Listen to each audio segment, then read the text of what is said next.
Let me see if that worked. I'm trying to go live on YouTube. I don't know. The thing changed up on me.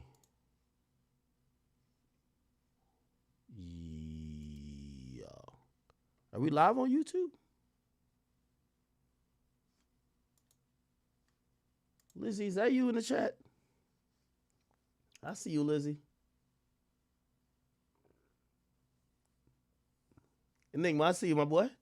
Trailer, what up? Lax, what up? Killer. I got to start doing roll call at the beginning of these streams. What's going on, my people? All right, I'm back in the building. Okay, bet. All good. Yep. Apologies for not streaming yesterday. I was actually thinking about it. I was like, damn, I missed 2 days so far. And I was like, nigga, it's already been 4 days of streaming, so you missed half the days. I was trying to stream every day. I suck, don't I, right? It's all good. It's not live on the Academy channel yet. Let me just make sure it is. Now we live over there too. We live over there too. Okay, real quick, people. Yes, we will be running through a bunch of topics today. Pretty much nothing big is happening in the culture really, but we'll get you caught up on whatever is happening. Obviously, we're trying to diversify with topics, not only talk about, because I feel like we've been, like I'm telling you, trust me, I'm bored of it too. But it seems to be the only thing given new interesting scenarios that I guess we have to talk about, the whole Drake and Kendrick thing. But we do have some conversation to have about Lil Durk. Also, really just Spotify Wrapped in general. And also, what else is happening? There's new music dropping at midnight. We're getting a YoungBoy album at midnight. I'm excited for that. We might actually play through that. If not tonight, tomorrow. I want to listen to the new YoungBoy album. What else? Spotify Wrapped. I have a whole list. Crypto's going up. That's a good thing. Have y'all seen that CEO who got murdered in New York City with a silencer? Like, we're actually going to talk about that today, too. Yeah, let me see what else is going on. More STD drama with it's a whole bunch of shit. We'll get to it. With Sexy Red. Young Miami's now dating. We'll get to it. Okay. All right. Quavo's dropping. Yeah. I know a lot of people are dropping tonight. Let me look at the list of who's dropping. Let's start off like that. Yeah, who's dropping tonight include, let's see, YoungBoy. I Got a Lot on My Shoulders. That's the album. Smino, Rich Amiri. Hold on, am I tripping? I am mad late.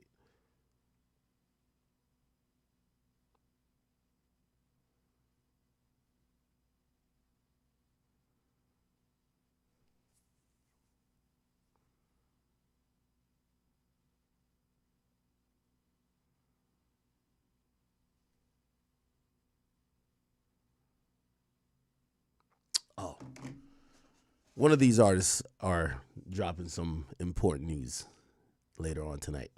Okay, so YoungBoy's dropping Olarunt, Smino, Rich Amiri, Lil TJ, Polo G, Boss Man D-Lo, ASAP Rocky. Rocky's dropping music today? What the fuck? Quavo's dropping, Mozzie's dropping, Tyga's dropping a song called Slave? What? Riff Raff is dropping, Roddy Ricch is dropping. Oh my God. D Savage is dropping. Holy shit. And Skepta's dropping. Hey, I was told I can't leak this. But I want to leak it so bad. But I got to wait. What time is it? I got to wait 3 hours. One of these people are dropping, one of the names I mentioned, they're dropping a surprise album at midnight. It's not on this list. I know who it is. I can't tell y'all. I've been sworn to secrecy.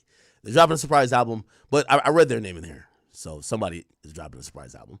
And, yeah. And what's happening? And supposedly it's their last album on their label. So we'll see what happens. Who knows? Right, why is my face so bright? God damn. Hold on.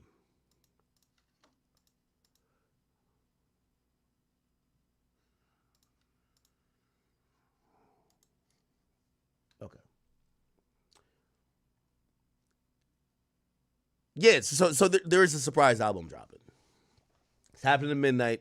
It's the album to get this artist off of their label. They're a free agent after this. I think in the album they're addressing that too. I wonder how they're gonna proceed, but we'll see. What else is going on? I hear YoungBoy got a couple videos that hasn't dropped yet for his album, so we should get those if not tonight, probably in the next few days. That would be exciting, right? Some new YoungBoy music. He was recording when I went up there to Gravedigger Mountain. That nigga was recording at breakneck speed. Like he was recording all the time. So I know he has a shit ton of music in the tuck. And by the way, the song that he gave me to premiere, Tears of War, it's going to be a bonus track on there. So clearly they got the beat cleared from, because I think that's a Rick Ross beat. They got that cleared and everything is good with that. Okay, somebody said, nobody cares who is going to drop. Play that new K-Dot. Are y'all still listening to Kendrick? Okay. No, I haven't listened to the whole album, but I've listened to some of the songs. We're still playing TV Off, definitely. We're still playing. I'm not that big on the Luther song as other people are, but I get it. SZA is like a huge deal, and obviously probably everybody's playing it because the tour has been announced. But Whacked Out Murals, TV Off, Reincarnated, and Squabble Up. Those are the four. Those are the four we keep playing.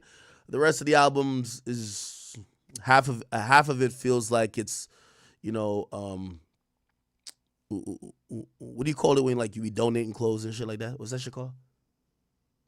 Goodwill or whatever the case is. Like I really feel like the songs he put the featured artists on are songs he definitely didn't want to stand out. But it don't matter if that was the case or not. They're still on the Kendrick album. So, but those songs, none of them are hits. Not one. Not one. Roddy Ricch, Chingy's dropping. Shout out to Chingy, man. Okay. All right, cool. Let's immediately get into a few things. Let's try doing Kendrick and Drake topics in the middle of the stream rather than top of the stream. Because sometimes we get into the top of the stream and then we're just like fucking getting bewildered by constant barrages of different angles about this whole Kendrick and Drake thing. So let's do it middle of the stream. Let's start off with this. And I guess, I don't know if this is your intent to report it like this. And obviously, despite our issues with me and College Kid or whatever, I definitely also do want to say that, they're usually pretty quick and usually accurate with things regarding Chicago artists. They did put out something that caused a lot of people to believe that one of Durk's right-hand man, at least currently, which is Vonnie, was snitching.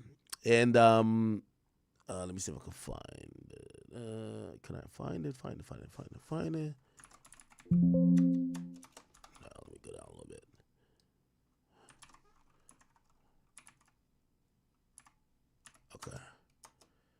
Okay. Maybe they deleted it. I don't know. I'll just find it on Twitter. So, a lot of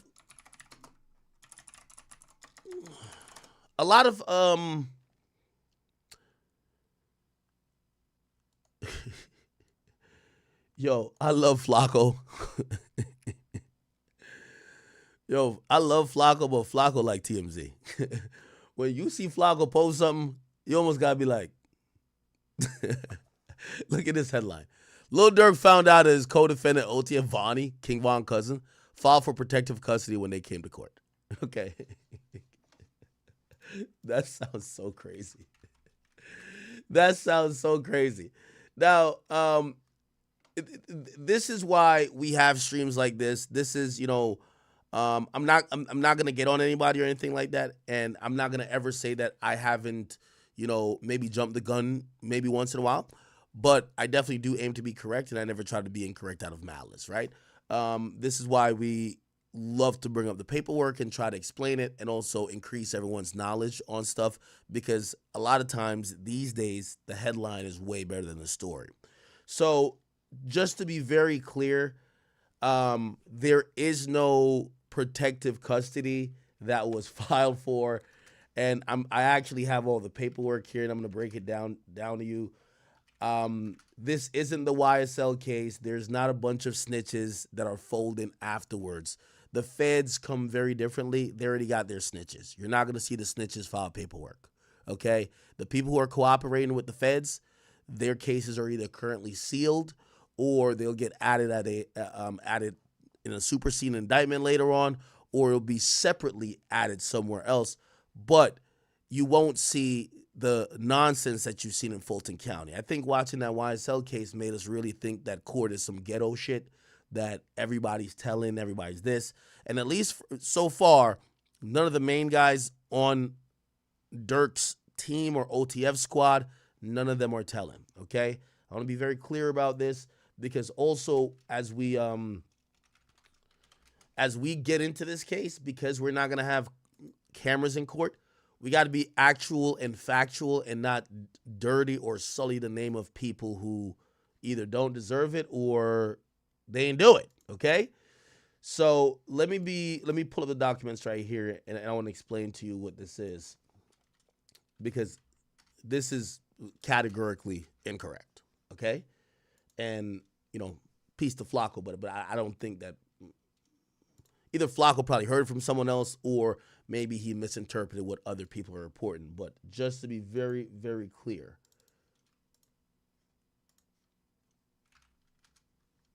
here we go.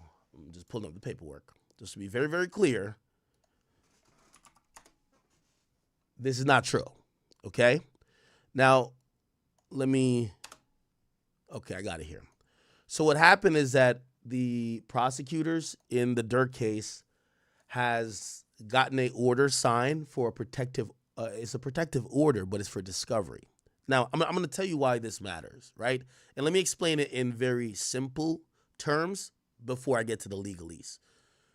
You see what happened in the Diddy case, where the prosecutor kind of painted Diddy out to be like this abusive guy, even though we were hearing lawsuits already. They leaked the video with Cassie, which they're now using the same video as evidence. You get what I'm saying? It kind of taints the jury. So what's happened is that there's a protective order that's being put in place in the Durk situation.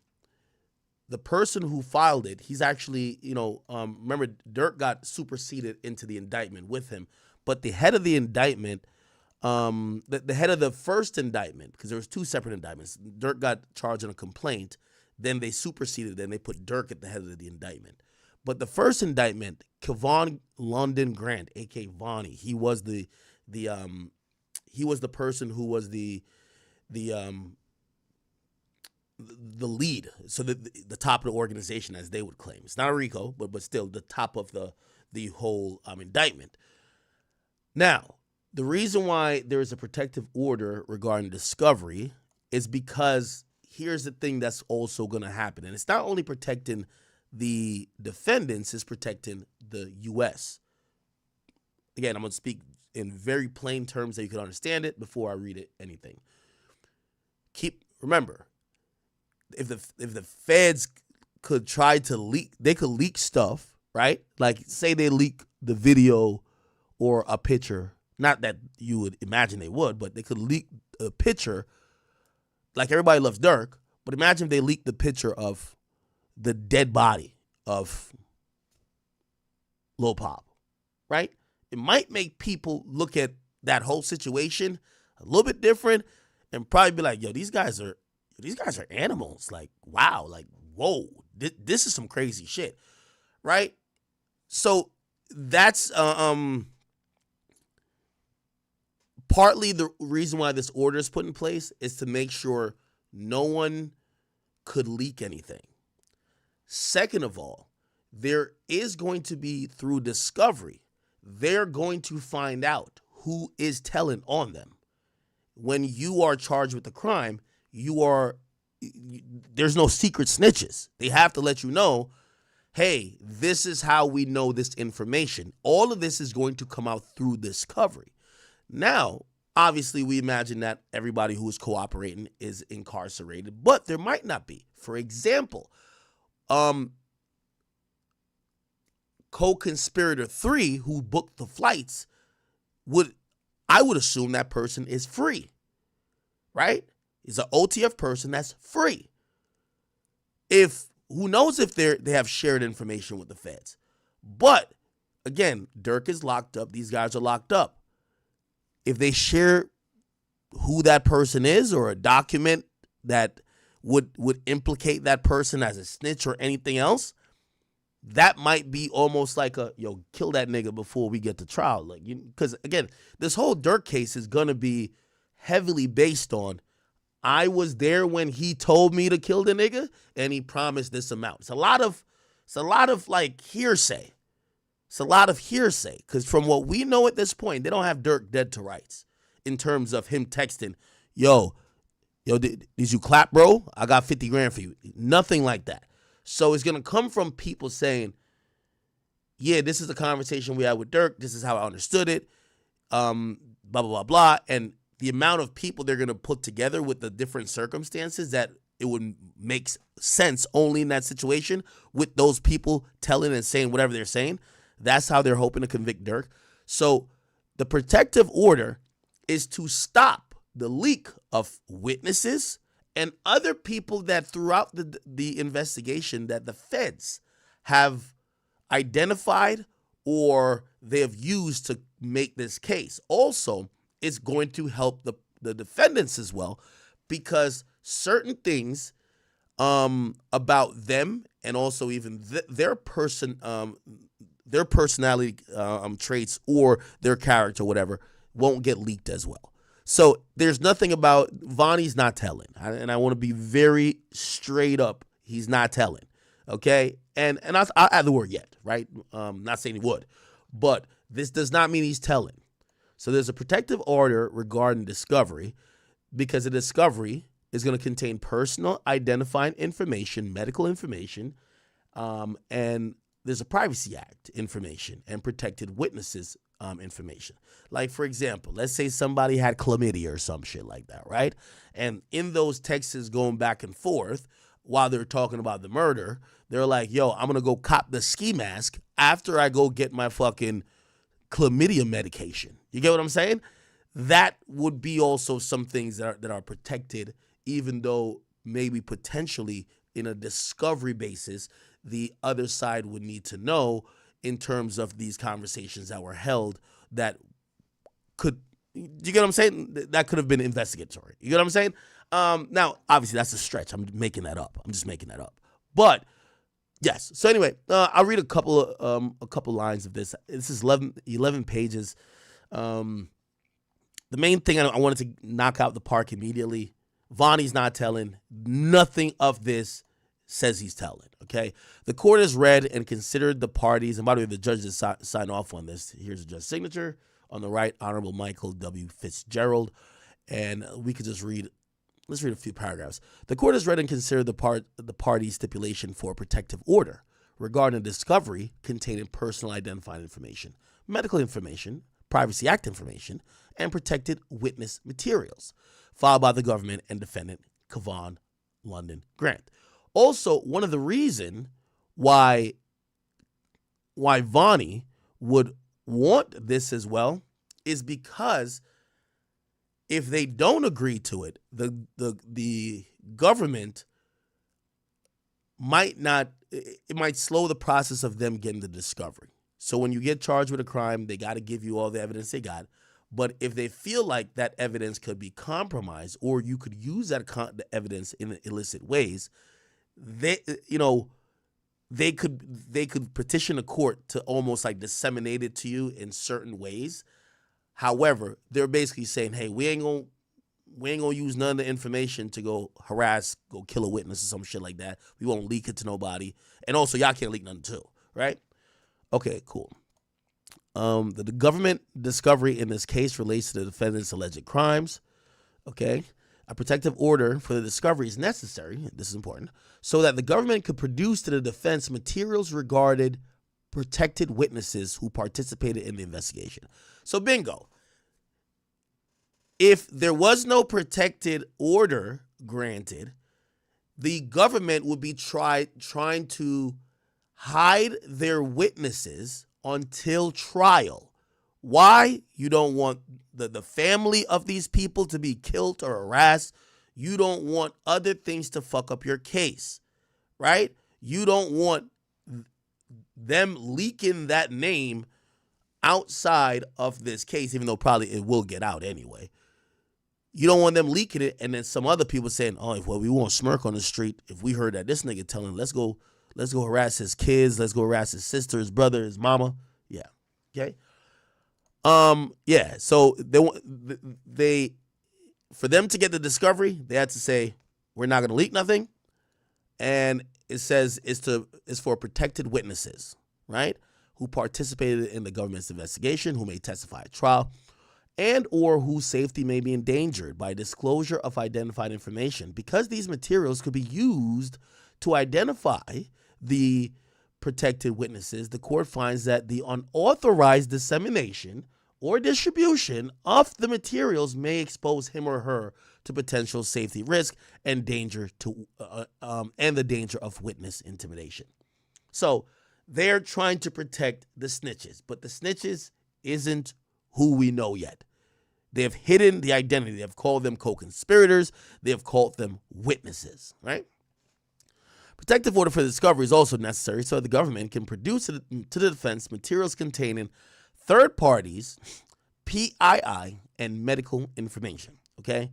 The court finds that disclosure of this information without a limitation risks the privacy and security of the information legitimate owners. The medical information at issue may also be subject to various federal laws protecting the privacy of medical records. Why is this important again, chat? A realistic situation here is that there's probably going to be a coroner that's going to testify to say Lil Pop died from a gunshot wound that entered his frontal lobe and came out through his back. Like, that was the cause of death. Sometimes in murder cases, you'll get people try to say, nah, he ain't died from the bullet. That nigga had a heart attack. You know, that nigga was fat anyway. He had diabetes. You know, they try to like change up that's kind of a way to say, I ain't kill him, right? Like they were trying to do that with the whole George Floyd thing. No, he ain't died from the knee on his neck. He actually died from other reasons. He had this going on and that going on. I mean, it's like, yeah. So, you know, they're going to have to get like the coroner report of the cause of death for Lil Pop is going to have some sensitive material that has to do with his health prior to even his death. And for that stuff to also be protected, because even in death, his medical records is still protected. That's another reason. Okay. Because of the government has an ongoing obligation to protect third parties, the government cannot produce the defendant a unredacted set of discovery containing this information without the court entering this protective order. So essentially they said, unless you want a discovery with a bunch of blacked out shit, right, that we just can't show you it because we got to protect people, for you to see everything, you got to agree to this protective order. And the protective order says, y'all ain't going to leak it. And likewise, it also says the feds ain't going to leak it, even though in this situation, why would they need to, right? This isn't like a Diddy situation. But you never know. Moreover, blah, blah, the PII and medical information makes up a significant part of the discovery. In this case, and such information itself, in many instances, has evidentiary value. If the government were to attempt to redact all of this information in strict compliance with the federal rule of criminal procedure, right, the defense would receive a set of discovery that would be highly confusing and difficult to understand. And it would be challenging for defense counsel to adequately evaluate the case, provide advice to the defendant to prepare for trial. So basically they said, if we can't talk about, you know, for example, you know what might be important? Let's say Lil Pop was shot before, right? Let's say he was shot. Let's say maybe he lost a lung. Let's say, you know, all these things are going to matter in like the coroner and the coroner autopsy report. they're saying if we got to redact all of that for the privacy of Lil Pob and I guess his estate or his family, y'all wouldn't see shit. And that's a lot of the discovery, right? They're gonna break down. You got to remember that they claim there's 3 shooters. They're gonna break down, hey, we know that this caliber bullet hit him here. We know that this caliber bullet hit him here. They know the gun's already used. Now they're going to have to show him getting shot from all the guns. Or some forensic person's going to have to testify to, well, I know he was shot with a mini Draco or a Draco because the caliber of the bullet right here is 7.62. Yeah, he did get hit right here with a 40 caliber bullet, and over here it was actually, he got hit with a 9mm, right? So all that shit makes sense. Okay. The purpose of the protective order is therefore to allow them to give discovery. That's it. All right. So there is no snitches, right? Accordingly, the discovery that the government will provide to the defense counsel in the above captioned case will be subject to this protective order. Okay. Protected witnesses. Okay, cool. So they're spelling out exactly what will be there. So witness material is going to be information relating to any witness prior history of assistance with law enforcement. That's going to be interesting. So here's the thing. If there was for example, they keep bringing up OTF Jam. We don't know yet, but we've just heard supposedly from internal OTF. They're saying he's been a guy who's worked with the feds before or cooperated before. That's going to be very important to know. Have you voluntarily been working for the feds? How long are you incentivized? What cases did you call before? Or you just still work? So all these things are going to matter. So they're going to have that information. Then prior criminal history, statements, or anything else they've ever given. And those statements could be used to identify a protected witness. For example, if they had to X out the name or redact the name. If they were like, yeah, I was with Lil Durk when we was at the store when he upped the gun on the clerk, but he didn't shoot. Durk could now, just by the process of, who was I at a store with one time that I almost shot a clerk? Oh, it's this guy. So he's a snitch, right? All right. Okay, cool. And yeah, and they're saying any information that could be like address, date of birth, social security. So this is more routine than you might think. It's routine as you might think. And I do want to remind y'all, let's not use what happened in Fulton County to cast any aspersions on this Durk case or the Diddy case. Pause. Just because in Fulton County the criminals are running the show, that is not the case federally. Okay, we rarely see them get made a fool of. All right, and even when people thought Diddy's lawyer may have got one, he still got denied bond. Right, so we will see with that. All right, okay, and I think that's about it. So they put some limits to it, like when it could be seen, how they're gonna protect it by saying, if they're not gonna allow, I don't think they might even issue a rule in here that they can't have it in their cell. Yeah, defendant may not take any such materials out of the room when they're meeting with the defense team, meaning that they can't bring like a copy of the discovery to their cell, pass it around in prison. Now niggas know who the snitches are, and people gonna go harass their family. So they're saying you could look at it, review it with your lawyers in the presence of your lawyer, but when you're going back to your cell, you don't bring this with you. Okay? And this is kind of like, it's kind of standard, you know? This case, as I've told you, it's made off witnesses and snitches. And the snitches already, none of the snitches have been named. None. But they're trying to protect them. And one of the ways of protecting them, they're saying, yo, if we tell you who the snitches is, you ain't gonna do no fuck shit, are you? And they've spelt it out in a way here that they could easily claim witness intimidation if anything starts happening after this. Yo, this guy been cooperating with us for the last year. His family was never threatened. As soon as we gave you discovery and we told you that he was cooperating, his family's threatened. That's a problem, right?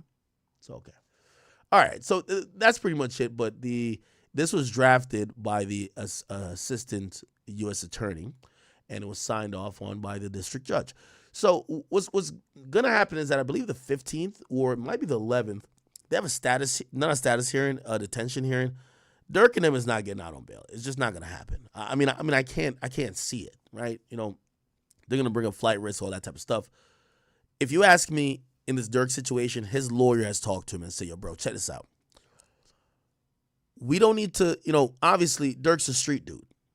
Durk's not Diddy. Like, I could tell when Diddy went to jail, he's probably saying to his lawyer, why the fuck did I come to New York, walk around, contact the feds a million times saying they could pick me up anytime or we could schedule a turn-in if I'm not going to get bail. Get me fucking bail now, right? Like, Diddy didn't want to be in jail at all, right? I'm not saying nobody wants to be in jail, but I'm pretty sure Durk's lawyer sat him down and said, yo, check this out. We're going to try to get you bail. They haven't tried to get Durk bail at all yet, but I think they're playing a different game. They know Durk isn't a bitch, so they're like, yo, you're going to, when did Durk get locked up? When did Lil Durk get locked up? Okay, he got locked up on October 25th, right? Yeah, I'm pretty sure his lawyer told him, like, yo, listen, you're going to have to sit for like 2-3 months. And Durk had to agree to that. And this is what, if you ask me, this is my amateur opinion. You're going to have to sit for 2-3 months. This case could be weak as fuck. Wait, you ain't text them that to go kill nobody, right? I'm pretty sure Durk is going to say no. You ain't on the phone saying go kill somebody, right? I'm hoping he would say no. Or I'm hoping that answer is no. Now, is there coded conversation that might be like, yo, you scored that goal? Be like, yo, y'all boys handle that? Like, I don't know if that exists. I don't know if that's recorded. We will find out. But I would imagine Durk's lawyer saying, check this out. Their case is all going to be based on who's the snitches and a lot of hearsay stuff that they're going to try to corroborate with other circumstances and witnesses to blame you. Just sit in jail for 3 months. We're going to get discovery. And this is the part where they're going to get discovery, right? They're going to get discovery very soon. And now they're going to have a game plan to make. Once they get discovery, I think they're going to then say, hey, we want a bond. And that bond is going to then be, that bond hearing or the application, they're going to say, hey, listen, everything in this thing is circumstantial. And it's flimsy at best. Durk's an artist. He travels very frequently on private jets. Yes, he was in L.A., but look at his schedule for the last year. Matter of fact, he lived in L.A. for part of the year. He goes there all the time. He does business there. He does podcasts all the time. This has nothing to do with a murder. Him going there has nothing to do with it. Lil Durk is also usually rolls with a big entourage. He's not responsible for what everybody else does. And they're going to kind of like lay it out like that, right? But they need discovery first. So that's why you haven't seen much action on the Durk case, because they're telling him, like, you know, bro, could you chill out for 2 months until we get discovery? Because this is going to be big. Because we don't want to keep blowing our chance at bail, right? Give us a chance. And I think Durk's been locked up for months before. And I think he said, all right, cool. So we're going to start seeing some movement in January, most likely. And the first action is going to be this detention hearing, which I think they're going to deny him bail. Anyway, so that's pretty much it. So discovery is coming very soon for Durk. Now, a lot of people actually reacted to this because everyone was posting it. And, you know, people were like, yo, is Vonnie snitching? And this is why, like, you know, we got to vet these information. We then saw, here's Bezu, who spoke on rumors of OTF Jam and Vonnie snitching in the King Von revenge case. Okay, let's play this. Sorry. Here we go. Fuck this thing you saying Vonnie for? Who the fuck is Vonnie? Y'all on this bitch loose. That's why I don't like going live. Y'all just be talking. See, look, this is what I learned about social media, right? All it takes is one blogger to spread a rumor, right?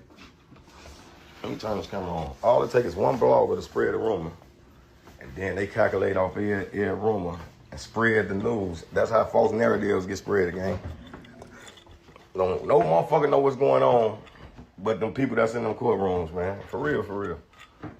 Them be false accusations. Y'all don't even know what the fuck be going on for real. Y'all really be trying to play Inspector Gadget and all this goofy ass shit. All these fake ass jailhouse lawyers and all these fan ass bloggers. Y'all really just be wanting to just throw little shit out there so a motherfucker come with another narrative and y'all just carry on. That shit just fall like a domino effect. Y'all say one thing and the motherfucker gonna react to that and say this and say that. How motherfucker snitching on a motherfucker that's innocent, gang? Y'all just be weird as hell, blood. That's what I be talking about, man. Like, first y'all threw the jams rumors out there. Now y'all talking about Vonnie a snitch, gang. A snitch on what, blood? Y'all don't even really know what's going on for real. On my kids, y'all really just be running y'all shit. And that's why I don't participate in nothing that got to do with nothing illegal. Because of you motherfuckers. Y'all be trying to get a motherfucker put under the jails. Y'all trying to go let a motherfucker meet Larry for the first time. You hear me? On my mother.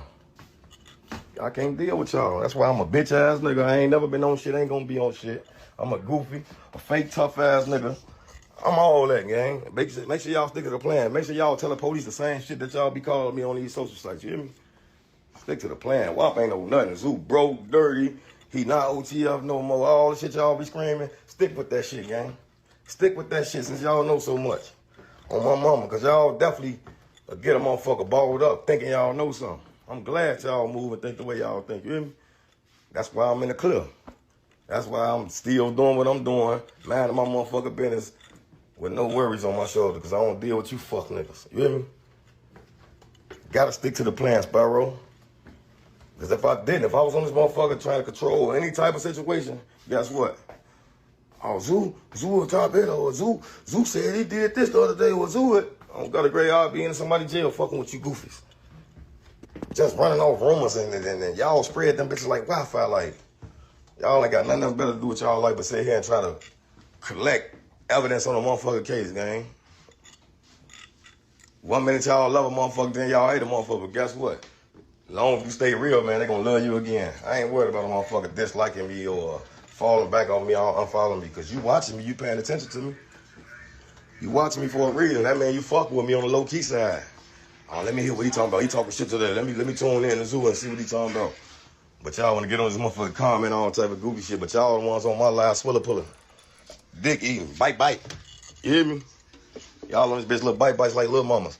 And I'll be seeing more niggas sucking swiller than the bitches, gang. That y'all don't even get a bitch no wrong, you ain't eat no cock. On my mother. Y'all be on this bitch. Bite. Shit be out of hand, man.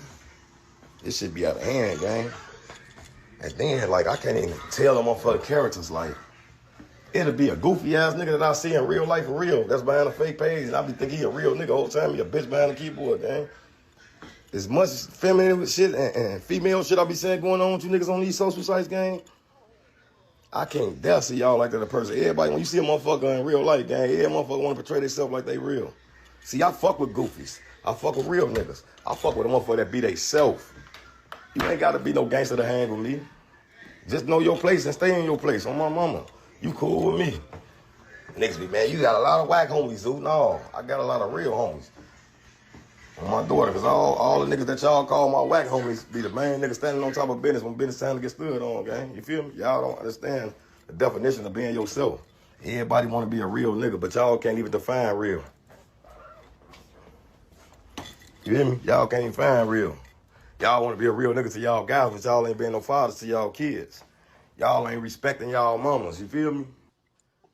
Hey, bro, could y'all get on my live screaming motherfuckers' names and my day working game? Okay, what the fuck all do right. that mean? What's All right. We're gonna figure out if OTF Jam is really involved, but again, I could definitely clear up. Vonnie is not telling, he's not cooperating, and if anything changes, we'll let you guys know.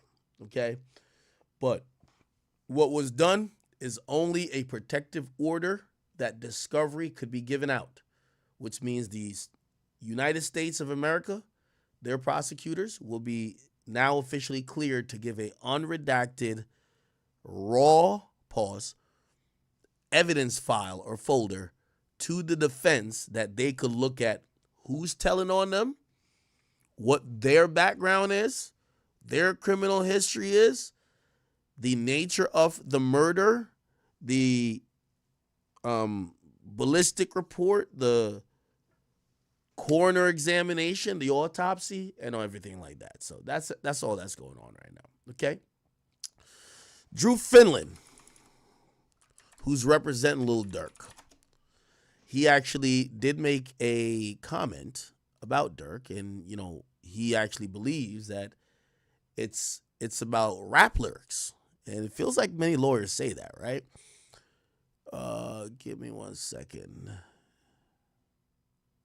Now, okay. All right, let me just I want to read a statement. It said, they tell TMZ, when you see an artist's rap lyrics quoted as evidence against them, it is a glaring indication that there's no real evidence against that person, okay? According to the feds, the Durk detailed the steps that led up to the August 2022 murder of rival Quando Rondo cousins Savea Robinson on Babyface Ray's song Wonderful Wayne and Jackie Boy when he rapped, told me they got an Addy, go, got location, go, green light, go, go, go, go, go, look on the news and see your son, you screaming, no, no, pussy. Okay? It said the song was released in December of that year, several months after the murder, but Durk lawyers claim that there's a connection to the actual murder actually lacks merit. And they continue by saying, they're talking about Durk's lawyers, by saying the claims in the indictment against Mr. Banks are false and are lacking in the most basic due diligence. The real truth is that Mr. Durk Banks, aka Lil Durk, he's a Grammy Award winning artist, a dedicated father, and a loving husband, okay? Mr. Banks has been intensely committed to giving back to the Chicago community he loves through his Neighborhood Heroes Foundation and has put on more than a dozen charitable events over the last few years. He's looking forward to fight against these allegations in court. Okay? By the way, 50 had reacted to Durk hiring Drew Finland when he says, Lil Durk got Drew Finland on the case because he's sharp. If they didn't cross their T's and dot their I's, he gonna hit the bricks again, meaning he will be free.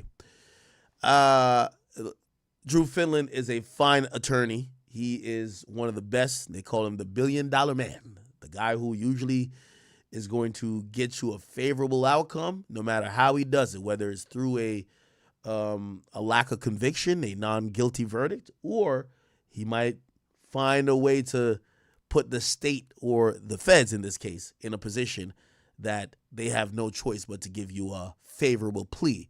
Doubt a plea would be coming if they spent all this time to come up with this indictment, but we will see what happens, right? We will see what happens. Again, a lot of this case is going to be based on whoever is telling. Okay. The internet's ablaze. Should I jump into it now? Yeah, I guess. The internet's ablaze with somebody said call whack. What am I calling whack for?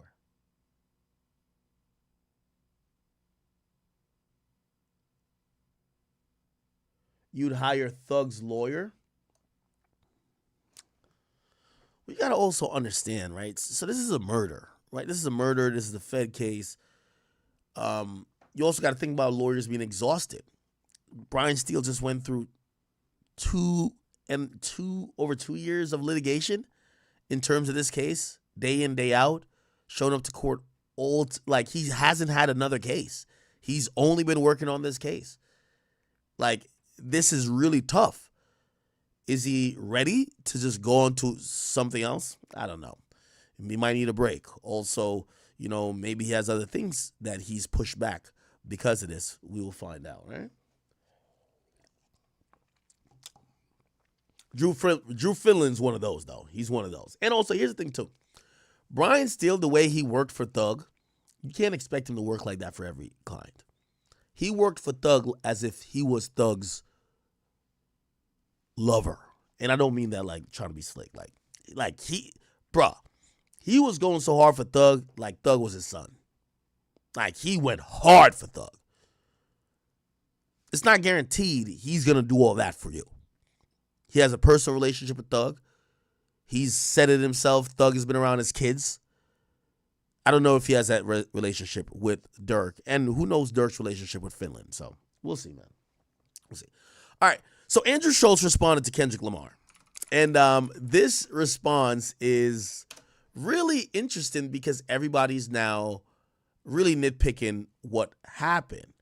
So let me kind of bring you back to Whacked Out Murals. The lyrics on the opening song, on Kendrick Lamar's song, he actually perceivably threw some shots at Andrew Schultz. Now, I like to do a little backstory before we get into the shit, so don't mind me. But on the song, he says, make Cat Williams and them proud. The truth about it get loud. No juice inside my cup. I sober up when I knock them all off, okay? Don't let no white comedian talk about no black woman. That's law. I know propaganda work for him and fuck whoever that's close to them.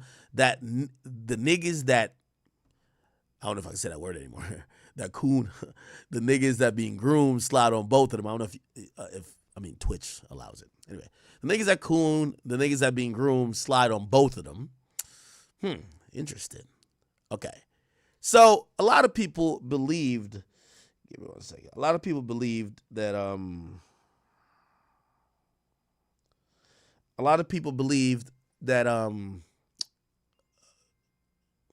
God, I think I have liquor at my front door. Give me 1 second. I got to pick up liquor. All right. Give me 1 second. What am I going to play? No. Oh, I'll just play what Andrew Schultz said. But I want to watch it. I want to watch it with y'all. Yo, chat, is it like the epitome of laziness that I order liquor? I could just go to the liquor store. But you got to bring your ID and all that shit to like, okay. Maybe I played this. Okay, I'll reintroduce the topic. Listen to me on Vlad. Okay, so let's talk about this case. So we all know the background of it. King Von attacks Quando Rondo. Lil Tim pulls out a gun and kills King Von. A shootout happens. Tim gets shot twice, ends up with a coloscopy bag. King Von dies. Slutty dies. O-Block Louie gets shot in the head. I interviewed him at one point. He's actually in jail right now, allegedly, for shooting Lil Tim. That's the rumor that he's shot. That's the rumor, which honestly doesn't make sense to me, because if Lil Tim got off with Stand Your Ground for protecting... Yeah, no, I think so. Protecting Quando, wouldn't Louie get off with Stand Your Ground for protecting King Von? See, I think that's just a false rumor. Well, technically it wouldn't work like that. So usually in Stand Your Ground, if he's part of the group of the aggressors and he's with King Von, well, I see him shooting somebody else. Now, by the way, that kind of mirrors angle that in the Takeoff death they were trying to say. Because the guy who allegedly shot Takeoff, who got charged, Patrick Clark, he was saying, well, even though some people who I know got into this argument with Takeoff and Quavo, when I shot, again, most of these, like, it's usually said, if you ever take any self-defense class or concealed carry class, it says a lot of times, well, all the time, the lawyer's going to go, what you knew at the time. So if in your mind, you pulled that trigger thinking I'm defending someone because of this crazy melee, you don't know that you guys had no plan to go kill somebody, but you think you're defending someone or defending yourself, that's still self-defense. They usually just put everything on the main aggressor. That's how they usually do it. So that's how we could possibly think about that, but we don't know yet fully. Well, the main aggressor is dead. Yeah, which is Von. And that's what I'm saying. At that moment, Louis could have said, I didn't know what was happening. I turned around and I saw this guy shooting my friend, so I pulled out a gun to defend him. That's why I think that no DA is going to take that to trial. Right. If that's the case, but we don't know what it is. Okay, so the shooting happens, right? 2 years goes by. Lil Tim gets out of jail. Charges are dropped. Stand your ground. So then, the day before the murder, on August 18th, 2022, OTF members, and this is according to the feds, this is not me talking, this is the actual paperwork you and I went through the fine-tooth comb. OTF members learned that Quando Rondo was staying in a hotel in LA from a longtime OTF affiliate, co-conspirator 4. Yeah. Okay. So, after they learned about this, the following men took a one-way flight from Chicago to San Diego. OTF Didi, OTF Boogie, Flocka, and Brown Eyes, who are both allegedly vice lords. Now, all those tickets was purchased with an OTF credit card.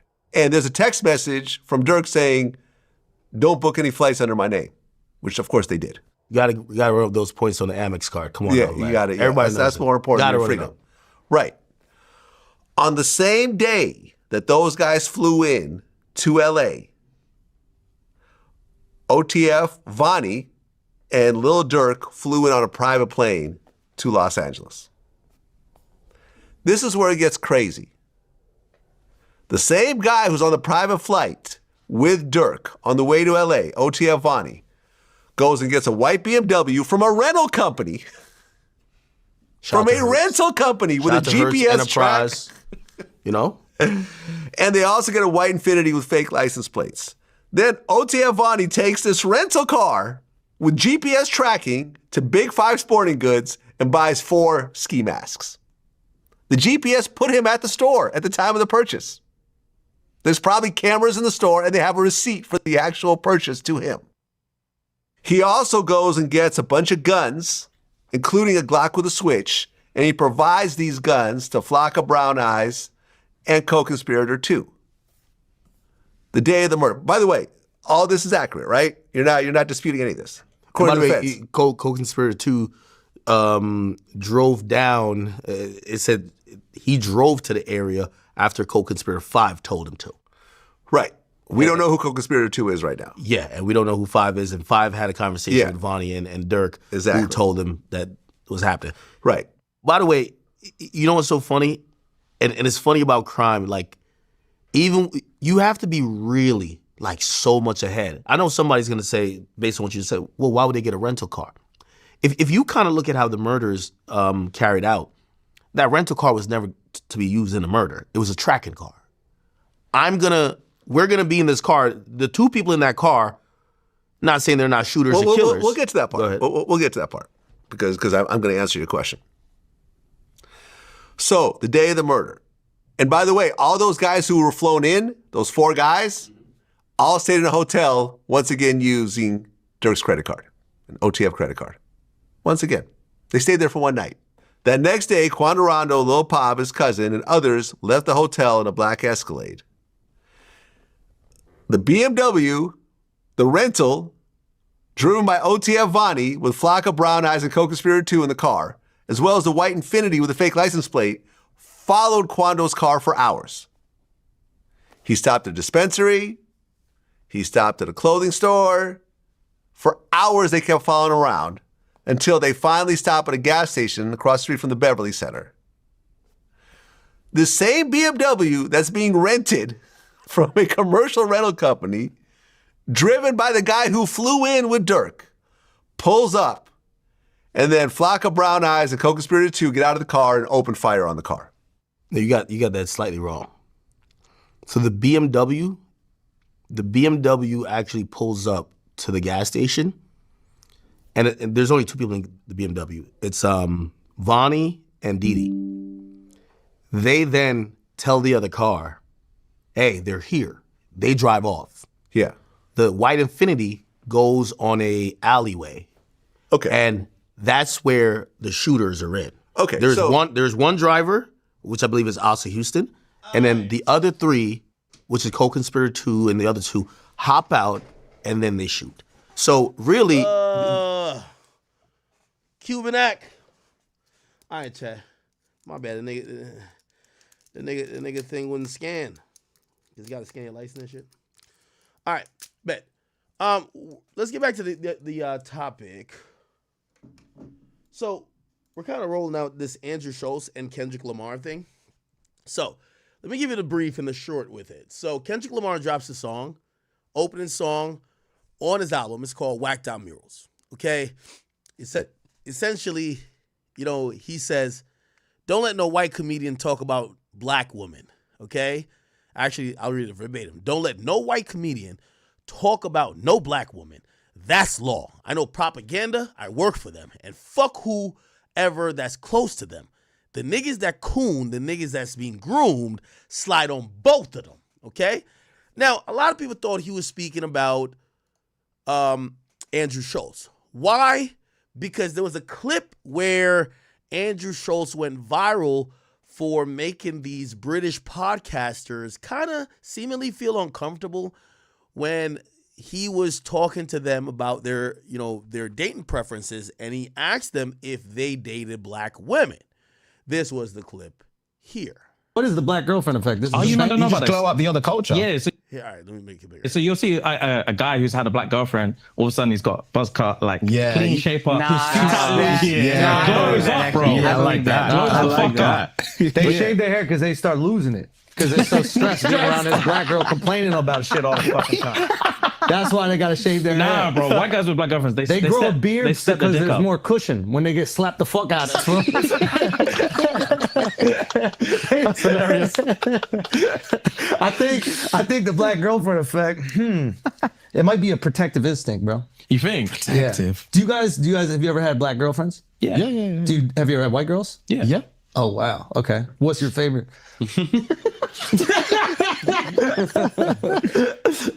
We love them all. Yeah. Oh really? We love them all. Yeah. That means white. Yo, who gets? That means white. Hey, let me translation. Kendrick fan. Okay. So when he said that, and I think the last thing you heard when he says Kendrick fans like get him type shit, a lot of people felt, these dudes later came out and they were like, yo, we felt like we apologize to anyone who felt offended. So they made a whole apology. Here's their apology.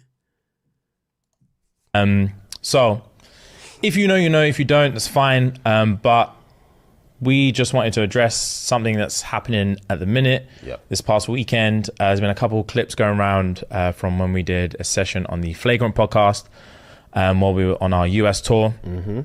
And there were a few jokes made that were incredibly inappropriate.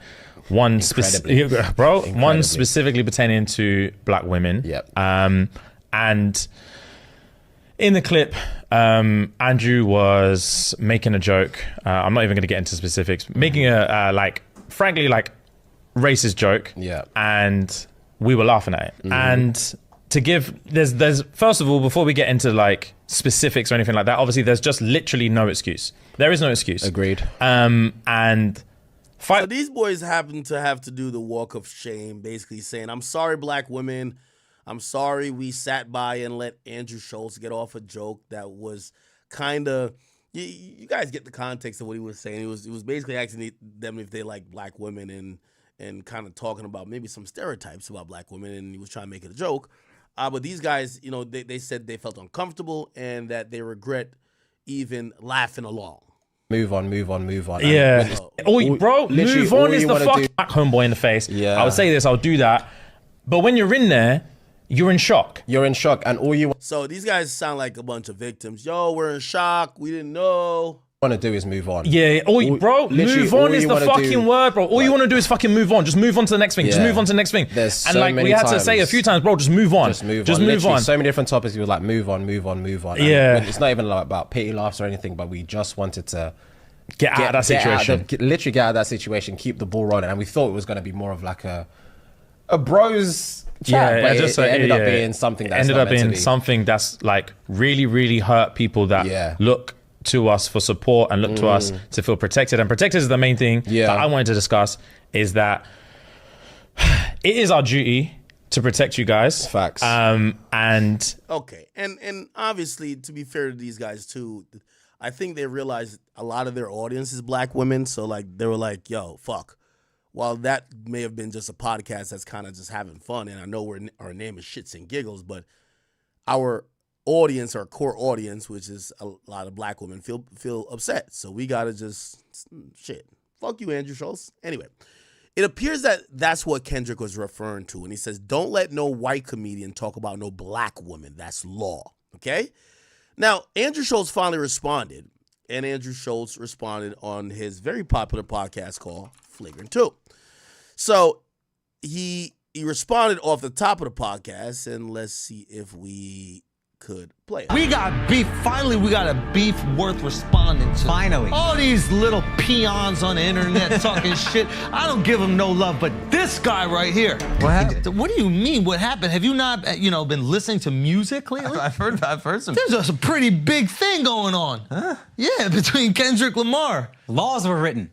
Laws were written. Laws were written. I don't like him pretending he doesn't know what the fuck's going on with his little milk mustache. It's just been pissing me off. Okay? Was it on there? Now listen, guys, we gotta take this seriously. Yeah. Listen, rappers are telling comedians we need to be more respectful to women. So we gotta sit back and reflect. Yeah. Do you know what I mean? They're the most pious group. Listen, nobody has respected women more. Through art. Yes.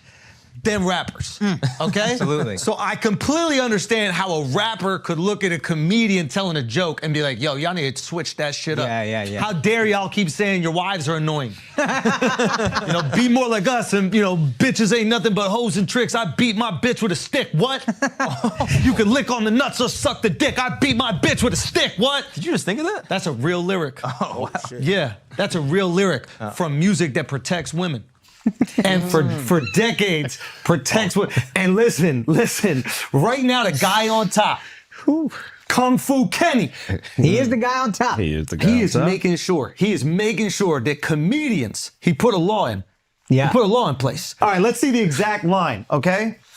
Don't let no white comedian talk about no black woman. That's law. Okay. Now, technically speaking, if we're going off of grammatic English, Okay. he is saying, I can talk about black women, and that is law. Don't let no white comedian talk about no black So woman. he's basically saying all white comedians Are only allowed to talk about black women. exclusively. That's what I'm talking about, Kendrick. Not gonna lie, that is kind of factual in terms of if we're thinking about, my teacher always told me you can't do double negatives, right? We're back. That's what I'm talking about. It's a law. Finally, he understands It's a it. law. Now I understand why he's doing a comedy with the South Park creators. That makes Because sense. he appreciates. Is Kendrick doing that? Kendrick Lamar, South Park. Oh, there's a July 2025 release date, and he's doing a comedy with them. It's white comedians that make fun of black people. There you go. And they've done that brilliantly for decades. Yeah, that's true. And he That's a clever flip. would never want to, break one of his own laws. No, that's true. I mean, didn't they have a character called Token on the South Park show? Yeah, they do. Which I'm sure Kendrick is a big fan of. Wait. South Park Token.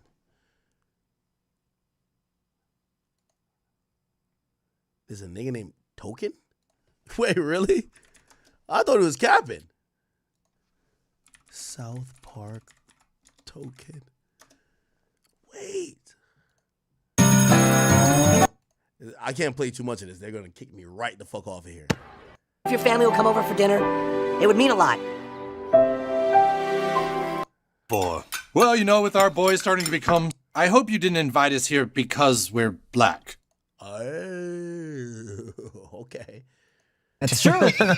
He must be a big fan if he's true. going to do a comedy with them. I mean, we can look that up. Apparently, he has a comedy coming out. Yep. Yeah, that's fact. But Al, you're getting groomed right now. We need to ungroom you. Yeah, you are getting We need to groomed. ungroom you right now. Let's see. Okay? Let's see. I mean that, listen, because he sent people, he says slide on. What he said, slide on, where's the line? He goes, let me get it. He said, the niggas that coon, the niggas that being groomed, slide on them niggas. Okay. I'm so old I had to squint my eyes. And that was not a racist joke. Okay. The N-words that coon, the N-words that being groomed, slide on both of them. Whoa. That seems like a call to violence.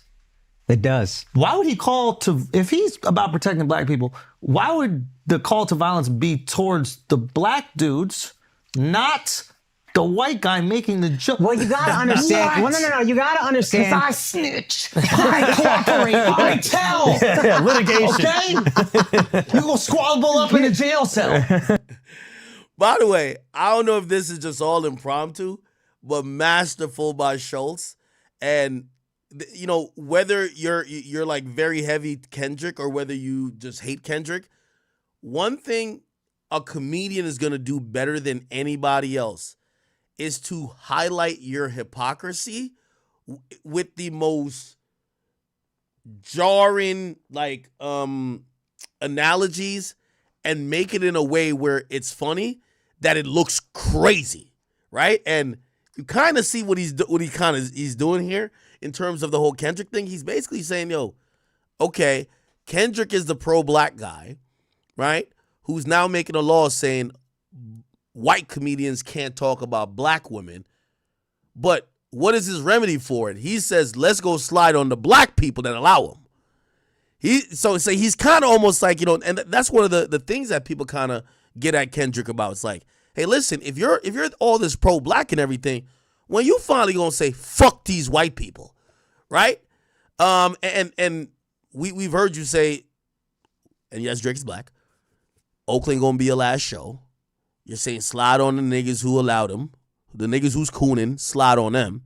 When you gonna say let's slide on all of the white people that we don't like? And maybe he said that. Has he said that? I just don't remember any of his lyrics kind of being like that. And also, we've consistently pointed out that when it comes to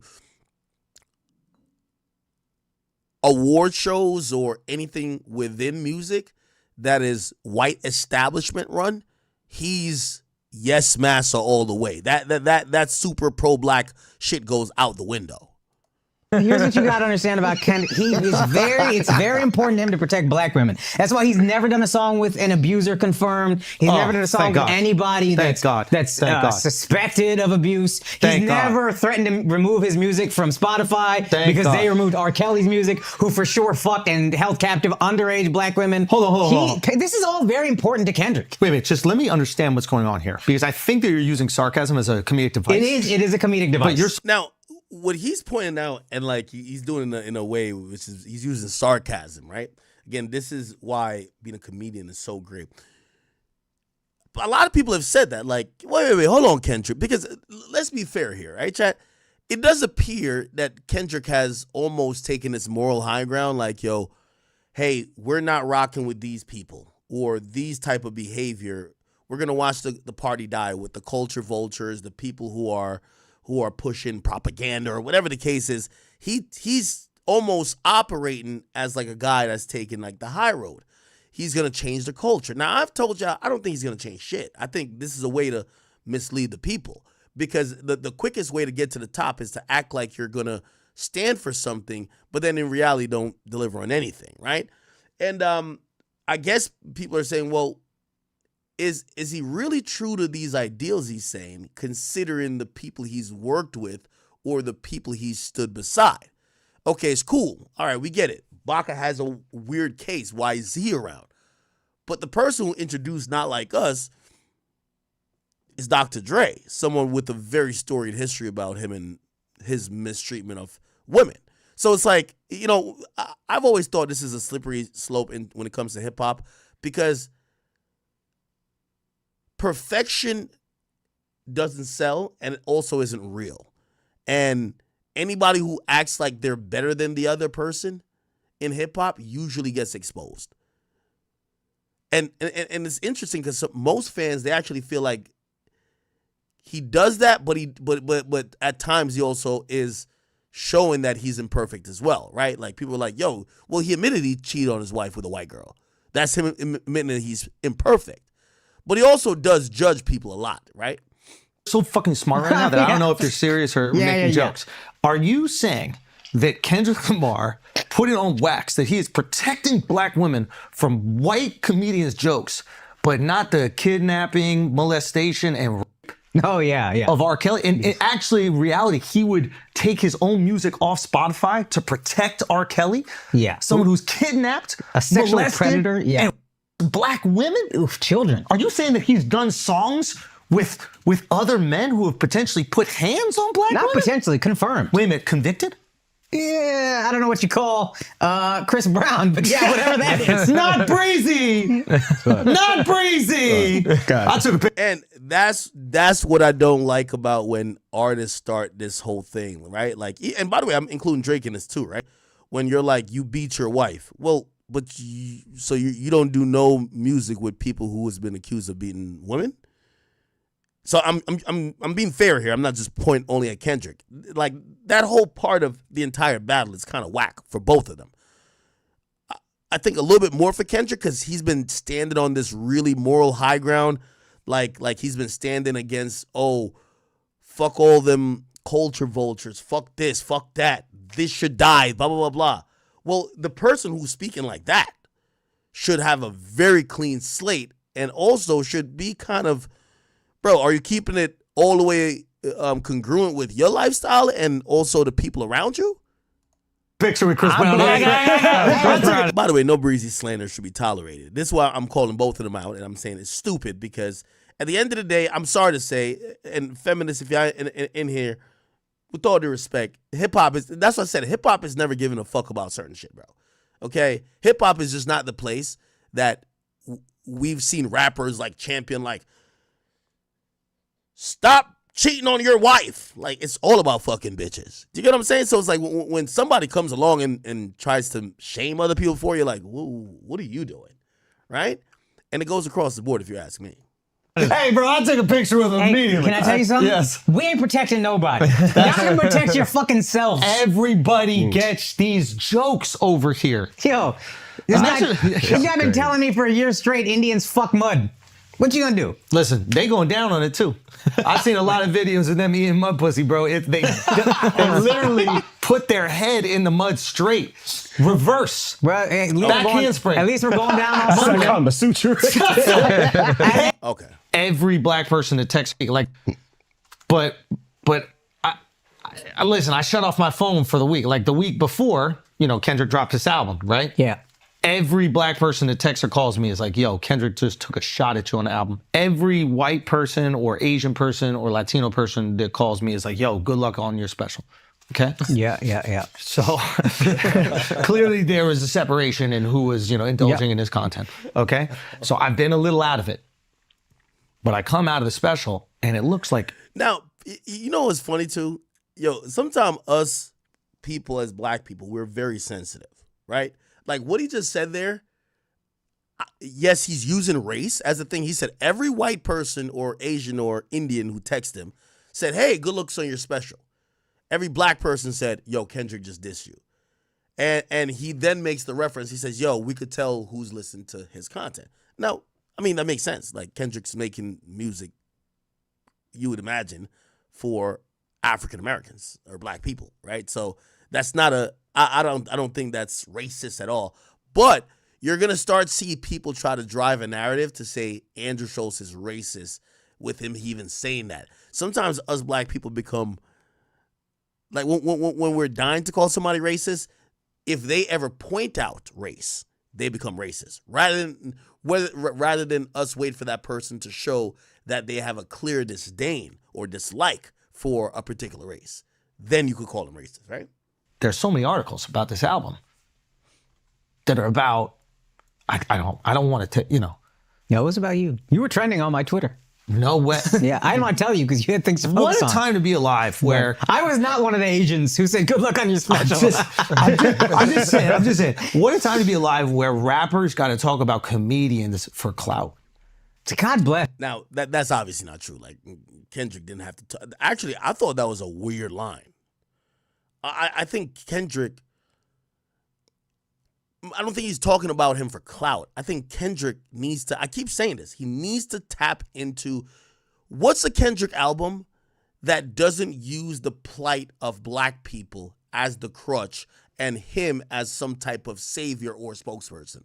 Like, that's his whole shtick, right? And if there isn't social political unrest happening where, we just had an election going on. He's not speaking on that, right? We could have had the first black president, right? Female black president. He didn't speak on that.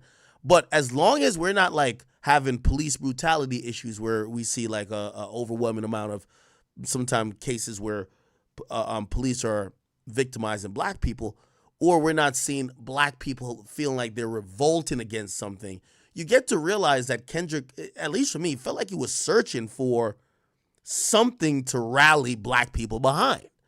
And when I heard him say this line, I said, oh, damn, he kind of needs this.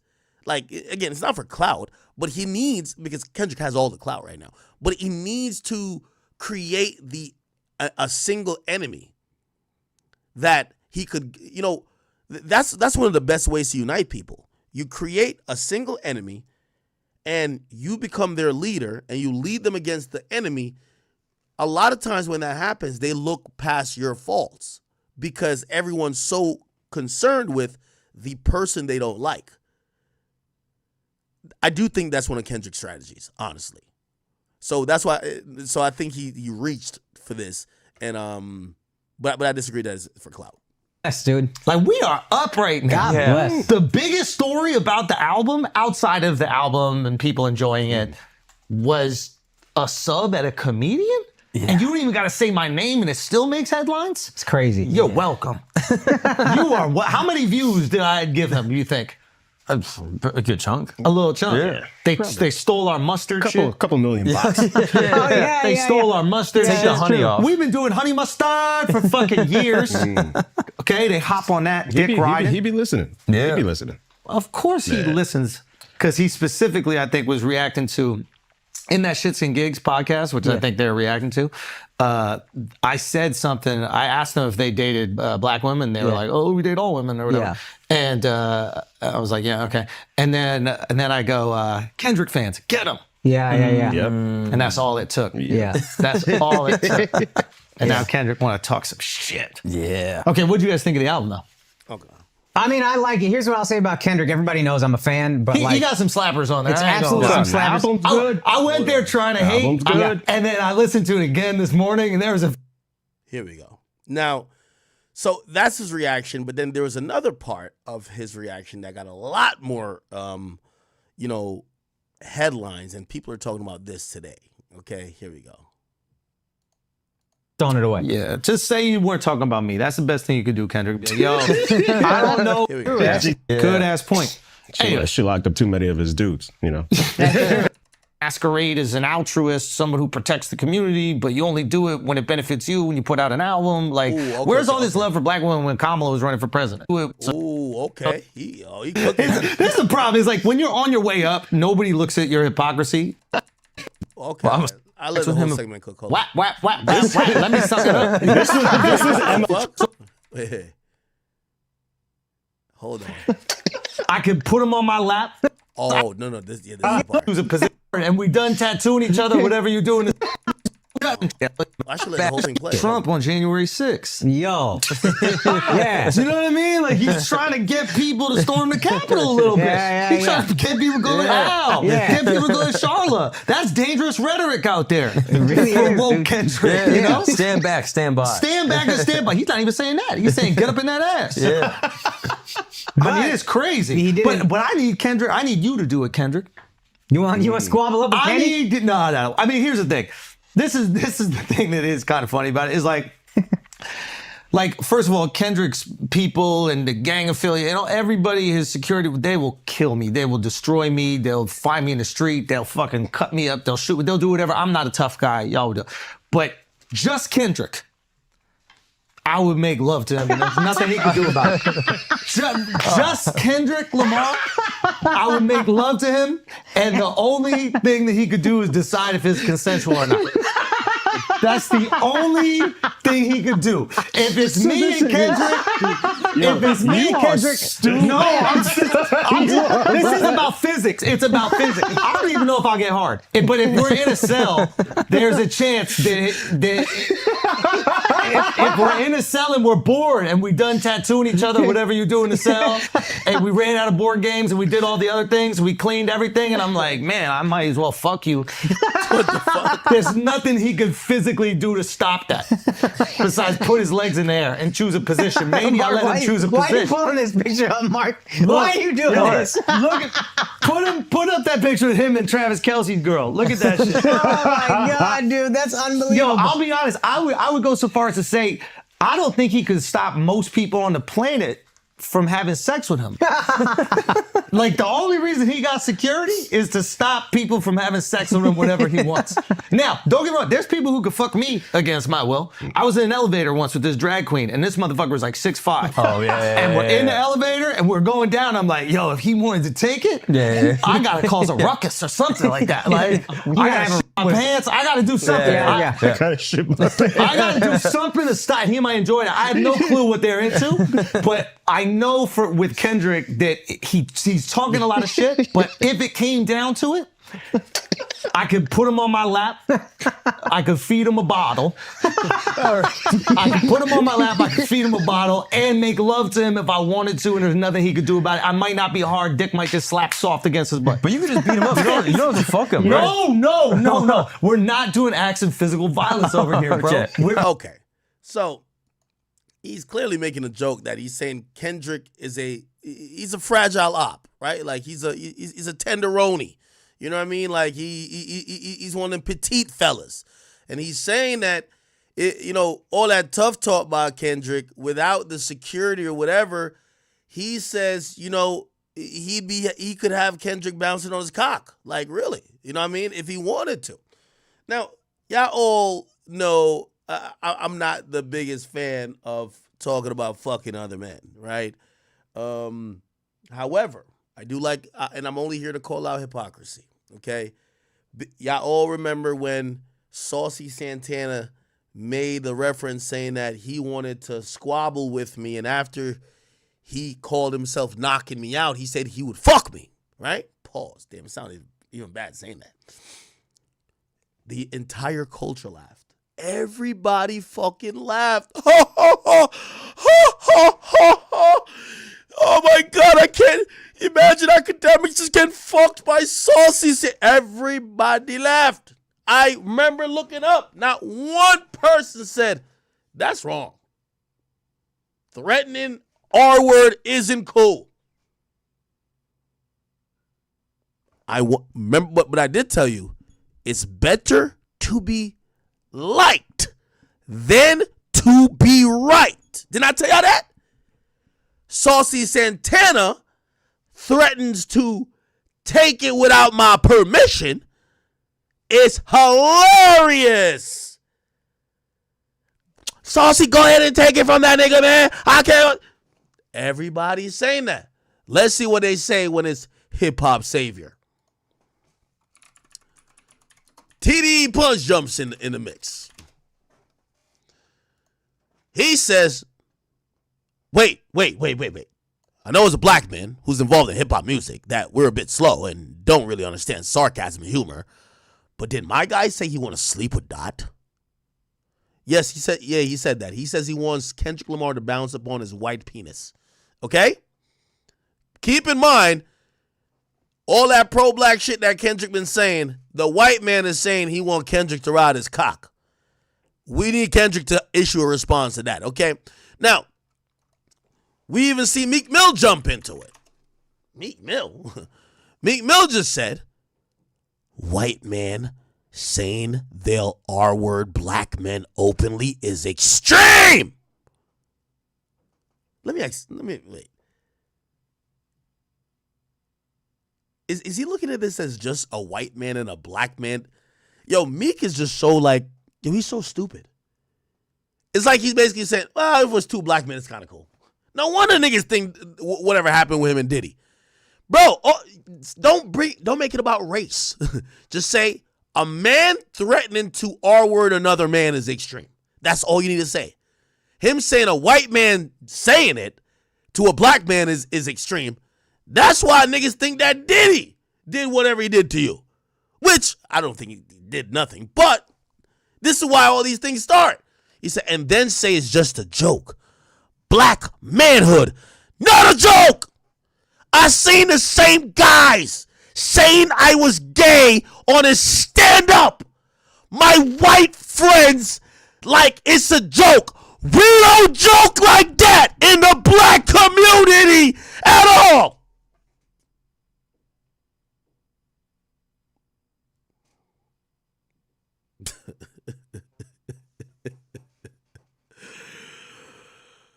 Oh, man.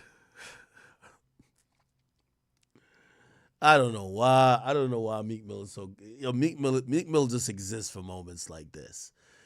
Andrew Schultz even starts trending. Let's see what the conversation is. Oh, he's not trending no more. He was trending before.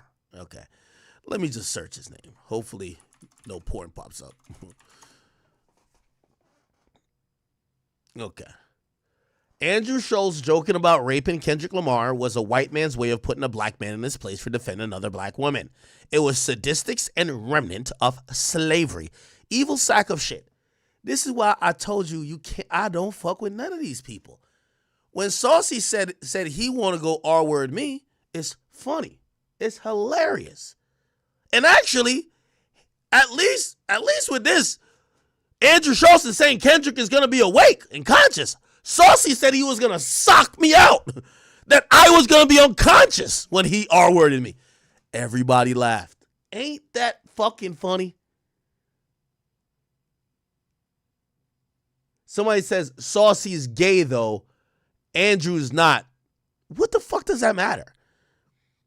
The point is this. If you didn't give a fuck about black masculinity or men being R-worded when that gay-ass nigga said it to me, why the fuck do y'all care when Andrew Schultz, who is a known comedian, says something of the sort to Kendrick?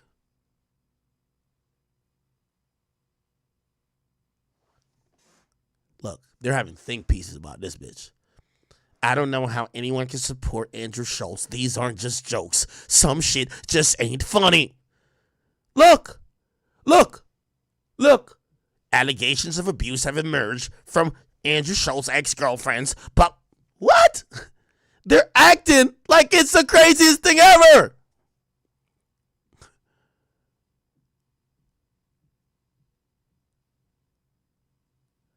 Andrew Schultz is 45 years old, fantasizing about R-wording Kendrick Lamar because he says white comedians can't make fun of black women. Am I the only person that thinks that's insane? Saucy Santana fantasized about R-wording me because I said Young Miami's music was whack. It's not the same thing? Cancel culture fell off. Y'all letting Andrew Schultz walk around like he's Pac, shaking my head. This is why I hate Twitter. Anybody who tweets something like this is a fucking moron. All of y'all who say this don't support shit. Y'all are professional haters. Oh, how can't y'all cancel him? Or who let him get a platform? It's not you, dumbass. The people who complain about why someone has a platform or why they didn't get canceled never supported shit. All they do is hate. They've never built. They only sought to destroy. You can't destroy something that you didn't build. That's why I do like the new wave of independent creators or creators that, have built their audience, that their audience, again, you might not get that, but if you watch Flagrant, which I watch Flagrant a lot, they have had, this is tame on the edginess joke factor. Yeah, they're going to be some shea butter, organic deodorant, bare feet wearing ass niggas who are going to make a lot of noise like, oh my God, how could he say this about Kendrick? The Flagrant 2 audience don't give a fuck. Okay? Now they're trying to bring up Andrew Schultz abuse. What? Andrew Schultz then tweeted this. He says, well, he doesn't say anything, but he's basically saying, this is like Kendrick, and this is him. I guess he's showing what he would do to Kendrick.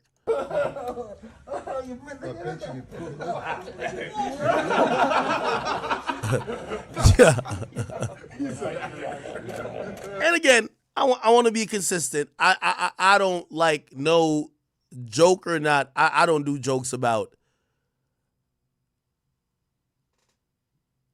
men having sex with men. I don't think that's funny. I don't think that's funny. Period. Whether it's Saucy saying it to me, whether it's Schultz saying to Kendrick, it's not my thing. But I'm consistent. I understand Schultz is a comedian. That's my guy. But that's not my type of comedy. That's not my type of jokes. I think he did cook Kendrick in overall, but when it got to, I'm going to take your butt, I don't want to hear that. I don't want to hear that. I'm sorry. I'm consistent, though. You see, these are the people, they ain't consistent. They ain't consistent. And for the Kendrick fans who keep tweeting, yo, look at his abuse history. Could y'all go pull up Dr. Dre abuse history? Could y'all go, like, we could name 5 niggas who Kung Fu Kenny's cool with that got abuse history. Just stop it, okay? Stop it. So everybody's now acting fake mad at Kendrick. Not Kendrick, I mean Andrew Schultz.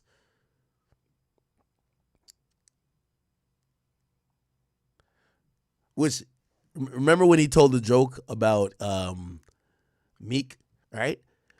Meek first responded at that time, laughing my ass off. Well, he's laughing. He said, the first time I laughed at being gay, but don't with me in real life. I may swing. This was a joke. So this is why he been really mad that Andrew Schultz made this joke way back. I was gay happy. I was like, Meek Mill. Guys, it was... I'll be honest with you, I don't think Meek is gay. I do not think Meek is gay. But he is incredibly mad at proving he's straight. He is maybe the worst in history at doing that. When someone accuses you of being gay, you don't get on Twitter and go, I love pussy so much, it's so juicy and wet, it's my favorite thing to put my dick in. I just put my dick in and it squeezes my dick and it's so juicy and it's so wet.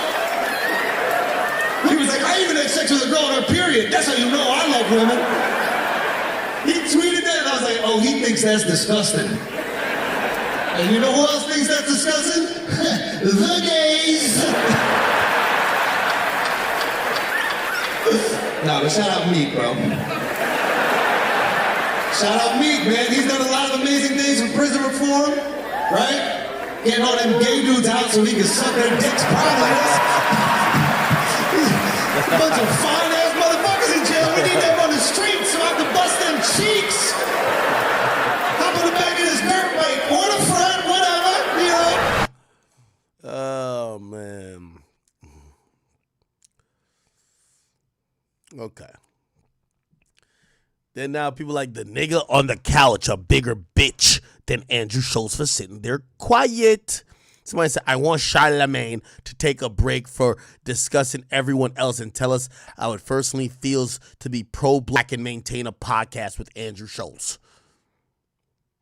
Look, comedian Andrew Schultz found dead. Yo, the people who get offended by shit like this are so quick to wish death on you. Comedian Andrew Schultz found dead in his New York apartment. Wow. Peter Rosenberg jumped in because, you know, he's a historic, like, this is one of the white boys who wish they were black. You get what I'm saying? Look at this guy. I don't know Andrew Schultz. All right. I've never understood it. I don't get it. Never understood how he got a voice on hip hop. He's not a DJ, not an expert on the culture, not anyone who's ever put anyone on, played music, supported artists. He just sat next to Charlamagne and all of a sudden got a pass to start talking about a music and culture he knows nothing about and doesn't understand fundamentally. Kendrick takes a shot on him on the album by pointing out that people shouldn't let a white comedian talk about black women, whatever. His response is to threaten to sexually assault Kendrick in a weird, joking way. Okay, flat, weird joke, but I get it. I get the job you're trying to do. And then also responds by pulling this, oh, since when has hip-hop been so pro-women? Oh, because hip-hop's so pro-women. Why are you talking about hip-hop? We're talking about Kendrick Lamar. Kendrick is the representative for all rap. Do you even like rap? Do you even like hip-hop? Like, I know you don't care about black culture at all. Like, you're one of those people who talks about the music because it's hot and trendy. You don't know it. You don't get it. You don't love it. It deep down, it's just a means to an end for you. I get that. But you went straight Bill O'Reilly And when a rap artist says something, you come at all rap as if Kendrick Lamar is 2 Live Crew. The man's been uplifting women. Shut up. Yo, I hate that y'all got these weird ass rules for everybody else but Kendrick Lamar. Kendrick Lamar could have minded his fucking business, stick to constantly talking about Drake. Instead, he drops an album and mentions a random situation that got nothing to do with him, that seemingly is attacking Andrew Schultz, a comedian. The same thing that this retard, Paul whatever his name is, Rosenberg, is saying about Andrew Schultz and hip-hop could be said about Kendrick and comedy. What the fuck does Kendrick know about comedy? Who gave Kendrick like the almighty pass to tell us what's a joke or what's allowed as a joke or what you can't joke on as a comedian? So he then takes a unsolicited shot at a comedian, and now we're getting mad at the comedian for then responding in another comedic way and then utilizing his comedic take on rap. Nobody said.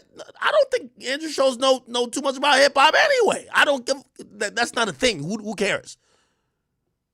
That's not the point of discussion. The point of discussion is he's a comedian, and part of being a great comedian, which he is that he knows enough about the landscape of pretty much every section of pop culture, whether it's rap, a little bit of art, whether it's a little bit of sports, that he could make a joke or an analogy to make his joke go.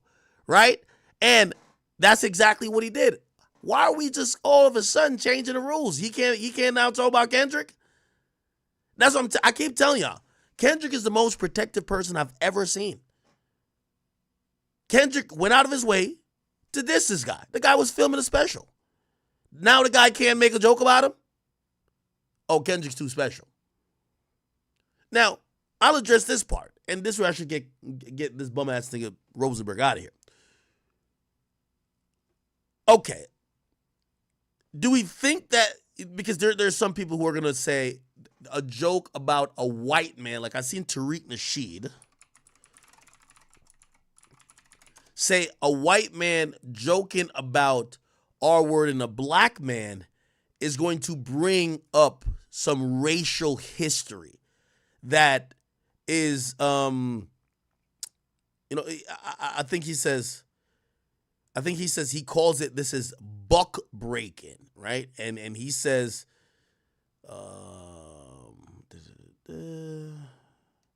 he basically says Kendrick Lamar is rapping about buck breaking. Let me see if I can find like an audio of him saying it. And that's like a term of supposedly that was a way to get the way that old slave masters would use to try to get slaves to confirm if they were too masculine or too defiant to the regime and the order of being a slave, right? Tariq Nasheed, and there, I'm a reasonable guy. I'm a very reasonable guy, I think. Okay, I hear that. I hear that, and again, I'm telling y'all, I don't like jokes about, like, me and Batima don't really get along, bro. Okay, that's just the reality of it. So, I don't think it's hilarious when, even if it's a joke about anybody. Oh, I'm gonna get him to fuck you. Oh, I'm gonna get my booty goons to go. That's not funny to me. None of that shit's funny to me. I don't care who tell it. Could be Dave Chappelle his goddamn self.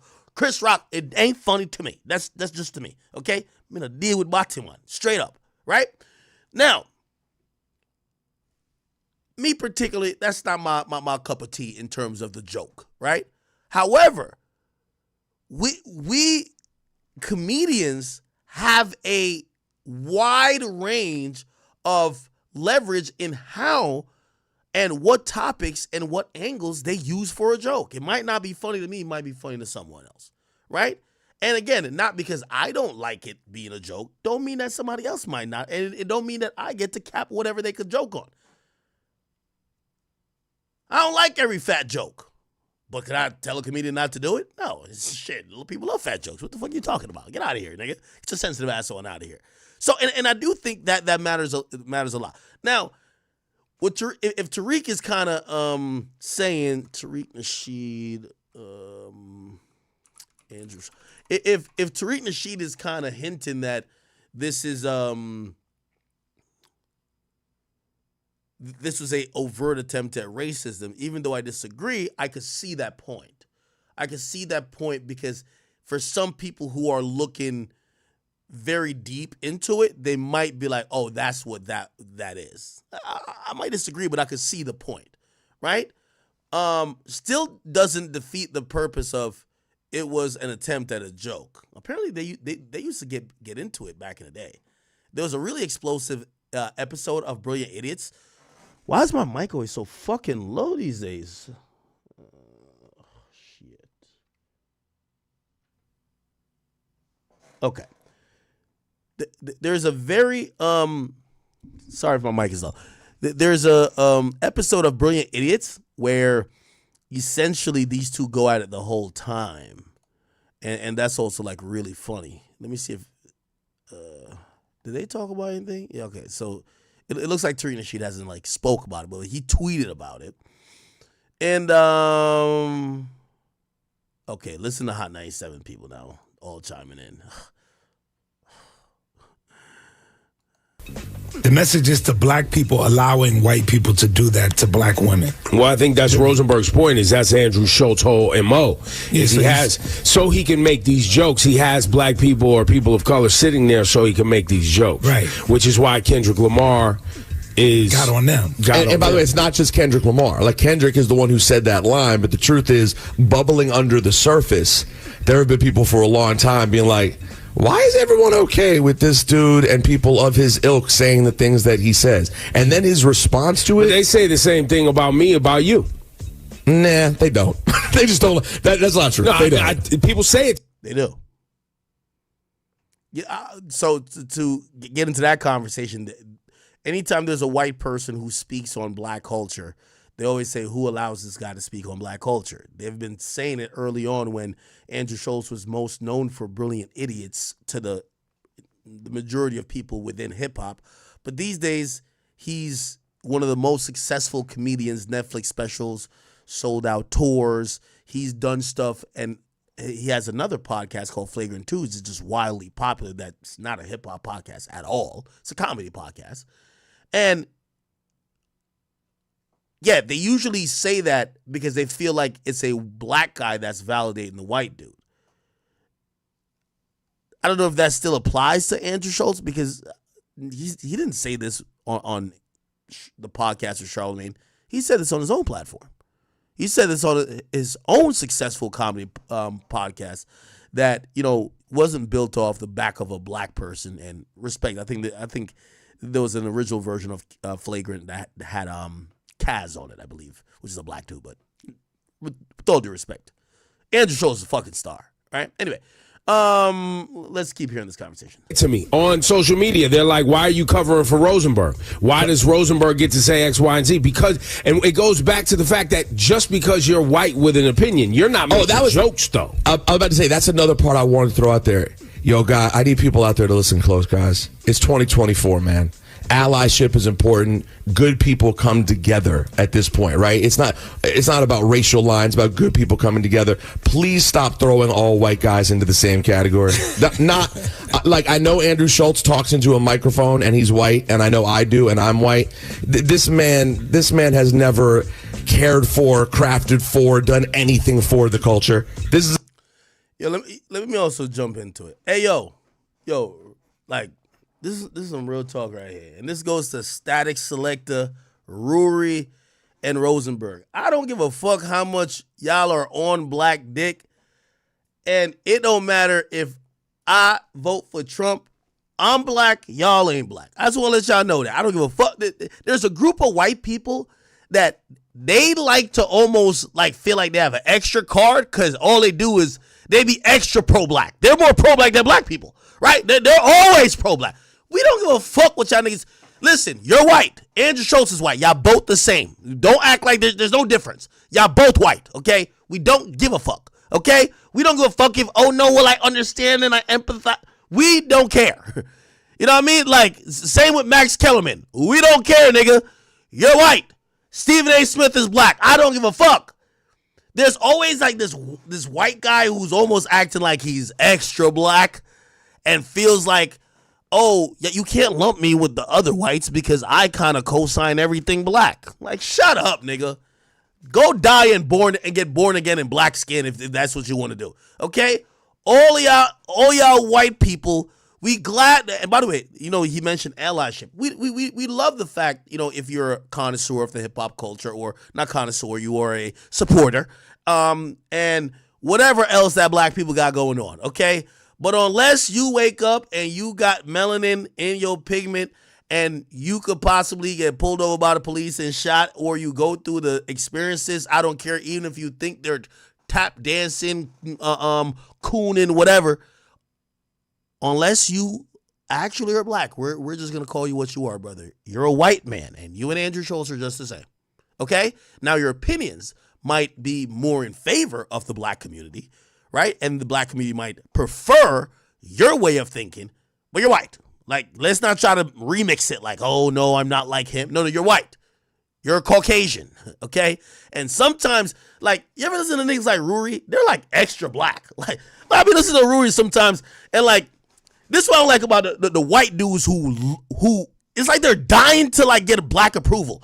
If you ever ask these motherfuckers, like, if what music they listen to, all right, play this. If me and this bum-ass nigga was having a conversation, you say, yo, Ak, what? You know what he would probably say?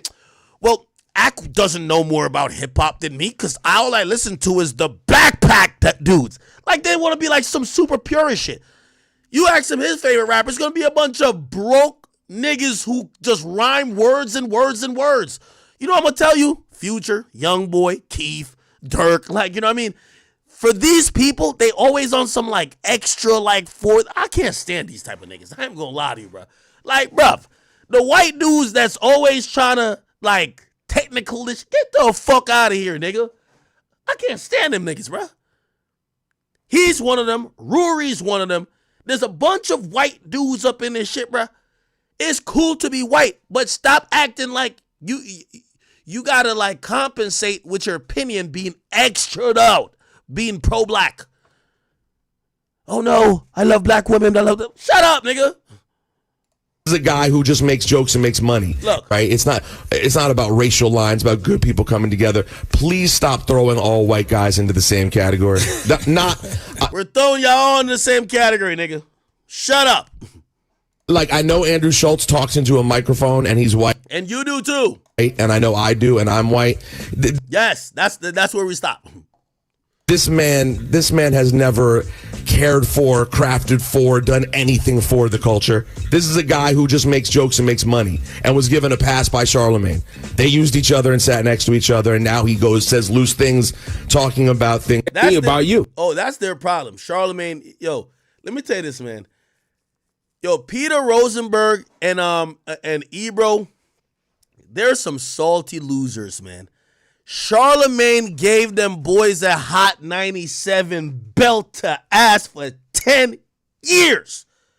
10 years. Yeah, I ain't gonna lie to you. A nigga give me BTA, that's belt to ass, people, for 10 years, every fucking year. Belt. Before Charlemagne came on the scene, Hot 97 was the biggest thing possible. Charlemagne beat they ass for 10 fucking years. Yo, it beat their ass so much, they dismantled the radio show. They sent this goof right here to go do, this goof started doing wrestling. This goof had to go cover wrestling. You get what I'm saying? And Ebro had to run to Apple. Yo, I see why they hate anything that Charlemagne has been associated with. So Charlemagne started a pod back way back when, and he was fucking with Andrew Schultz. That's when Charlemagne, this is before Charlemagne got too woke. You know what I mean? Charlemagne started doing all this, you know, mental health, anxiety, fuck that shit.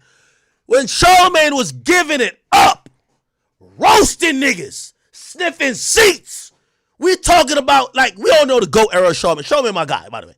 But we all know Patchy Face Leonard is the GOAT. He's the GOAT, okay? Let's be honest, okay? Charlemagne, I'm not this, but we know that's the GOAT era. Yo, even toned skin Charlemagne, he's definitely getting the bag, but he's too polished, man. He too polished, man. We see him on CNN and all that. But we all know when Charlemagne looked like a raccoon, niggas was getting the beats.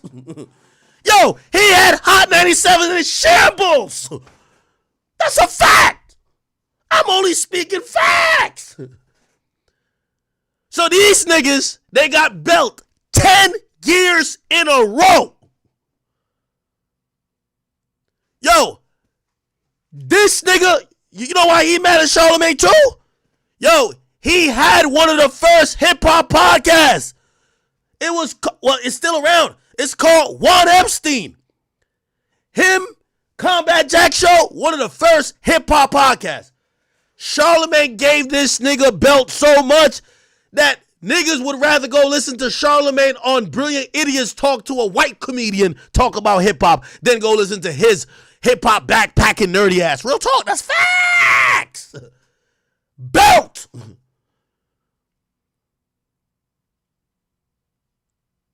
Charlemagne was like Stone Cold Steve Austin running into this fucking ring, grabbing this fucking belt and giving this nigga belt ass. Anyway, so that's why he hates anything that Charlemagne is connected to, which is Schultz. Microphone, and he's white, and I know I do, and I'm white. This man has never cared for, crafted for, done anything for the culture. This is a guy who just makes jokes and makes money, and was given a pass by Charlemagne. Yo, this nigga is he's such a sore loser. I'll tell y'all when this loser came in my DM, and he was just like, yo, academics, I'm not jealous of you. I'm not jealous of you being so fucking rich and so fucking successful, and I'm still at this fucking radio station. Yo, the nigga was saying all type of shit. The nigga wrote me a paragraph. Nigga, I left the nigga on red. I'm like, this is a fucking loser. It's like, I'm not jealous how successful you became. I'm just not. And I was like, yo, you got it, boy. You got it. They used each other and sat next to each other, and now he says loose things, talking about things like sodomizing Kendrick Lamar. That was what your reply was in the moment to the most popular, in this moment, the most popular black artist in the world, in this moment, was talking about. Hey, I'm going to keep saying it. I'm black. I'm Jamaican. I'm going to deal with Batiman activities. So that's not no funny joke to a nigga like me. I don't care who's saying it to who. Threatening to or like joking about R-wording a dude as another, that's not funny to me, right? However, let's not act like that's not white boy humor.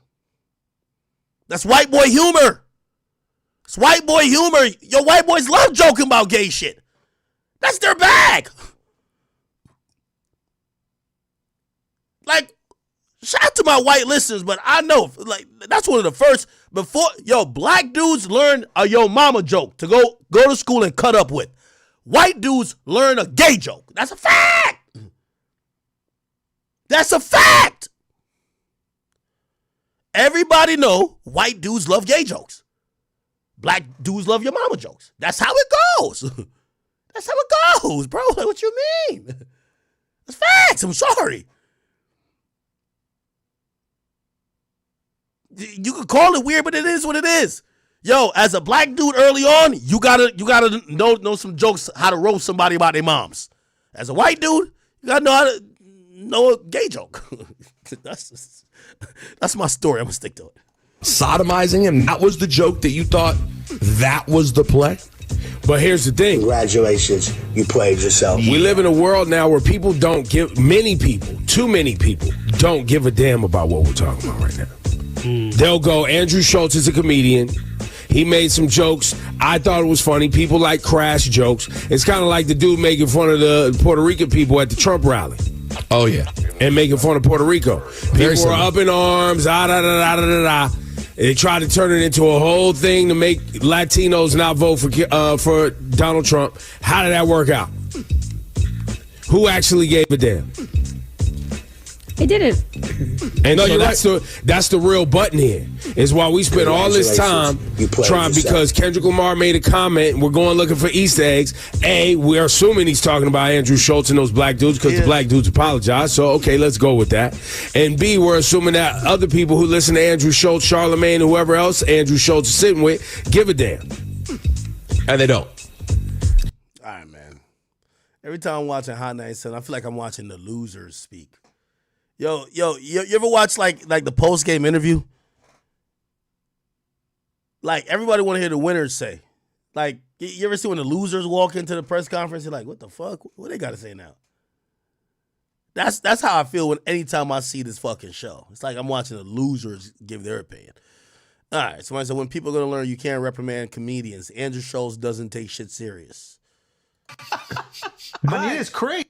Oh, okay, he's joking about the same thing. Comedians, we need to be more. Okay, let's get back to the video. Is that it? Is that it? That's what This is an act of sweet love. That's an act of love. Oh, you're a pacifist. I'm saying I could be romantic with him and there's nothing he could do about it, to the point like I think I'm so charming he would just fall into it.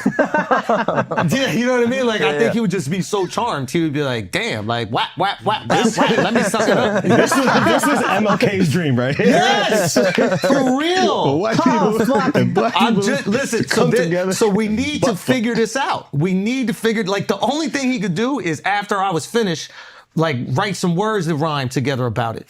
Oh, that Do you know album what I would be mean? fire. Like, That would be a and good that album. would, oh my God. He can make some calls. He can make some calls. Yeah, you want That to he talk can about do. another album called Damn. Be humble. Sit down. Reincarnated. Ask I penetrated. Listen, but in all seriousness, we love Kendrick Lamar, our woke king. And I think we're gonna do our best to abide by his. I don't know what his rules are about, like me having sex with him if we're in a room together. I don't think you'd want that. We don't know. Well, I'm assuming. We got to wait about 5 years for him to make another album. That's right. There is a chance in 5 years he would make another album, and the song about this is gonna be sensational. It's gonna be absolutely sensational. Don't you think? So he's gonna have some bars for you in the Super Bowl. Watch. He's gonna have some bars for you. I mean, the irony that he's like, we need to protect women, and he's performing at the Super Bowl, which is literally the Super Bowl of beating the shit out of women, guys. This is the problem. Is like when you're on your way up, nobody looks at your hypocrisy because they want you to be on the throne so bad. Like naturally, human beings, we all have this. Like we look at the number Very true. 2, and we're like, I see myself. This is what makes Andrew Schultz a top tier comedian is that, you have, they always say every joke is rooted in some type of truth. But one thing about Andrew Schultz, he has a really amazing way, and every great comedian has this too. Like, I mean, Dave Chappelle has it when it comes to race. Really, Chris Rock, I think he's the king of that. He has this really great understanding of racial dynamics and race relations. And he'll get up there and he'll clown different races, but like everything he's saying is not only rooted in truth, but it's a very unique way of just even analyzing society. And there's like a philosophy there. Andrew Schultz does this too, obviously not to their extent, and doesn't do. He's not a master with race, but he's just a master with anything he talks about. Like, see right here, he's talking about hypocrisy, and he's trying to wrap what he feels Kendrick is trying to do around this theory, and then he'll get the joke. And you go out there, go get it. Once you're on the throne, all we see is hypocrisy. It's like Joe Biden with his son right now. Yeah. Right? It's anytime the person is in power, and clearly Kendrick is number one right now. Anytime he's out there, we're looking back at what he's done, and we're like, oh, you're this woke guy, but then you really do shit with people that are completely inconsistent with what you say you care about. Maybe you're just using this as an identity to feed your narcissism, and you can't just go out there and be a complete narcissist, so you're gonna masquerade as an altruist, someone who protects the community, but you only do it when it benefits you, when you put out an album. Like, where's all this love for black women when Kamala was running for president? Well, like, was he out there riding? She's Indian, apparently. Good ass point. Yeah. Good ass point. She locked up too many of his dudes, you know. That's true. She did. What I hope is he's just a person who fucked up. Like, this was a line, it was a throwaway line, you should have thrown it away. Yeah, just say you weren't talking about me. That's the best thing you could do, Kendrick. Be like, yo, I don't know who Schultz is. That guy's scary, stupid, hilarious, or whatever. Like, just say he's scary, and I don't know. I don't even know who he is. I never even heard of his comedy. I don't know anything about that guy. That was for someone else. That bar was for someone else. I think that's the smartest thing that he could do. Yeah, he don't want. What you don't want to do is say my name. Well, it's hard to Say your rhyme. name 3 times, I'll feel like Candyman. That's facts. What rhymes with Schultz though? Like that's so hard to put into a song. Electric bolts. Oh, sick. Oh, that could be sick. That'd be kind of cool. Yeah. Yeah. What other things? Indianapolis Colts. Oh. John Smoltz.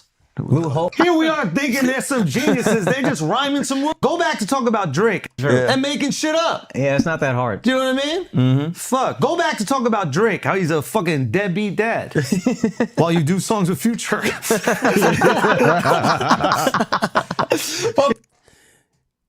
That is a point though, Chad. Hip hop it's mad easy to be hypocritical in. Yo, you don't take care of your child. You're hiding a child. Yo, Future got like 10 kids. Boys, the woke always get exposed. Are you gonna make a commitment to not making any more racial jokes? I'm gonna make a commitment right now that if Kendrick wants to squabble up, I'm tongue kissing him. Why? You don't have to do that. What the hell? What? I was like, you're married. What the fuck? Reincarnated. What voice should I make him singing? What song should I make? But listen, if we're in a jail cell, you gonna pull your back out, having to duck that look. listen, if we're in a jail cell, low-key, if we're in a jail cell, right? and we're making sweet love, you know, because there's nothing he could do about it. I like that you're making it consensual sweet love. Can I say that? No, it's consensual sweet love because at a certain point in time you realize there's nothing he's a pillow. Yeah. Why are you in a jail cell for this? No, but you can I take could him to use him dinner. as a pillow. That's what I could do. I could be like, yo, look, put your thighs at the end of my bed. I'm gonna rest my head on it while I go sleep. And there's nothing he could do about it. Oh my God. His people could absolutely destroy me. I'm not a tough guy. But Kendrick, it could be I would use him as a whole body pillow. So I'd say lay there rigor mortis, but I'm gonna put like your legs in between my legs. Do you know how like pregnant women sleep? Like a waifu. That's your wife. He's my waifu. Yeah. Absolutely. 100%. Anyway, no, I had a point that I was just about to make with this. No, a very serious point. Plenty of points right there. It was a very serious point. You think I'm just talking about frivolous sex with Kendrick Lamar? Is that what you think that we do on this podcast is incredibly It's not serious? frivolous sex. It's making sweet love. It's making sweet love. Yeah. Buttercup. Only white comedians can make this joke, bro. That is true. I don't even know if we can, bro. This is a new law. Yeah, you should have said that. White comedians don't joke about fucking me in the ass. Like I would have put that I in the didn't say I'd song. fuck him in his ass. Excuse me? I said I'd make him hold his thighs together tight. Make a little pussy out of that. He's gonna thigh him? Not put my dick where he doo-doos, Mark. That's disgusting. That's gay Make also. a little thigh pussy for me. Yeah. Oh. Squeeze it tight. You know what I mean? I would do that. Put your legs up in the air, sea walk in the sky, and make a little thigh pussy for your boy. That's not gay. That's.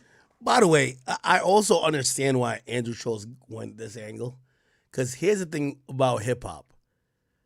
The perceived masculinity or the masculine just bravado effect of being in this culture, the easiest way to disarm somebody, if somebody says, yo, I'm gonna shoot you, if as a white guy, if you said, okay, and I'm gonna just kiss you, it makes everybody uncomfortable, and we've yet to see someone respond appropriately when someone is when someone approaches them, or not approaches, but says they're gonna do some gay shit to them. I mean, shit, I didn't even know what to respond when that Fruit Loop Saucy Santana said he was gonna fuck me. I was just like, what the fuck I say to this? Nigga, I've argued with thousands of people online. That's when the nigga say, yo, I'm gonna fuck you. I'm like, wait, what the fuck do I say to this one? So that is a good angle in that sense, because When have we seen rappers respond? Like right now, if say someone was getting that Lil Nas X and Lil Nas X says, "It's all good. You can shoot me.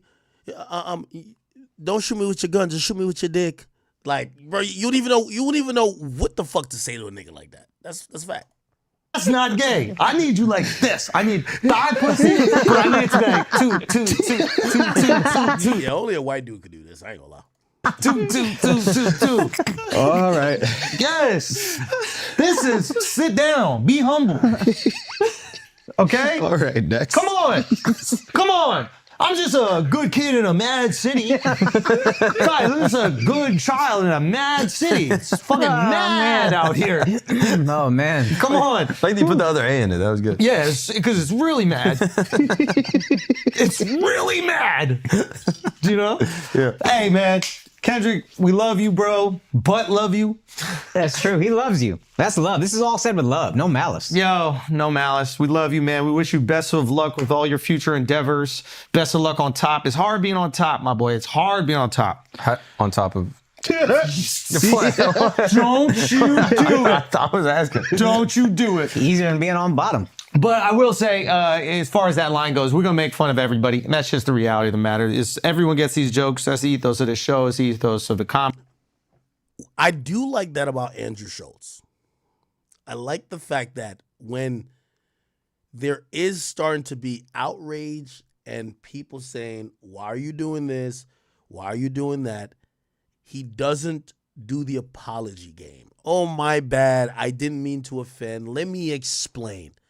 He basically leans more into his audience. He's a comedian.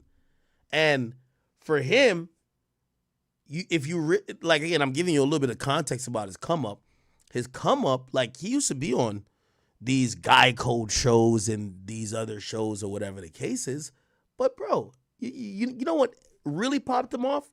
Is him leaning into flagrancy, which means, yo, I'm just going to do comedy and not worry about who thinks I shouldn't joke about certain things. They joke about trans people, straight people, gay people. There's mad Indian jokes if you ever watch this shit. Akash be catching them. Of course, there's hella black jokes. You know, there's jokes about everybody. There's jokes about white people too. That's a fact. So again, I like the fact that he doesn't backpedal like a pussy. And again, we're in a different time where what does cancellation look like for Andrew Schultz? The people who are saying, oh, we got to cancel him, they've never bought a ticket to his comedy show. They're not there when he's filming his sold-out special in an arena. They're not there supporting this podcast. They're not on his Patreon. They're not there buying tickets to watch him, guest star or, do a cameo in a movie. So what the fuck do those people's opinion matter? And I mean, I've kind of tried to operate that way too. Anytime I see people mad at me on Twitter, they always ask the same question. Why do we keep giving this guy a platform? And then there's always like a chat nigga somewhere saying, y'all never gave him shit. Actually, he had to work twice as hard because y'all niggas hated him. So, hey, you're just helping his platform by even keep talking about him, but there is no one who gave him anything. Like, he worked for it. And I do like that about, this, I don't know what stage cancellation is in now. I seen Elon Musk. Did you see what Elon Musk said? Well, he basically said cancel culture is pretty much done, right? I'll just go to, I think Shade Room posted it. I think maybe I posted it too. I think he said cancel culture is canceled, right? Where is it at? Damn, they post a lot.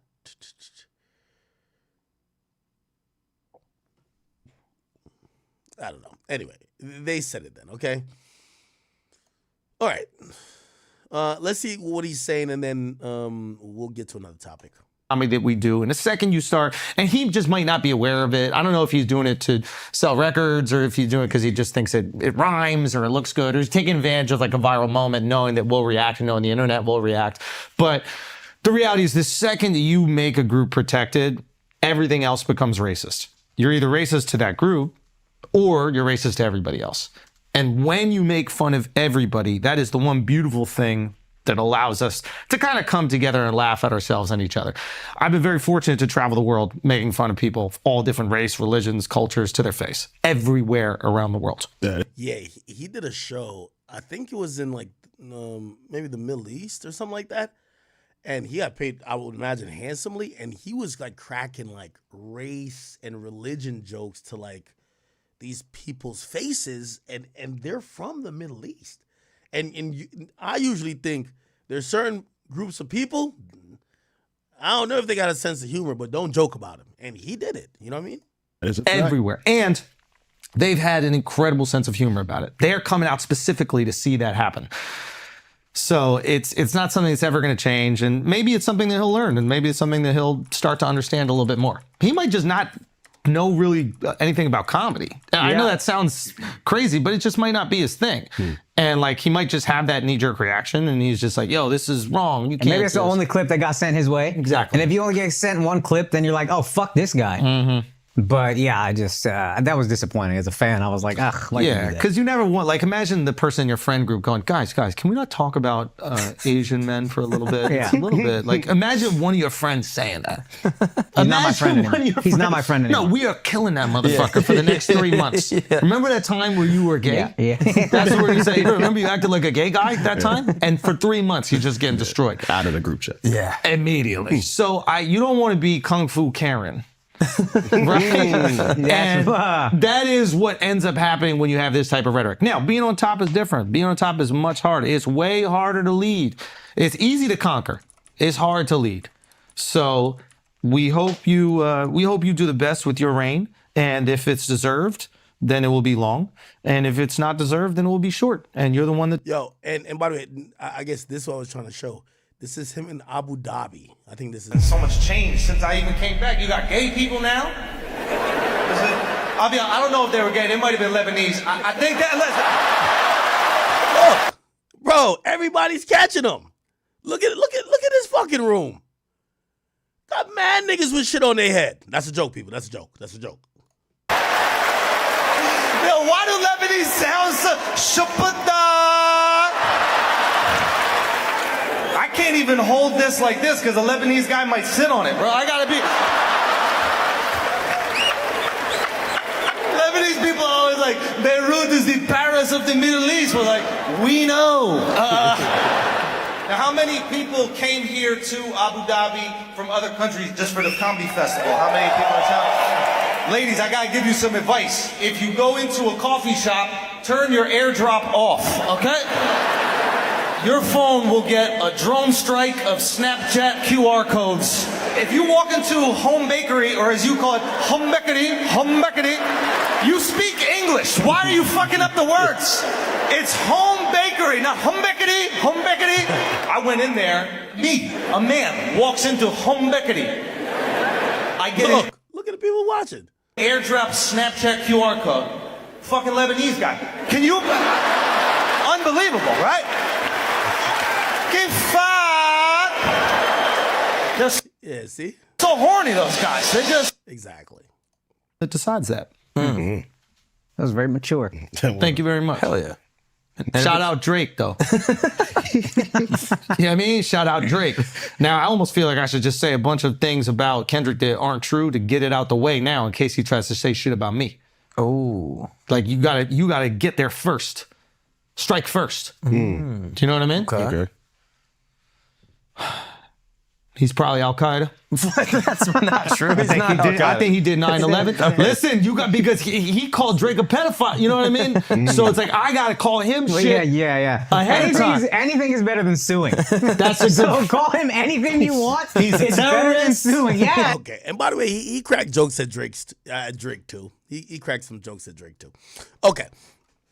I guess we're 2.5 hours in. Ooh, let's watch this. It seems like everyone on the internet is promoting gambling, from the biggest pop stars like Drake to journalists / commentators like DJ Academics. But what? How am I promoting gambling? I have no affiliation with any gambling company. But people like Drake are just symptomatic of a bigger issue, and that is musicians, influencers, and everyone in between glorifying gambling to a What? Why they got my face on this thing? A susceptible audience. And to understand how it's gotten so big recently, who is this guy? Matty Balls. What's up with you, bro? Pause on the name. Let's take a look at one of the biggest culprits. I'll play. Oh, you say I didn't want to play the jokes? I can play the jokes. It's all good. I can play the jokes.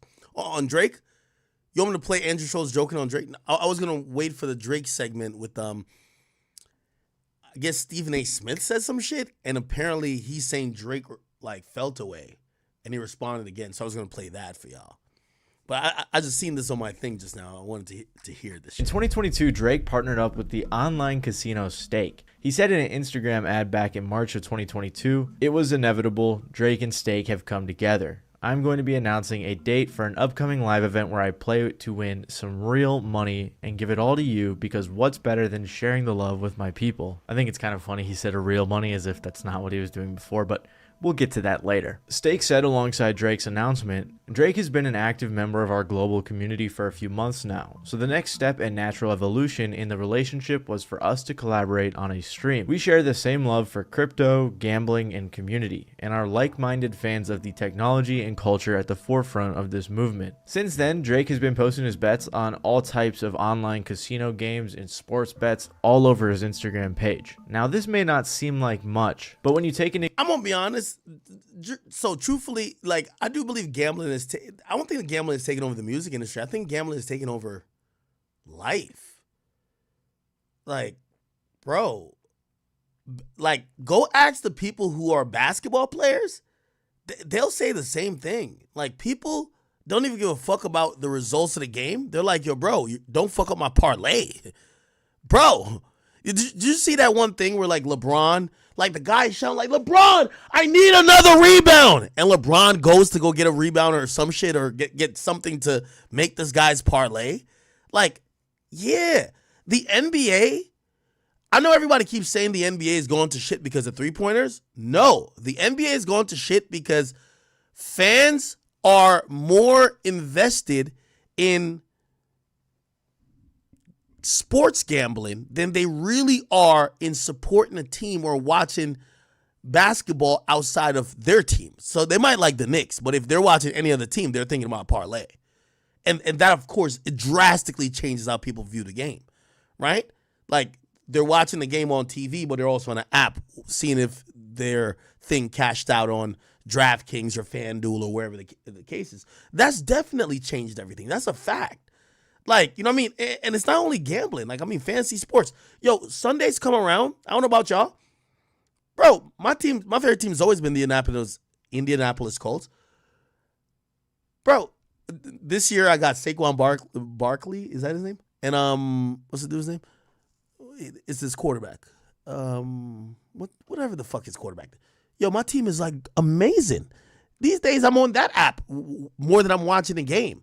Like, I don't even watch the game. I just watch them rack up points on there. What's the quarterback name? I'll be forgetting. Yeah, the Colts is my favorite team. No, it's not C.J. Stroud, you fucking idiot. Who's the quarterback for the Jalen Hurts? Yes. So, bro, I'm gonna be honest with you. Sports has been like life has been corrupted by these things that hold value more than the actual entertainment that we were once all in love with. When it comes to football, I care about my fantasy team. Other than my team, fuck the game. I care about my fantasy team. Right? So the first priority is my team winning. Other than that, I want my fantasy team to win. I don't give a fuck. And that has a different consortium of all type of players. Then it's sports betting. It's all about the parlay. It's all about, yo, I had this guy under this amount of 3-pointers or whatever the case is. Because I've seen this whole thing. Like, they had this whole thing recently. And I'm not getting off of the gambling stuff. Don't worry. I'm trying to do this as a segment. They were like, yo, this is why nobody watches the NBA. This is why nobody. It was like a 2-minute clip of like LeBron like missed shots literally For LeBron was playing a team.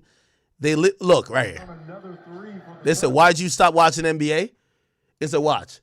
This is look. Look at this. Look, 1 3-pointer, brick. Look, 2 3-pointers, brick. Like, there's no post game. There's no fadeaway. There's no, we got a mismatch on the court. Let's do that. There is no, like, it's just all about 3-pointers, right? And I don't think that's what killed the game. Because here's the thing. Of course it looks trash when they don't drop. But I'm going to be honest with you. Basketball never look better than when they do. I'm sorry. Like, you know what I mean? It's the reason why, unfortunately, with Steph Curry influencing the game, now everybody shoots threes. So even your fucking center who's 6'10" is at the 3-pointer jacking up shots when he could literally just raise his hand up and dunk without jumping. It is what it is. So it's all about 3-pointers. And I don't think that's what killed the game, though. I think it's these ancillary things. Bro, the reason why they had to make these in-season tournaments and all this goofy shit that they're doing in the basketball and shit like that, players don't want to play no more. They got guaranteed contracts. See, in football, they don't. Football, they don't got guaranteed contracts like that, right? They have a lot of incentive-laden contracts. Basketball, guaranteed. Why the fuck are you playing in meaningless games? Then it becomes what gambling is pushing. Oh, well, I have you for the over on 4 assists. Like you have fans heckling you more than you winning the game, just you getting their parlays. So it turns into some super goofy shit, but people are trying to blame the 3-pointers. Like, now, granted, this is like a 2-minute stretch of very horrible basketball, but I don't think it's that. I really think it's gambling, bro. Take consideration that Drake has 144 million followers. By the way, his deal $180 million. That's what I heard, not from Drake, but from the other side. And regularly gets millions of likes on all of his posts. That is a great place for marketing. Not only that, but he also has Steak's Instagram tagged right at the beginning of his bio, right in front of other sponsorships, his own brands, and his own fan page. This is prime real estate in the digital marketing age, and I cannot imagine how much they're paying him. Actually, I mean, I can. We'll talk about that too. He's even posting whole video ads for Steak on his Instagram page. Maltese. Oh, Dios mío. Yes? Yes, sir. Hey, I do think we're going to talk about this later. I think there's a gambling bubble that's going to pop at some point, right? Because, gambling, it's a thing that is for people with disposable income. And I definitely do believe gambling is targeting people with no disposable income. And it's not going to really end up well for a lot of people who just don't have. If you're making $100,000 and say you have disposable income of $40,000 and you gamble $10,000, people won't care, right? But if you're making $30,000 and your disposable income is basically nothing because you're paycheck to paycheck and you're gambling, that's a problem, right?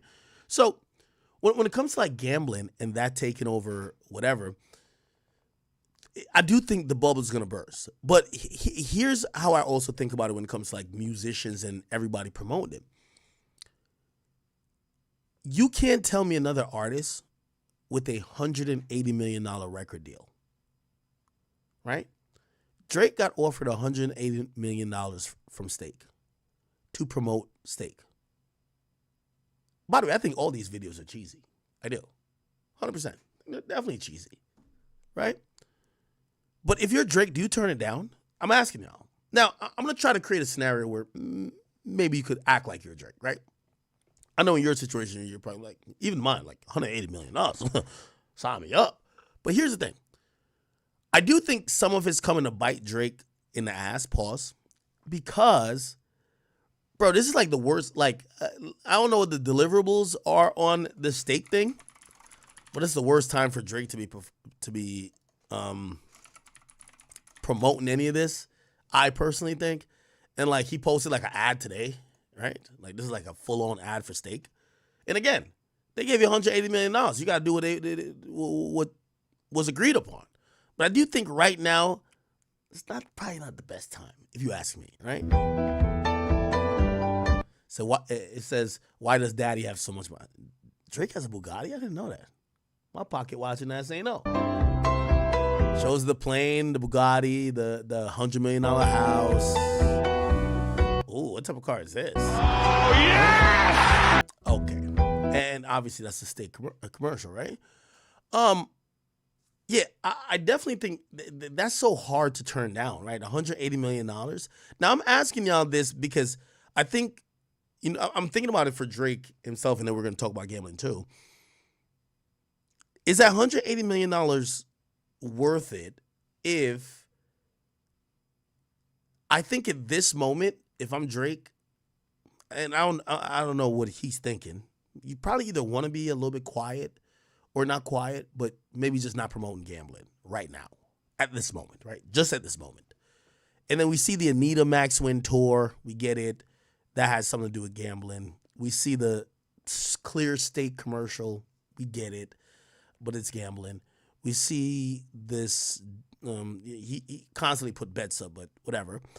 And I'm wondering, I'm only looking at it from Drake's perspective.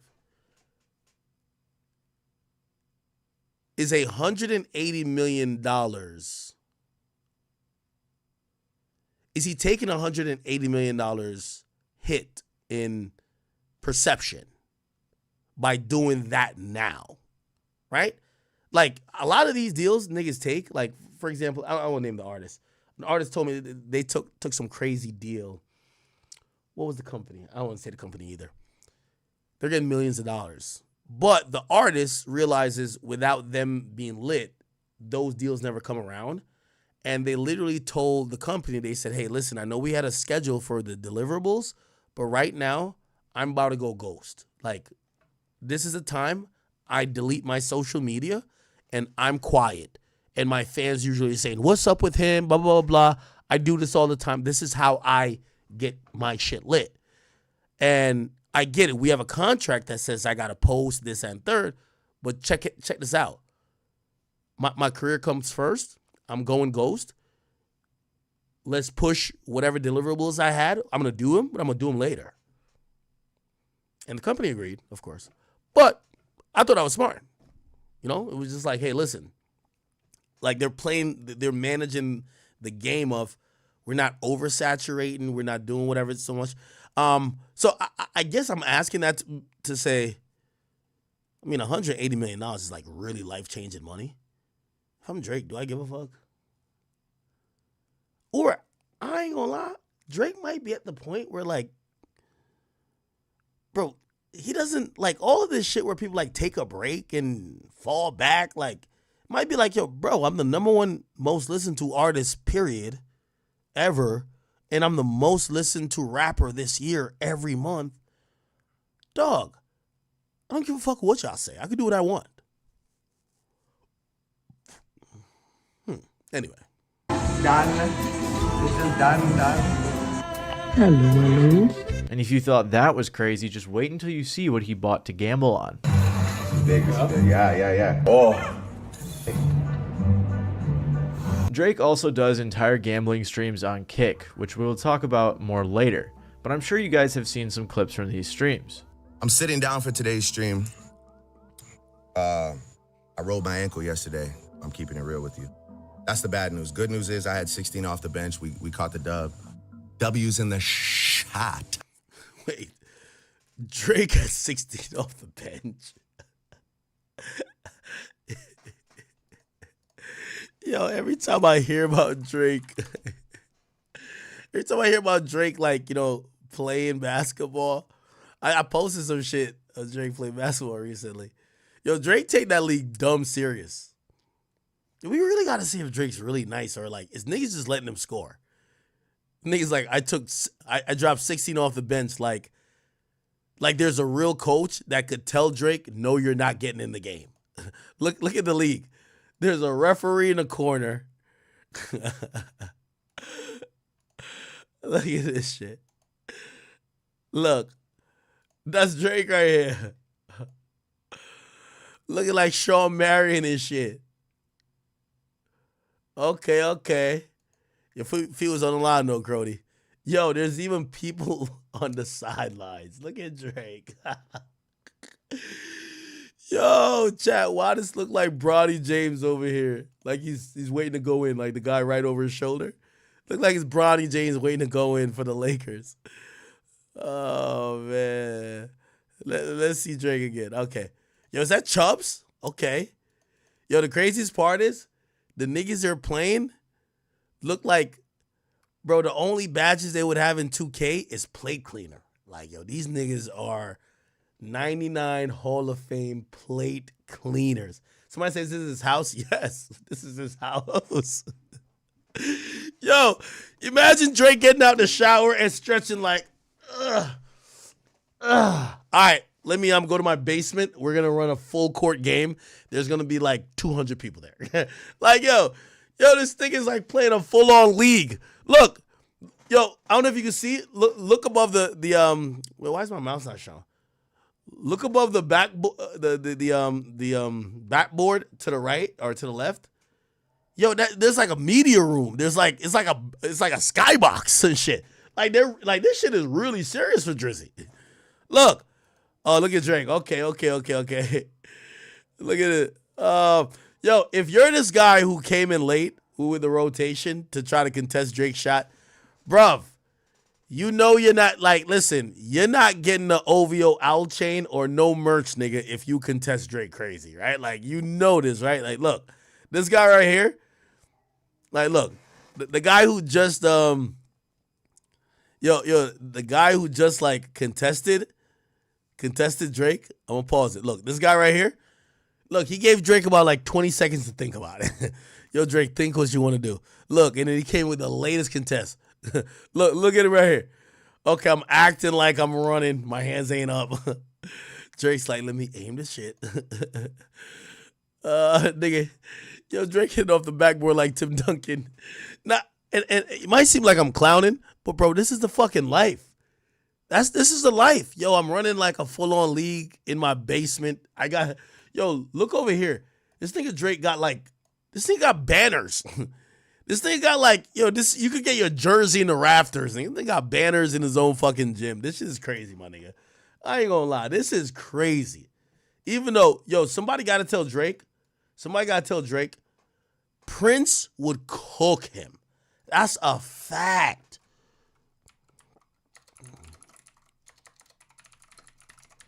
Yo, come on. Prince would cook this nigga. Like shorts and sneakers and gave them to us and laughing. I'm like, this is gonna be funny. Come on, chat. Yo, chat. I don't give a fuck what Drake been doing, nigga. Prince would have cooked this nigga, dog. That's a fact. It was wild. And I was like, there's a book by his cover. This cat can ball, man.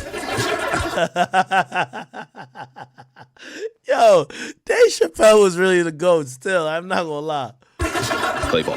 Look at this shit, chat. Look at this. This is gonna be Drake right here playing defense. This is gonna be Prince. By the way, rest in peace, Prince. Oh! He was crossing cat. Oh, shit. Nah, this is too funny. He was getting rebounds like. Oh, by the way, rest in peace, Charlie Murphy too. Didn't Charlie Murphy pass away? I think he did, right? Charlie Murphy. I think he passed away too. Damn, Charlie Murphy. Didn't he? Yeah, he did pass away. Damn, it's been like almost like 7 years. God rest his soul. Charles Barkley. I ain't gonna lie. Drake will get to work. How did I even get to that? Oh, I'm still talking about gambling. W's in the shot. Also, I just realized Drake's alter ego, Anita Max Win, is actually I Need a Max Win. My alter ego. Anita Max Win. Anita Max Win. Very creative. And I cannot believe he turned that into an entire character for his tour. To be fair to Drake, this partnership isn't entirely out of character. For example, he lost a $60,000 bet to French Montana back in 2016. He lost a $10,000 bet to Quavo after Quavo made a half-court shot. And apparently he lost $200,000 gambling one night in Atlantic City. So it sounds like Drake isn't too good at gambling. However, I found an article from November of 2023, and I'm not sure how accurate it is, but they said that they checked out Drake's stake profile Deep Pocket 6. Oh, okay. I tried to check it out, but stake isn't legal here and I don't have a VPN, so sorry. But the website said that Drake had won a total of $101.9 million and lost a total of $39.5 million. Oh, shit. I guess Drake only posts the losses. Every time when Drake posts like a sports bet, straight losses. I ain't gonna lie to you. Yo, you gotta fade Drake bets. If Drake says somebody about to win, definitely gonna lose. Canadian dollars, that is. After all of this, even Kendrick Lamar called out Drake's gambling problem in their scuffle. What Kendrick got to do with this?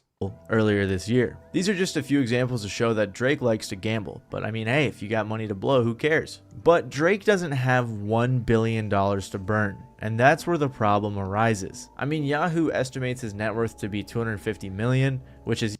No, Drake has made $1 billion. Usually never accurate, but even if you 10 times that, he's not going to gamble away nearly half of his net worth. The reason that Drake was able to gamble...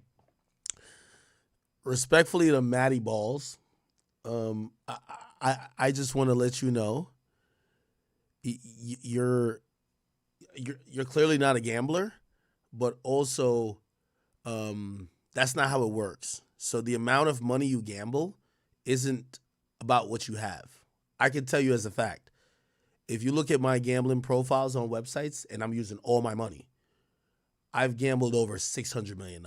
I don't have $600 million. It's like you don't lose every bet. So imagine if I had $5 to my name. If I bet $1, I win. I bet another $1, I lose. I bet another $1, I win. I bet another $1, I lose. You could bet, you only have $5 to your name, but you bet $60 before you lost to $5. You get what I'm saying? That's what I'm saying. So what you've bet is actually not what you've lost, right? What you bet is just what you've put up, but with gambling, usually, at least for most games, is about a 50-50.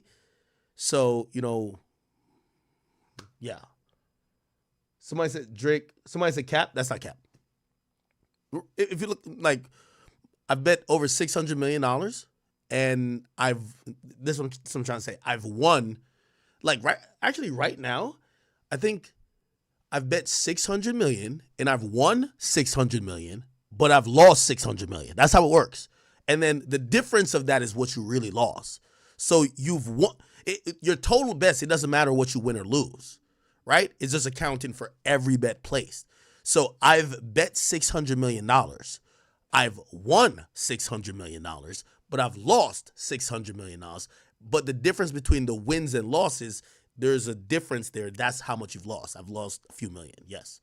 That's how it works.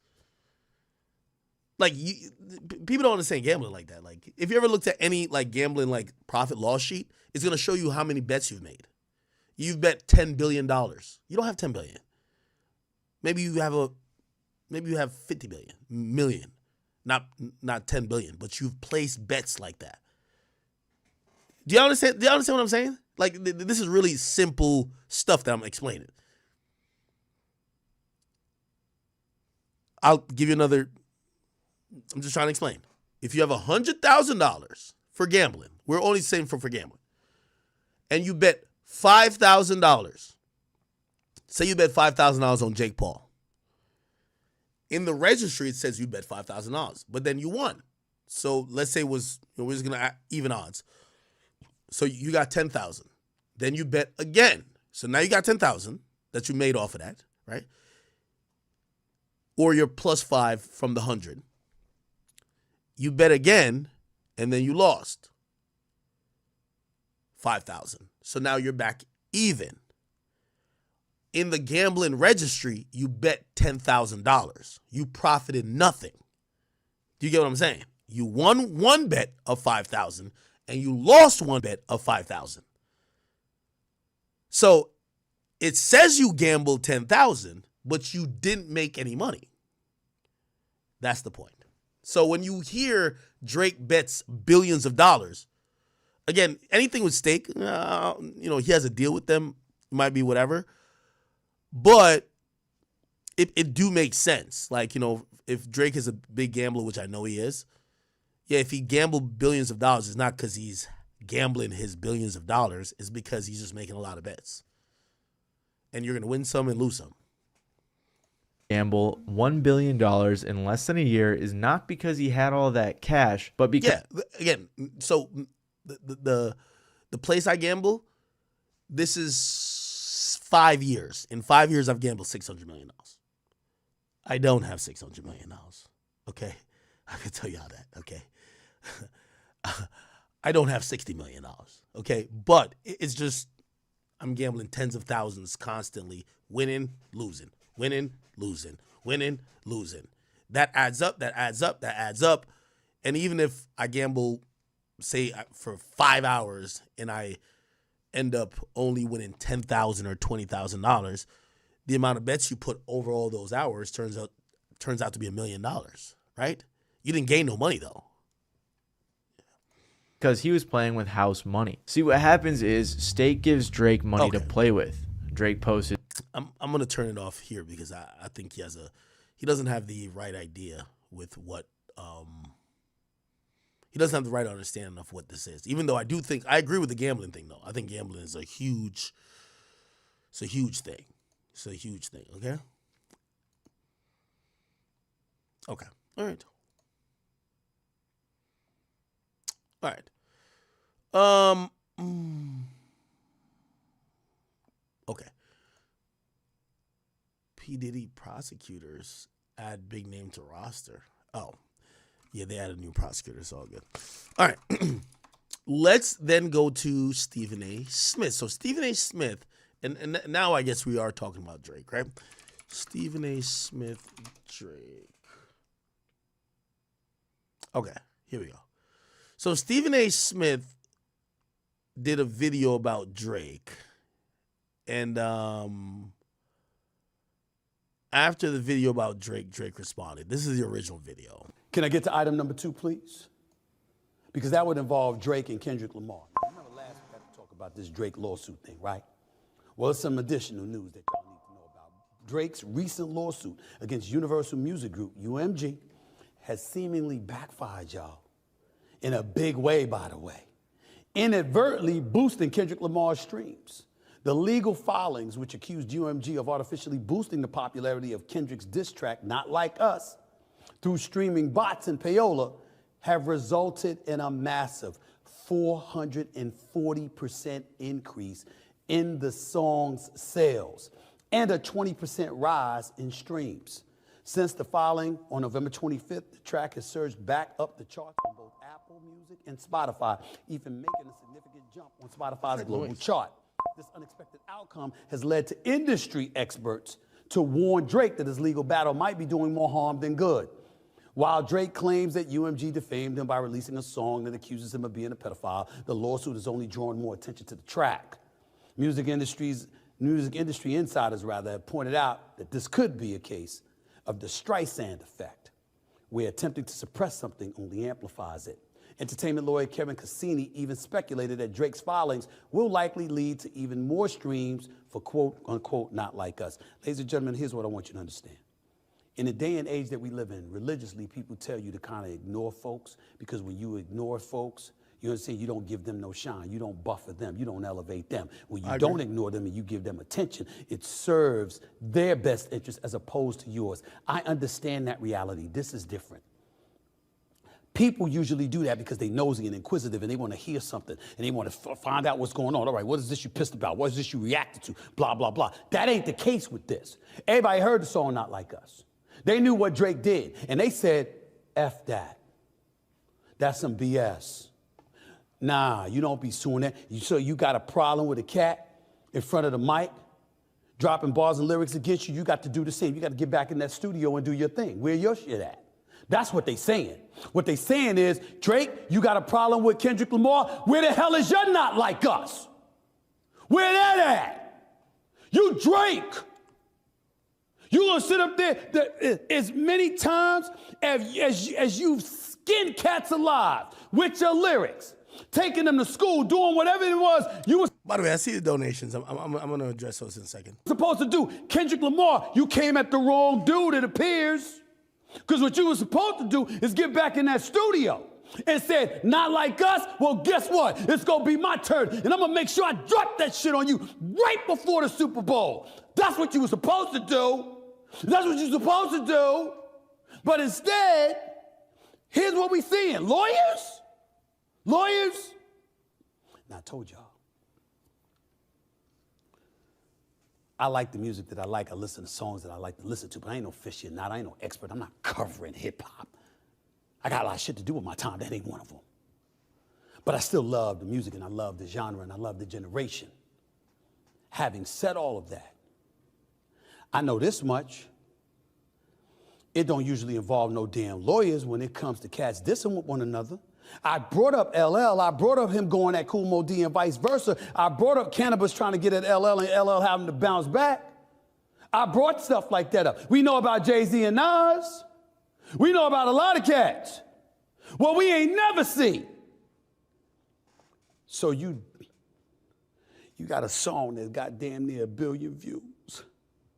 I'm gonna get my lawyer. Really? I am in no way saying all of this to diss Drake. Drake is great. And his success speaks for itself.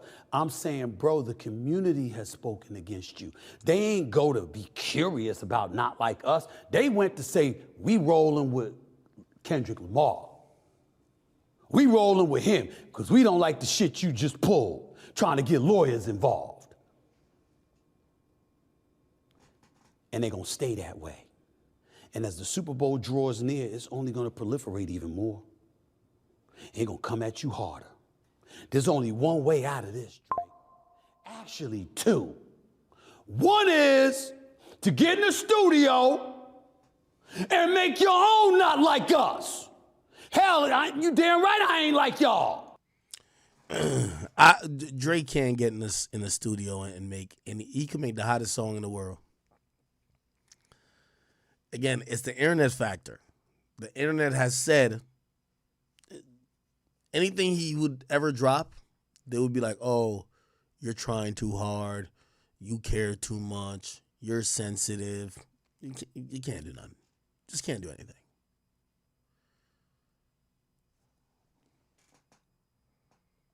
And thus, that's why the back and forth is over. You can do that. Got to be skilled because Kendrick Lamar's something special. You got to be skilled with it. Or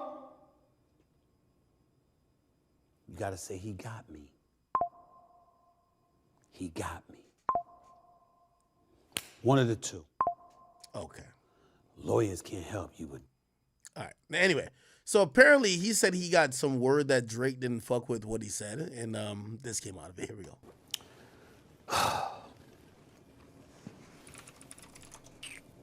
I understand that Drake's a bit sensitive in these times. You know, he's in his feelings. And don't ask me how, but I know that he has seen this show. And I know that he has seen some of the things that I have said about this show, about him on this show. This is Drake. Y'all know this is Drake, right? I mean, I know y'all know it's him, right? You know, we ain't seen him in a while. That's what I'm saying. You know that's him, right? That's Drake. To Drake, the artist extraordinaire, I did not say or echo a single negative thing about you. You're a phenomenal artist. You're big time. What I said was, fact, Not Like Us got you. I even pointed out how the line about accusing you of being a pedophile, ain't nobody paying attention to that. They just think it's lyrics, it's bars being dropped. That's not true.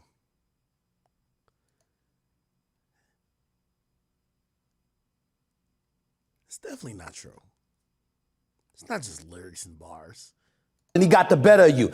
What I'm saying is, you don't go the lawyer route in hip hop over something like this. You take it to the studio.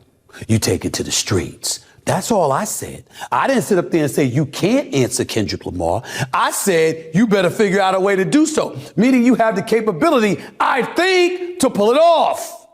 That's all. It's not a crime for somebody to say he got you. He got you on that one. Not Like Us was big time. You can get lawyers involved and talk about people engaging in bots and payola and all of this other stuff to buffer and uplift his numbers. But damn it, when you go to the streets, everybody know what Not Like Us is. And because they know what Not Like Us is, and who did it? With Russell Westbrook and DeMar DeRozan and LeBron James, your boy, all bopping and weaving to it. Getting their groove onto it. Yo, bro. All we saying is, go back in that studio. Ain't nothing but respect. You're great. You Drake. This is what you've done. Ain't nothing but respect. You had a concert, bro. I was featured at your concert. Introing you. I wouldn't allow no shit like that to happen if I didn't have respect and love for you. You had the Toronto Raptors game, I'm going to roll right up to you. I always roll right up to you and see you. Nothing but respect. Nothing but respect. That's not the point. The point is, Kendrick got you with that song. Come back with one of yours. That's all I'm saying. Come back with yours. Okay, I'll pause it there. I know it's gonna sound like I'm like a Drake apologist. I get it. Number one, Drake shouldn't have any feelings if Stephen A. says he don't think he won the battle or thinks that Kendrick got him. That's not your man's. You should not feel no type of way. So I definitely believe that. I personally, and I'll let you know, I haven't spoke to Drake about this. I'm trying not to speak to him about most of this stuff because I told you, I think he should just lay low. Anyway.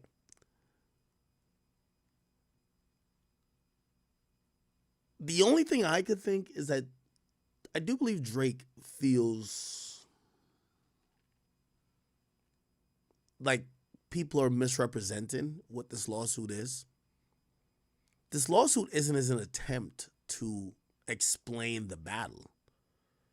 This lawsuit is him saying my negotiations have been fucked up and trying to blame the label to say, y'all helped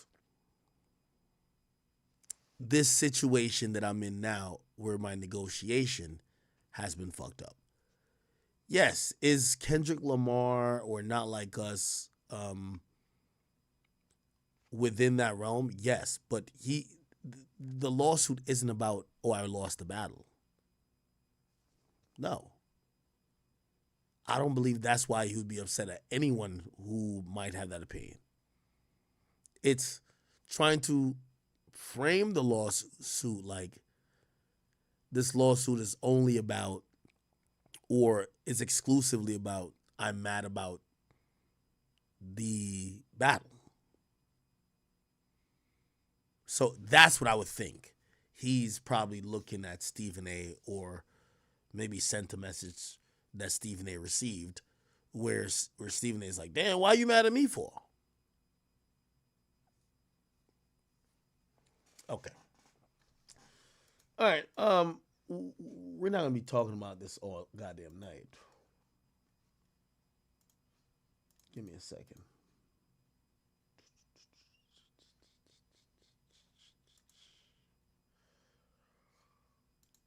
Give me 1 second. Let's pull this up. All right. All right. Did y'all see this? This is like hilarious. Little change of pace. And you know that because I called you. Right, but you.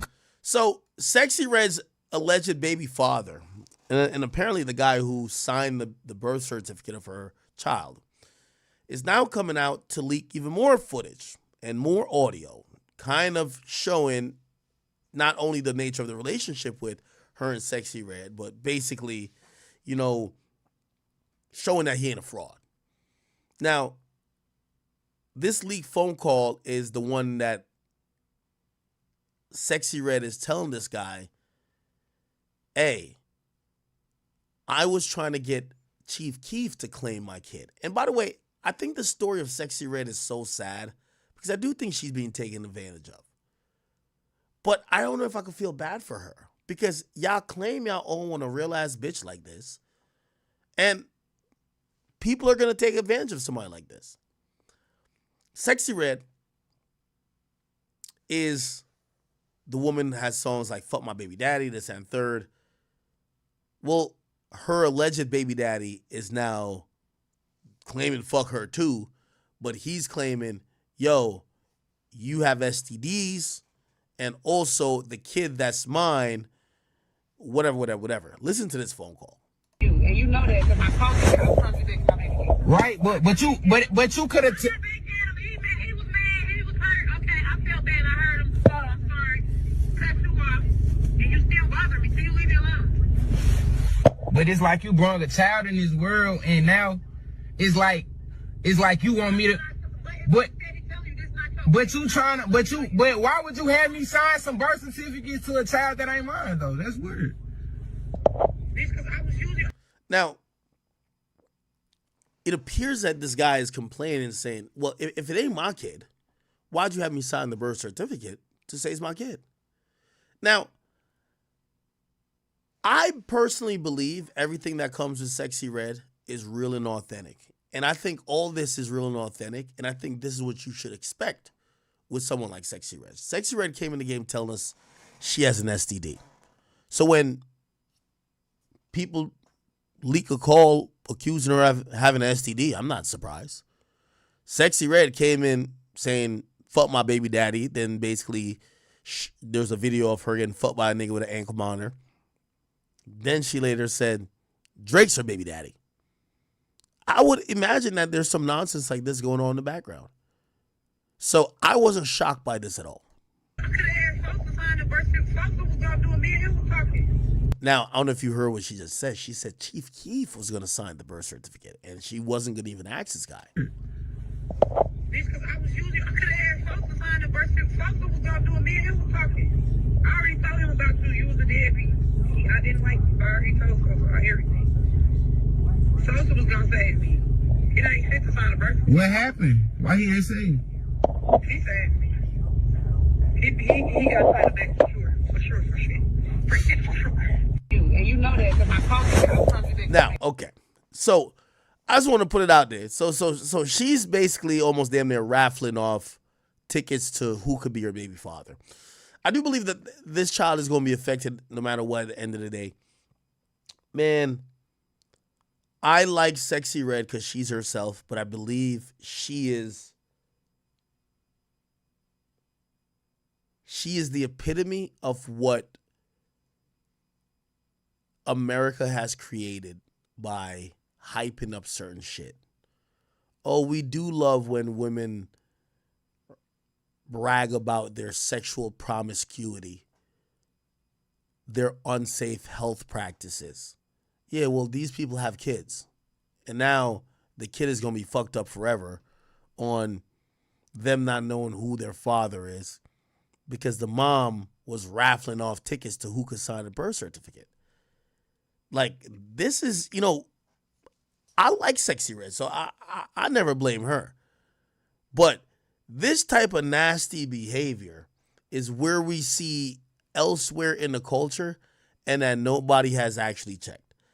Also, I'm not upset that there's dudes trying to do what women do frequently. There's a guy clout chasing, exposing, and basically seemingly damn near almost like soliciting a check because his baby mama is famous and she is rich, or his alleged baby mama is famous and rich. And I'm not that mad at it because this is what women do in the reverse very frequently.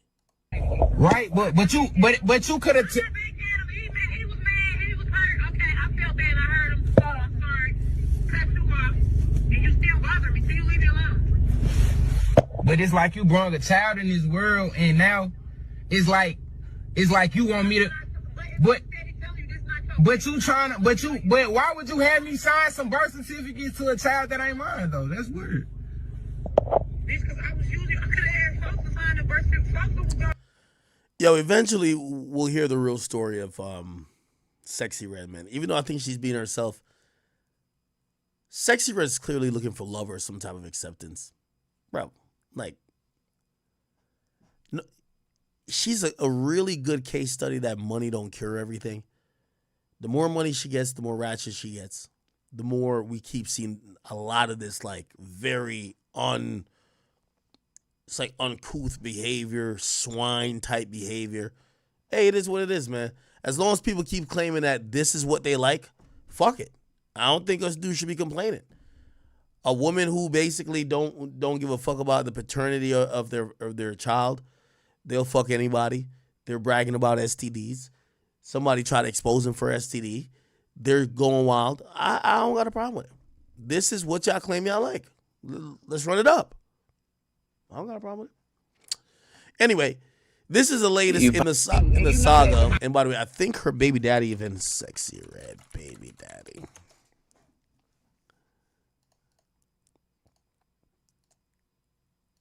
Here we go. Is it that? No. Oh, okay. It's the old video. It's the old video. Jesus Christ. Now, when he first exposed her, he claims that she had the herpes virus. She got so many of y'all brainwashed and polluted like. I got an infinity clip, you know that. Why you steady playing on this internet, bitch? My money though. Why you lying? Do all your know what's going on with you? Do you tell you burning, or do you lie to him like you did me? Or is you lying to them how you did me? Or is you lying? Or did you lie to me? Did you lie? Did you tell them the truth? Or did you tell them the truth? When you gonna keep it gangster? Hey. And when you gonna keep it gangster? When you gonna keep it gangster? You bitch, that's what you did. You lied to me for 6 months and then you told me you had that shit. I hope you got AIDS. Now, I think he saw my herpes. I don't know. He said you lied to me for 6 months, then you told me you had that shit. And when you gonna keep it gangster? When you gonna keep it gangster? Bitch, that's what you did. You lied to me for 6 months and then you told me you had that shit. So if y'all don't know how HSV2 type 1 or 2 work, this how this shit go. Gucci third leg done started a fucking pandemic, man. You can't get rid of that shit. By the way, Sexy Red.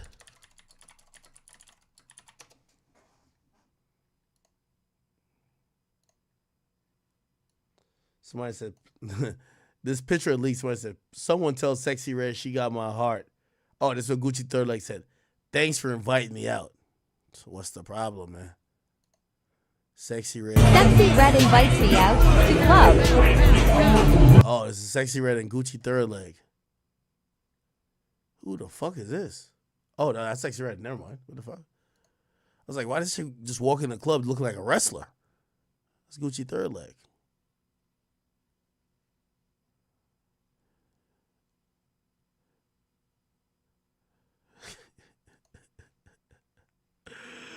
All right, man. If you somebody that got this shit, while they having an outbreak, then you can contract it. But if you don't, you won't contract it. So for all my bitches that I put this on in the past or in the future, I don't got this shit and my paperwork coming up. Cause I could book some paperwork. I ain't no faking that. If I get on her and tell y'all that, y'all know I ain't gonna tell y'all no lies on my daughter. If I had this shit, I'd wear it on my chest. I'm talking about young boy got this shit, he ain't doing no faking. He ain't doing no faking on my daughter. But I'm gonna buck some new paperwork for y'all so y'all know this shit real deal. And I was trying to like put this shit together before I came and put it in y'all face like that, but I'm finna put this shit together for y'all. Just hold on, give me 1 second. Okay, he just did a whole bunch of capping. Man, yo, Sexy Red, again, I appreciate everything that she comes with in terms of all her being very original and natural, but I do think she's a cautionary tale for all these women, man. You know, it is very satisfying watching women who have promoted whoreness and all that type of stuff, we see the other side of it because, you know, just like how male rappers have consequences, you promote that you're the biggest killer, slime, slat, YSL the biggest gang. Well, y'all got a RICO. The same with these women when they promote sport fucking, promote fuck my baby daddy, booty hole brown, pussy green, get this lipstick line with that's named after STIs or STDs. Yeah, of course. This is exactly what should happen. And speaking of which, real quick, because I seen this as well. So apparently there's a whole drama happening now with Krishan Rock. So Krishan Rock got ran up on by some random dude who said, yo, I'm the father of the baby and not Blueface. And people were like, say what? Come again? And obviously Blueface has said back in the day, yo, my girlfriend, which he was talking about, Krishan Rock, he said she slept with a dozen dudes. There's a dozen dudes who fucked her. Anybody could be the father. I don't know if I'm the father. Now we're getting told, and by the way, this is the video of the dude running up on Krishan Rock. Actually, I could just play it from here. So Krishan Rock's baby daddy allegedly pulls up on her, and here is the clip. Where's the clip at? Junior right here. Weird as shit. Now I'm gonna keep it a being with you. None of these niggas really got no right to that kid, man. The only person who should be ever getting a paternity test is motherfucking Charles Barkley. That kid look like Charles Barkley, bro. You weird as shit. What's wrong? You weird as shit. Nobody stalking you. If that kid's first words is terrible, Chuck, terrible. Like that's Charles Barkley's kid. That ain't no goddamn Blueface kid. And whoever this fucking weirdo is, ain't your kid, nigga. That's my son. That's my son. That's my son. What you want to do? What do you want to do? I don't give a call him. Come on, man. Look. Krishan Rock's son, Charles Barkley. It's Charles Barkley kid. Look. Chuck, I'm going to tell you right now. The Lakers are terrible. They will not make the playoffs, and LeBron James cannot compete with Michael Jackson. Look, come on. Look. This baby look like, come on, bruv. Chat, we got to be honest at some point. This is Charles Barkley's son. Why are we capping? Charles Barkley is the pappy. Why are we capping? Nobody touch you. Call him. Okay. I need y'all to come on, man. Okay. Let's go this one. Okay. Let's go this one. I need y'all to come on. Let's go. Right here. Okay. Junior right. So that happened, and then now the drama has escalated because Wack, who represents Blueface, and I don't know what's going on with Blueface and Krishan Rock, even though supposedly they married each other while Blueface is locked up. I don't know. Wack came out to say that Krishan Rock's ex was in a delivery room. Listen to this. Who went to jail behind a bogus murder behind this. So that was his before Blueface knew the bitch. And he was the one in the delivery room when the baby came. Come to find out. So wait, he was in the delivery room? Was in the delivery room and got all the pictures and shit. So at the end of the day, who am I? Because my thing is ladies, and I'm waiting for y'all to do your due diligence. Ladies, you didn't put no father's name on the birth certificate, and you was 6'7". Give them the DNA test. Y'all heard it here first. I believe it's gonna come back. It ain't either one of they baby. Sound like an episode of Maury.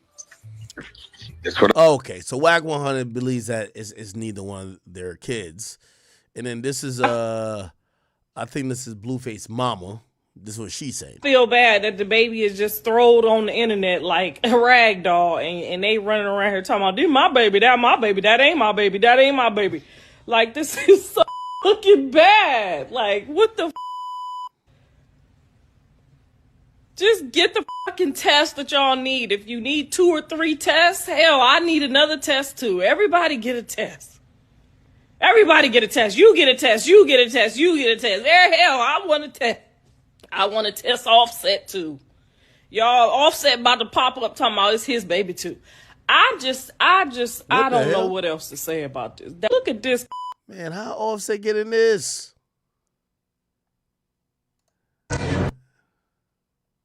Because he's a liar. Y'all know I was in the delivery room with him. Only me, my mother, and her godparents. That was it. Nobody else. He's a liar. He's a liar. He wish. Okay, so there's the nigga wasn't in the delivery room. You telling me right now? The fuck is this?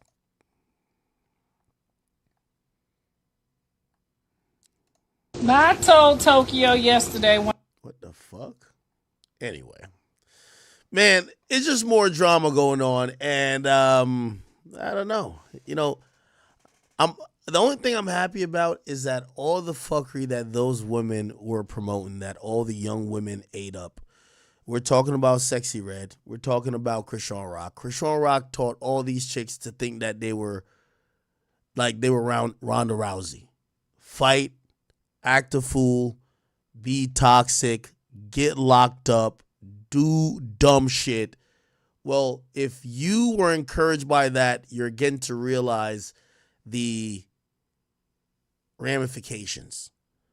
Being a nonstop alcoholic, smoking and drinking while you're pregnant, your baby gonna come out looking like Charles Barkley. Okay?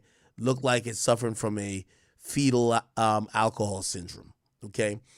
And then in the other case, Sexy Red, yeah, she's making millions of dollars.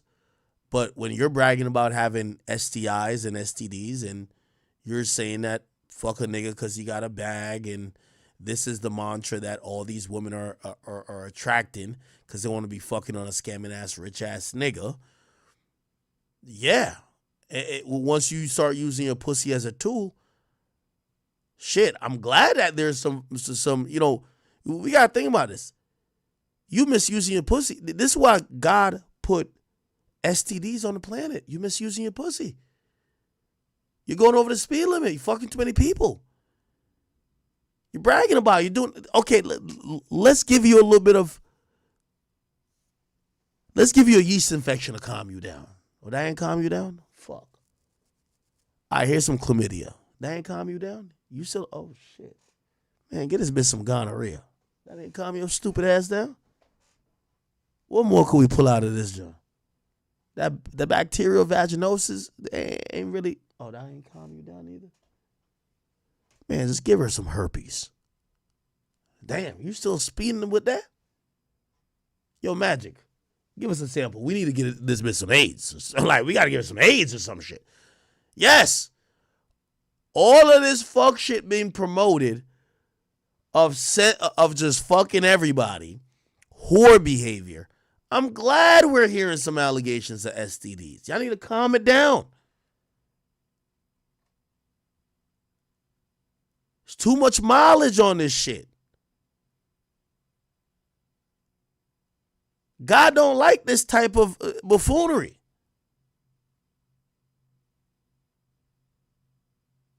So again, I ain't gonna lie to you. And God, if you hearing me, you might have to get one of these bitches syphilis. I don't even know what syphilis is, but I know that's that. Yeah, syphilis is like an STD, right? Syphilis. STD. Ain't it STD? Yeah. Yeah, yeah. This is like some old school shit. You got syphilis. It's like, nigga, what? I don't even know what syphilis is, nigga. Just get, yo, God, just get one of these hoes that. Let them just hold that for a bit. You're fucking too much. Syphilis. Here you go. Congrats. It's the only thing you can solve this shit with, man. God don't like this shit.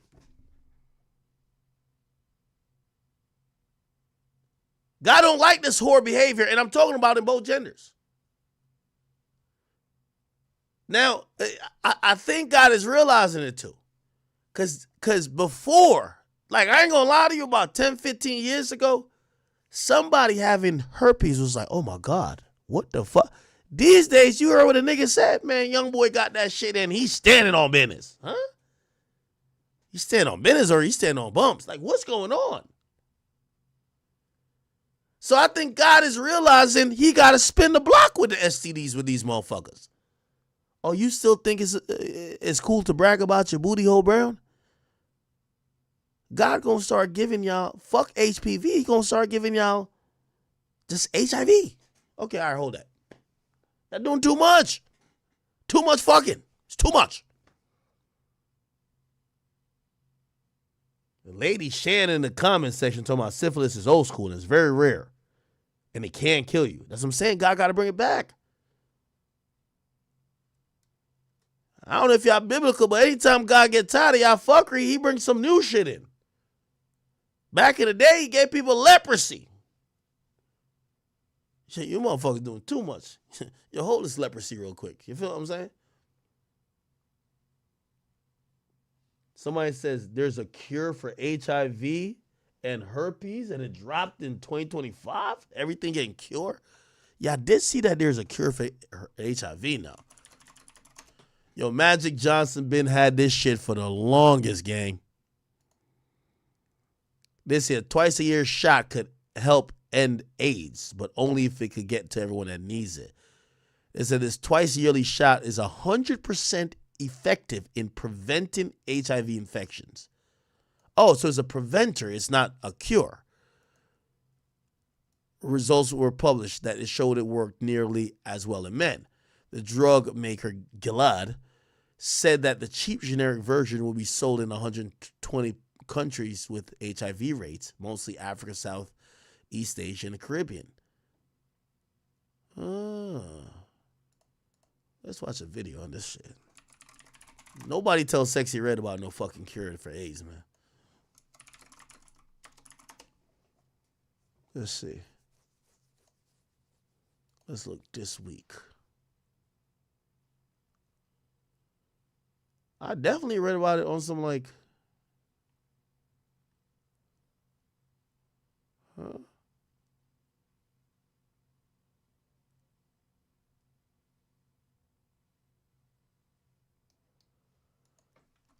Is this not true then? HIV cure.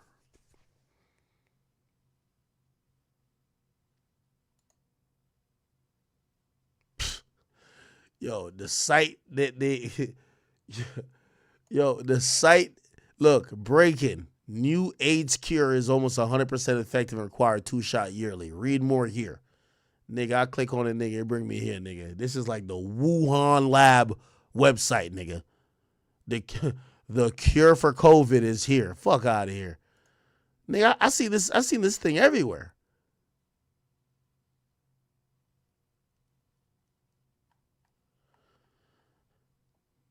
I'm trying to find a YouTube video on it. HIV 2 shots a year. I'm not seeing no new shit. Oh. Inexpensive tools to protect you. Is this Bill Gates? The fuck? From getting HIV is something we've always believed in. Initially, we were involved in a daily set of pills, but in Africa, it didn't get very big uptake because women said it looks like maybe I have HIV. So we've been. Yo, they said there's new little baby. All right, yeah, we don't give a fuck that much. Shout out to Magic though. All right, give me 1 second. Yeah, little baby dropped some new music. Yeah. Please tell me it finally hitting this time. His new song's called Touchdown. Did the music? We could probably play it for a little bit. Here we go. You know, I don't give a fuck. Wait, shit just won't play. All right, gangster. Fuck it. All right, won't play, man. Might be a sign.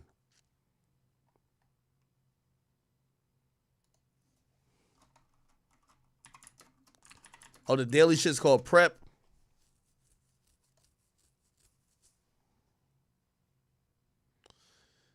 Yeah, by the way, the person I was talking about is Lil TJ. The album just dropped. It's called Farewell. He's off Columbia. Yeah. So this album is his last album on Columbia. Well, I guess 2 songs have dropped already. Okay, one with Annalie Choppa. He got some shit with Polo G. One with Rich the Kid. And one with G Herbo. Yeah.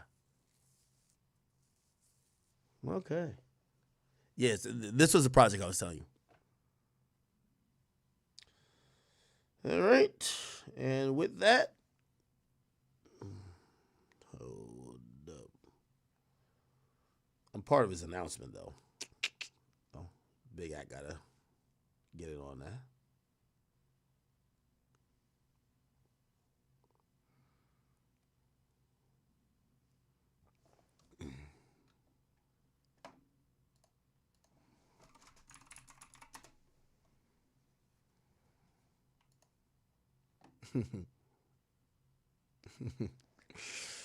No, gotta help the machine go along, brother. Okay. There's new YoungBoy too, though. There's some new YoungBoy shit that just popped up right now, right? NBA YoungBoy. Yeah, y'all. We finna listen to this shit. We know YoungBoy gonna have this shit popping. Yeah, that's my type of shit. Yes, I like this. Okay, we gonna check this out too. All right. So Lil Baby dropped. Who else? All right. Anyway. So apparently, been working on something that you could take less often. Lenacapavir is an injection taken only twice a year. It's discreet, and it. Yo, I ain't gonna lie to y'all, man. Yo, word 2. That nigga Bandman Kevo invited me to Columbia. I said, all right, what up, gang? He said, yo, Columbia got the best woman in the world. I said, all right, bet, bro. He said, you gotta come out here, man. He said, because the nigga was vacation there like all the time. I said, I bet. Then the nigga gonna tell me, he said, yo, act. He said, when I go down there, I be fucking all the hoes. I said, word? I said, bro, like, you don't care about STDs? He said, nigga, I be fucking these hoes raw. I'm like, what? Ain't no fucking way. I said, bro, you gonna catch some. He said, act, here's the hack. Here's a life hack. I said, what's the life hack? Because I'm like, yo, if every nigga is going down there to just fuck the Colombian hoes, like all the little passport bros who are burning like a motherfucker, they go down there to go fuck the little Colombian and Brazilian hoes, right? I said, how do you don't get the STDs that they all passing around, right? You know, they got like some new, like, you fuck these bitches before you nut, you catch AIDS. Like, it's some instant AIDS, instant transmission shit. Feel me? So anyway, I said, how you? You know what he said? He said, bruv, here's the hack, bro. He said, nigga, he said, there's a thing you take. If you take all of them, you guys, it's like a whole treatment. It says there's a prevention thingy that you take that prevents you from catching all of the STDs that them people got. And I don't mean them people, I mean anybody got. You can't catch no chlamydia, no gonorrhea, no HIV, no herpes. He says, all you got to do is take this. He says, I be popping them shits like Flintstones. I'm like, ain't no fucking way. He says, yes. The nigga told me about some new shit. Nigga, I had to Google it. And nigga said, yo, I'm not coming out of Columbia to use no fucking condoms. Nobody does. So, hell no, this don't sound too healthy. Nigga said, I pop some shit. So you pop some shit right here? Before you get there, you got to do it before. I'm like, they got HIV prevention pills? So you want to catch that herpes? Take the joint. You want to catch that chlamydia? I ain't gonna lie to you. After they told me that, nigga, I X'd off Columbia on one of the spots I need to go. What the fuck? Hell nah. I don't want to hear no shit like that. The fuck? I gotta take like 6 like STD prevention shit to go have fun. I'm good. I'm chilling. What? What the fuck going on? What the hell going on? For real. The nigga told me the name of it too. He said, bro, so when you come, he said, everybody who come on the trip with me, they take these tablets. I don't even know if it's tablets or injections. He said, you can't catch it after that. You know, Batman Kev talk. I'm like, wait, you can't catch AIDS after you take this shit? It's like, yeah, you can't. It's a new shit. I'm like, what the fuck? Like, imagine I'm down horny. I take the prevention pill. Like, if I'm taking like a AIDS prevention pill, bruv, my dick wants too much pussy. Like, come on, bro. Like, yo, like the moment you're taking the AIDS prevention pill, like, you know you're fucking too much, bro. Like, chill the fuck out, bro. Chill out, man. How much pussy you need, bro?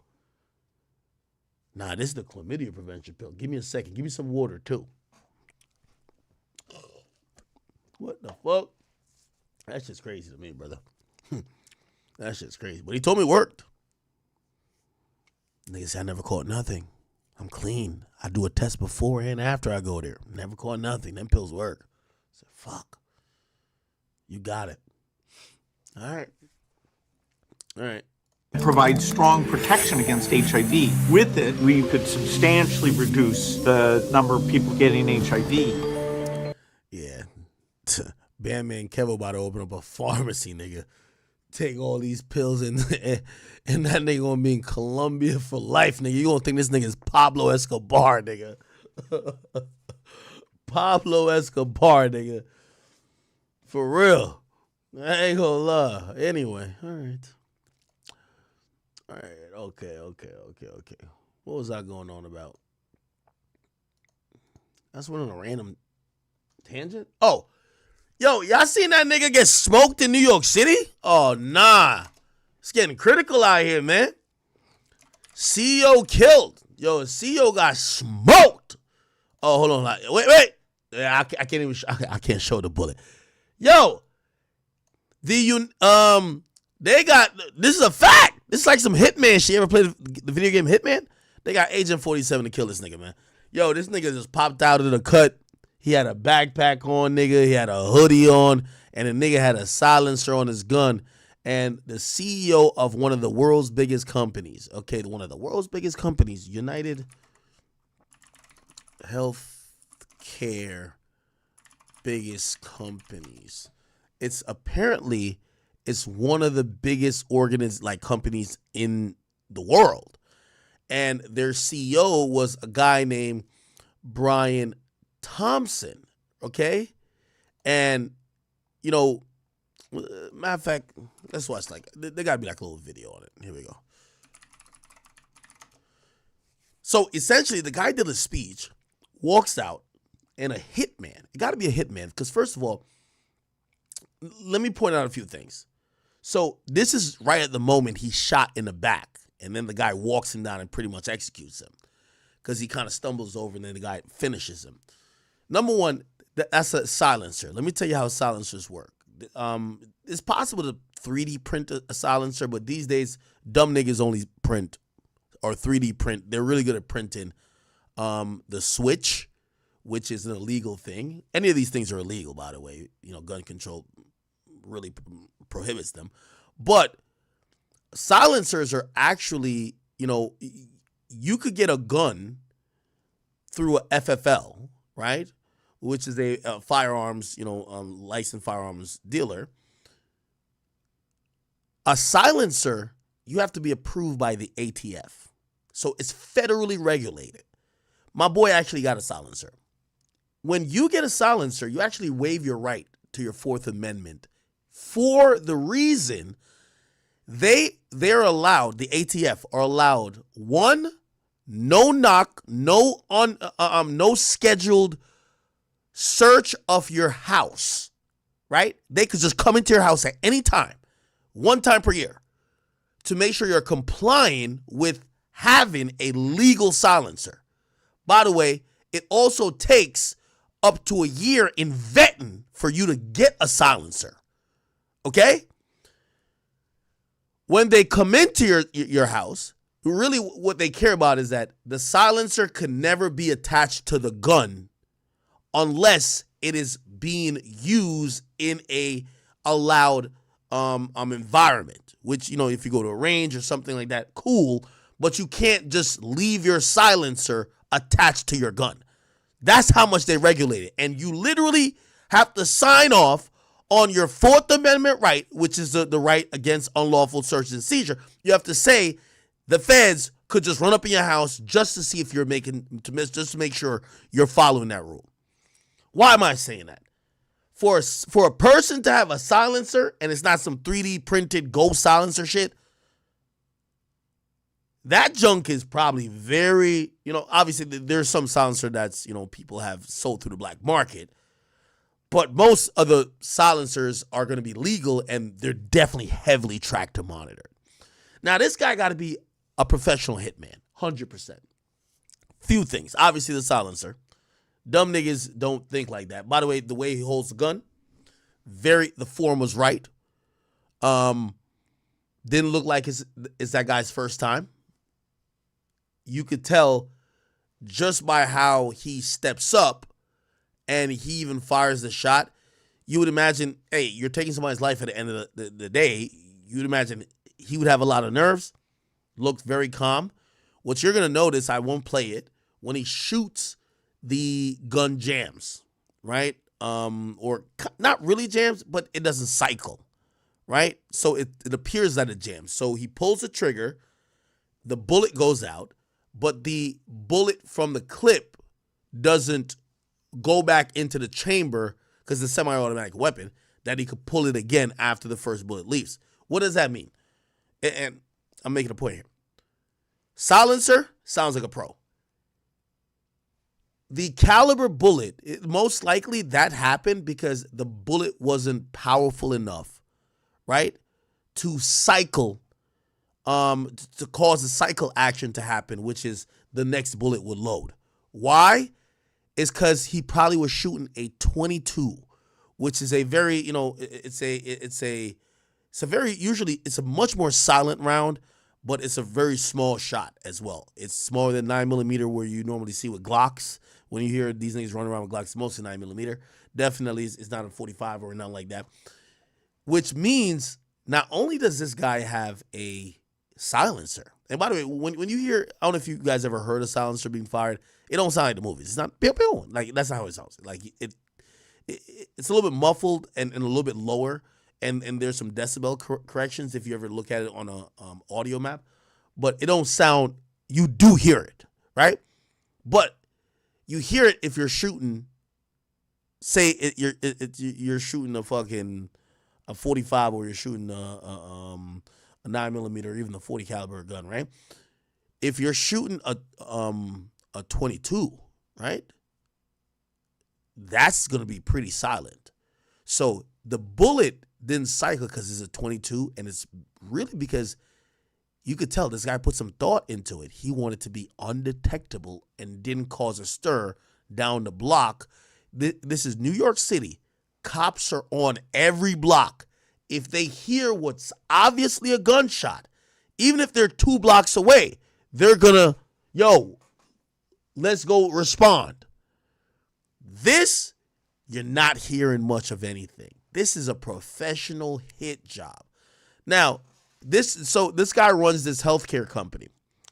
This healthcare company has had there's a lot of drama going on with it. Some people feel like they've gotten shysted by them. And let me give a, okay, here we go. United Healthcare Company.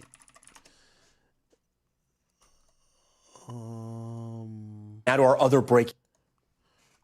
United Healthcare. Like, they've been sued and some other shit. Like, there's a lot of stuff. By the way, they're going crazy for the shooter. So apparently this is a shooter here. You could tell the guy had a backpack on. Doesn't really show off his face. This is as much of his face you can see right there. Very crazy. Let me play this former FBI agent analyze. Let's bring in NBC News analyst Clint Watts, a former special agent with the FBI. Clint, good morning. This is a fascinating I see people in the chat saying they deny people coverage all the time. Also, there was some insider trading stuff with them. tragic case. And when you look at some of these facts that we now know, especially this breaking news about an inscription of some sort on the shell casings themselves, what do you make of what we know? Yeah, interesting, the different scenarios that can play out. One, it's a targeted killing, maybe sponsored by an entity, versus a personal grievance and maybe this individual had against the victim or the United Health itself. Looking at the two, the reconnaissance obviously was done and was quite remarkable. The shooting, the shooter was very good with clearing that jam with a weapon, would show weapon experience. Yeah, that's crazy. The escape route and the pre-planning, all of that is in place, which would seem to suggest there's some professional, sort of capability there. At the same point, the engravings, that are being reported on the So apparently there were engravings on, I believe, the shell casings? Shell casings, using actual purchases at a Starbucks right across the street. Those are things that you just wouldn't see from something that was a more professional sort of assassination attempt. You wouldn't be caught on camera either. So just looking at these two scenarios, I think we just need a lot more evidence to understand. So basically they're saying it looks professional in how it was done, but there's a few other things that just don't make sense. Like the guy went to Starbucks, supposedly, the killer. Like, if you're a professional, you want to be limited visibility. Which way it might go. And some of that evidence, again, was found at the scene, those shell casings that we were just talking about. It said defend, deny, and depose, somehow inscribed on the bullet casings. What does that tell you? Yeah, that would seem to suggest that there's some sort of a personal or ideological motive around this specific target. What you also saw in that video is it was going after that gentleman, but not anyone else. So this is not a random shooting. This is not a spree shooting that we might be talking about. This is somebody who was specifically targeted. You see those words there. It's probably attached to some sort of a motive, some sort of a grievance for going after that specific target. So what are investigators doing now? I mean, there's cameras everywhere. They were able to track him to a certain point. But now what? As every hour passes, this presumably gets more difficult. I think that's another thing that's remarkable about this case is New York City's got more cameras than just about anywhere in the world. Maybe London and Singapore are two others. Where does this individual go for their escape route? They go into Central Park, which is one of the places that's most difficult to actually keep track of an individual over time.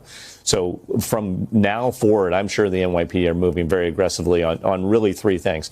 The evidence around the purchases at the Starbucks and the evidence left behind. The gun casing. The gun casing will also have marks of the actual weapon. So they're going to try and see, is that weapon registered? Do they have some sort of ATF? Do they have some sort of evidence that ties it to a shooter? And then the escape route, moving from Central Park and beyond. I'm not seeing much reporting on it yet. I'm hoping they can break that case open today. Are you surprised they haven't caught him yet at this stage? We have seen so many times in recent cases, Hoda, where they have closed in 24 hours. I expected overnight that there'd be more evidence about the escape route. I haven't seen it yet. I'm hopeful that sometime today we'll get more information. Thank you, Clint. Appreciate it. Thank you. Hey, thanks for watching. Don't miss the Today Show every weekday at Interesting.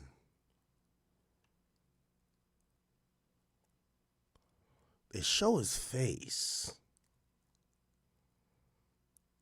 Okay, here we go. Shell casings found at the scene of just a brazen shooting in Midtown Manhattan reportedly had the words deny, defend, and depose written on them, according to police sources who spoke to ABC News. And new surveillance photos may give us a better look at the potential shooter. New details are flooding in about the apparent assassination of United Healthcare CEO Brian Thompson, and we're going to bring you the very latest on this investigation right now. Welcome to Sidebar, presented by Law and Crime. I'm Jesse Weber.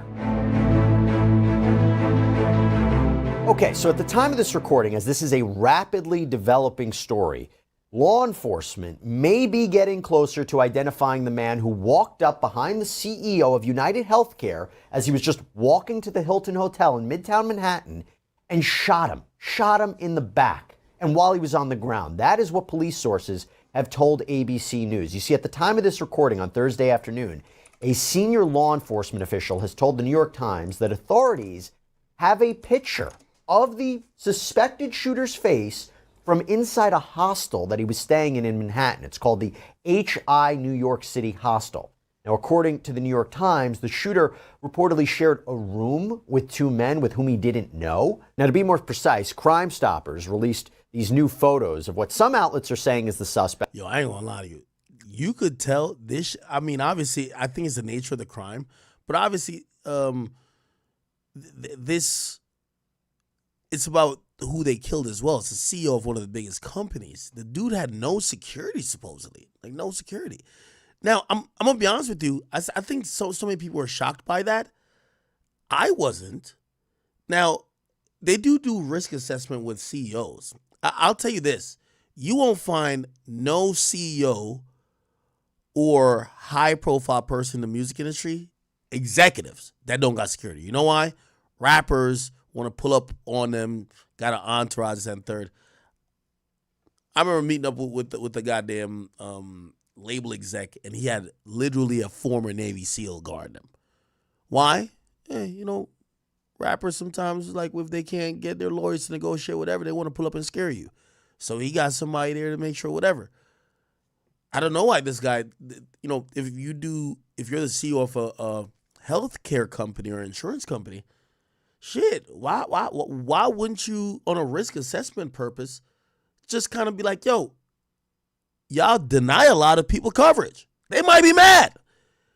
Some of that coverage y'all deny may have resulted in somebody dying. They might want to shoot you.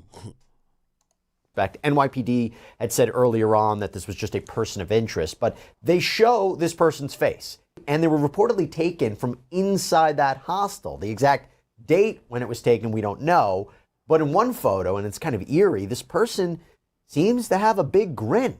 A $10,000 reward is being offered for information that could lead to an arrest in this case. And Crime Stoppers flyers have been posted all over the city. 50-year-old Brian Thompson went down after multiple shots were fired. He was shot at least once in the leg, once in the back. Now, surveillance video from outside the Hilton Hotel shows the gun seeming to jam during the shooting, but the shooter just quickly clears it and keeps on shooting. And then he walks away from the scene before hopping on an e-bike, disappearing into Central Park. Now, we're going to get into That nigga hopped on a city bike, bro. lot of details about this. And to focus a little bit more about it, I want to bring back on Chad Ayers, former deputy, founder of Proactive Response Group, to talk about this. Chad, good to see you. Thanks so much for coming here on studio. Just your initial thoughts on this, because we haven't had a chance to speak about it yet. No, I mean, disturbing. Obviously, I flew in this morning. I'm staying a block away. When this news broke yesterday, I was just in shock. I mean, condolences to the family of this gentleman. But when I finally saw the video of it actually taking place, it literally looked like something off of a Netflix film that you see, like a hired hit. I think it's pretty evident by now, Jesse, this was not a random act, I would not say. And I would not be surprised if, with the photo that's already been released of this person of interest, I have a feeling law enforcement, NYPD, already probably knows who this is.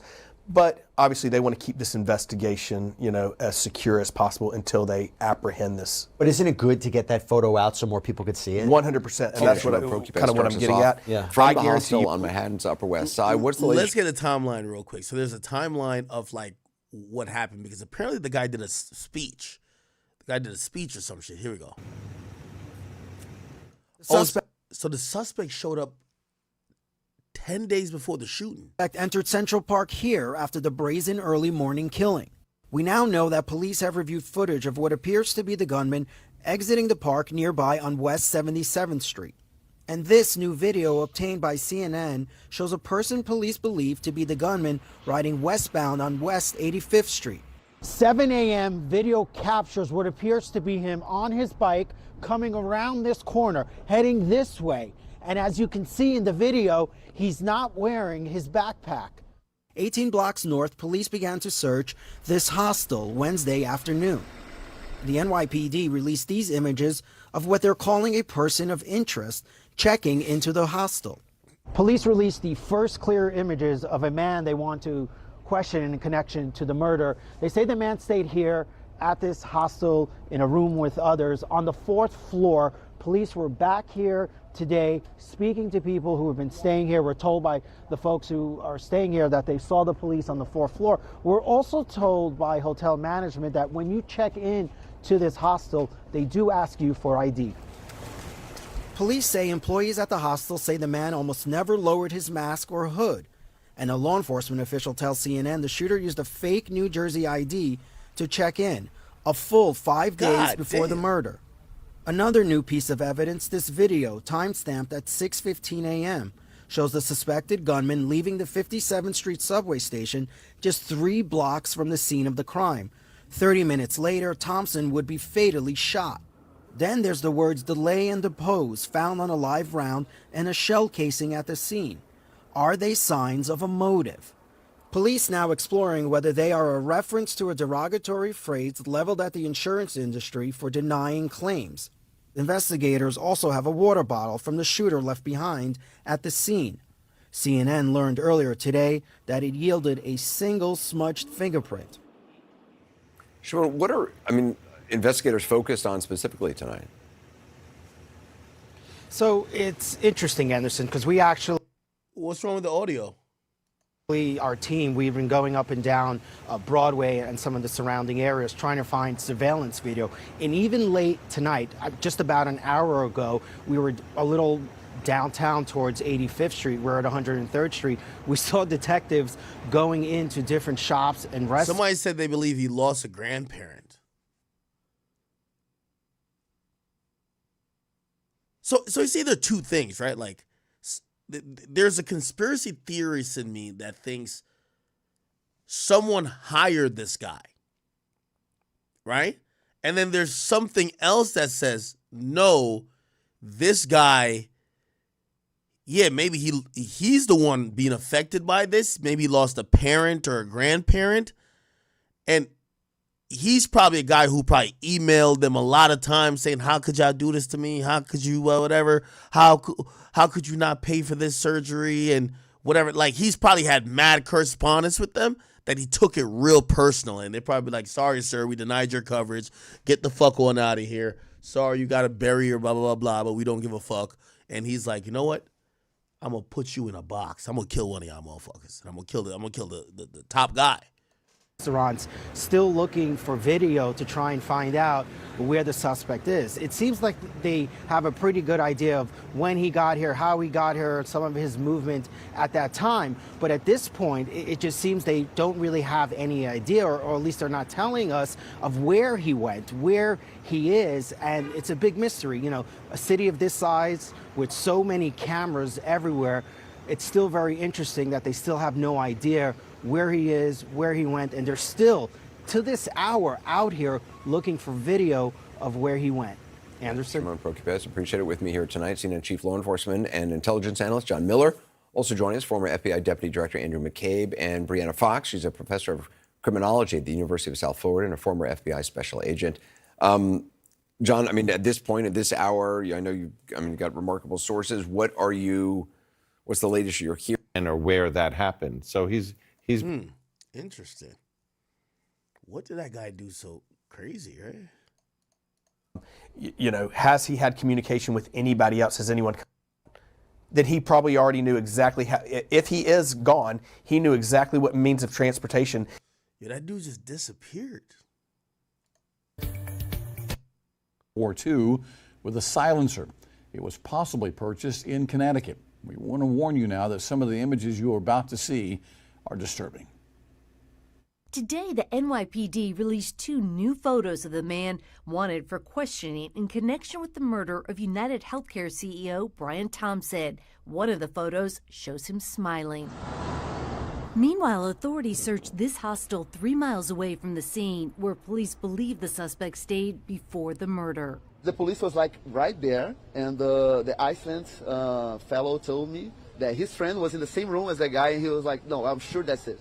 The timeline of the shocking crime played out like this. At 6:15 a.m., the shooter exited a subway station north of the Hilton Hotel. 2 minutes later, cameras inside a nearby Starbucks captured his partially covered face. Around 6:30 a.m., surveillance video obtained by the New York Times shows the gunman talking on a cell phone while walking toward the scene. Minutes later, he shot and killed Thompson outside the hotel. How did he know the guy was going to be outside the hotel? Or was he just waiting there? This is at 6:46 a.m., chat. What the fuck? Or maybe he knew the nigga's itinerary. Like, he knew the guy had to go somewhere, this and third.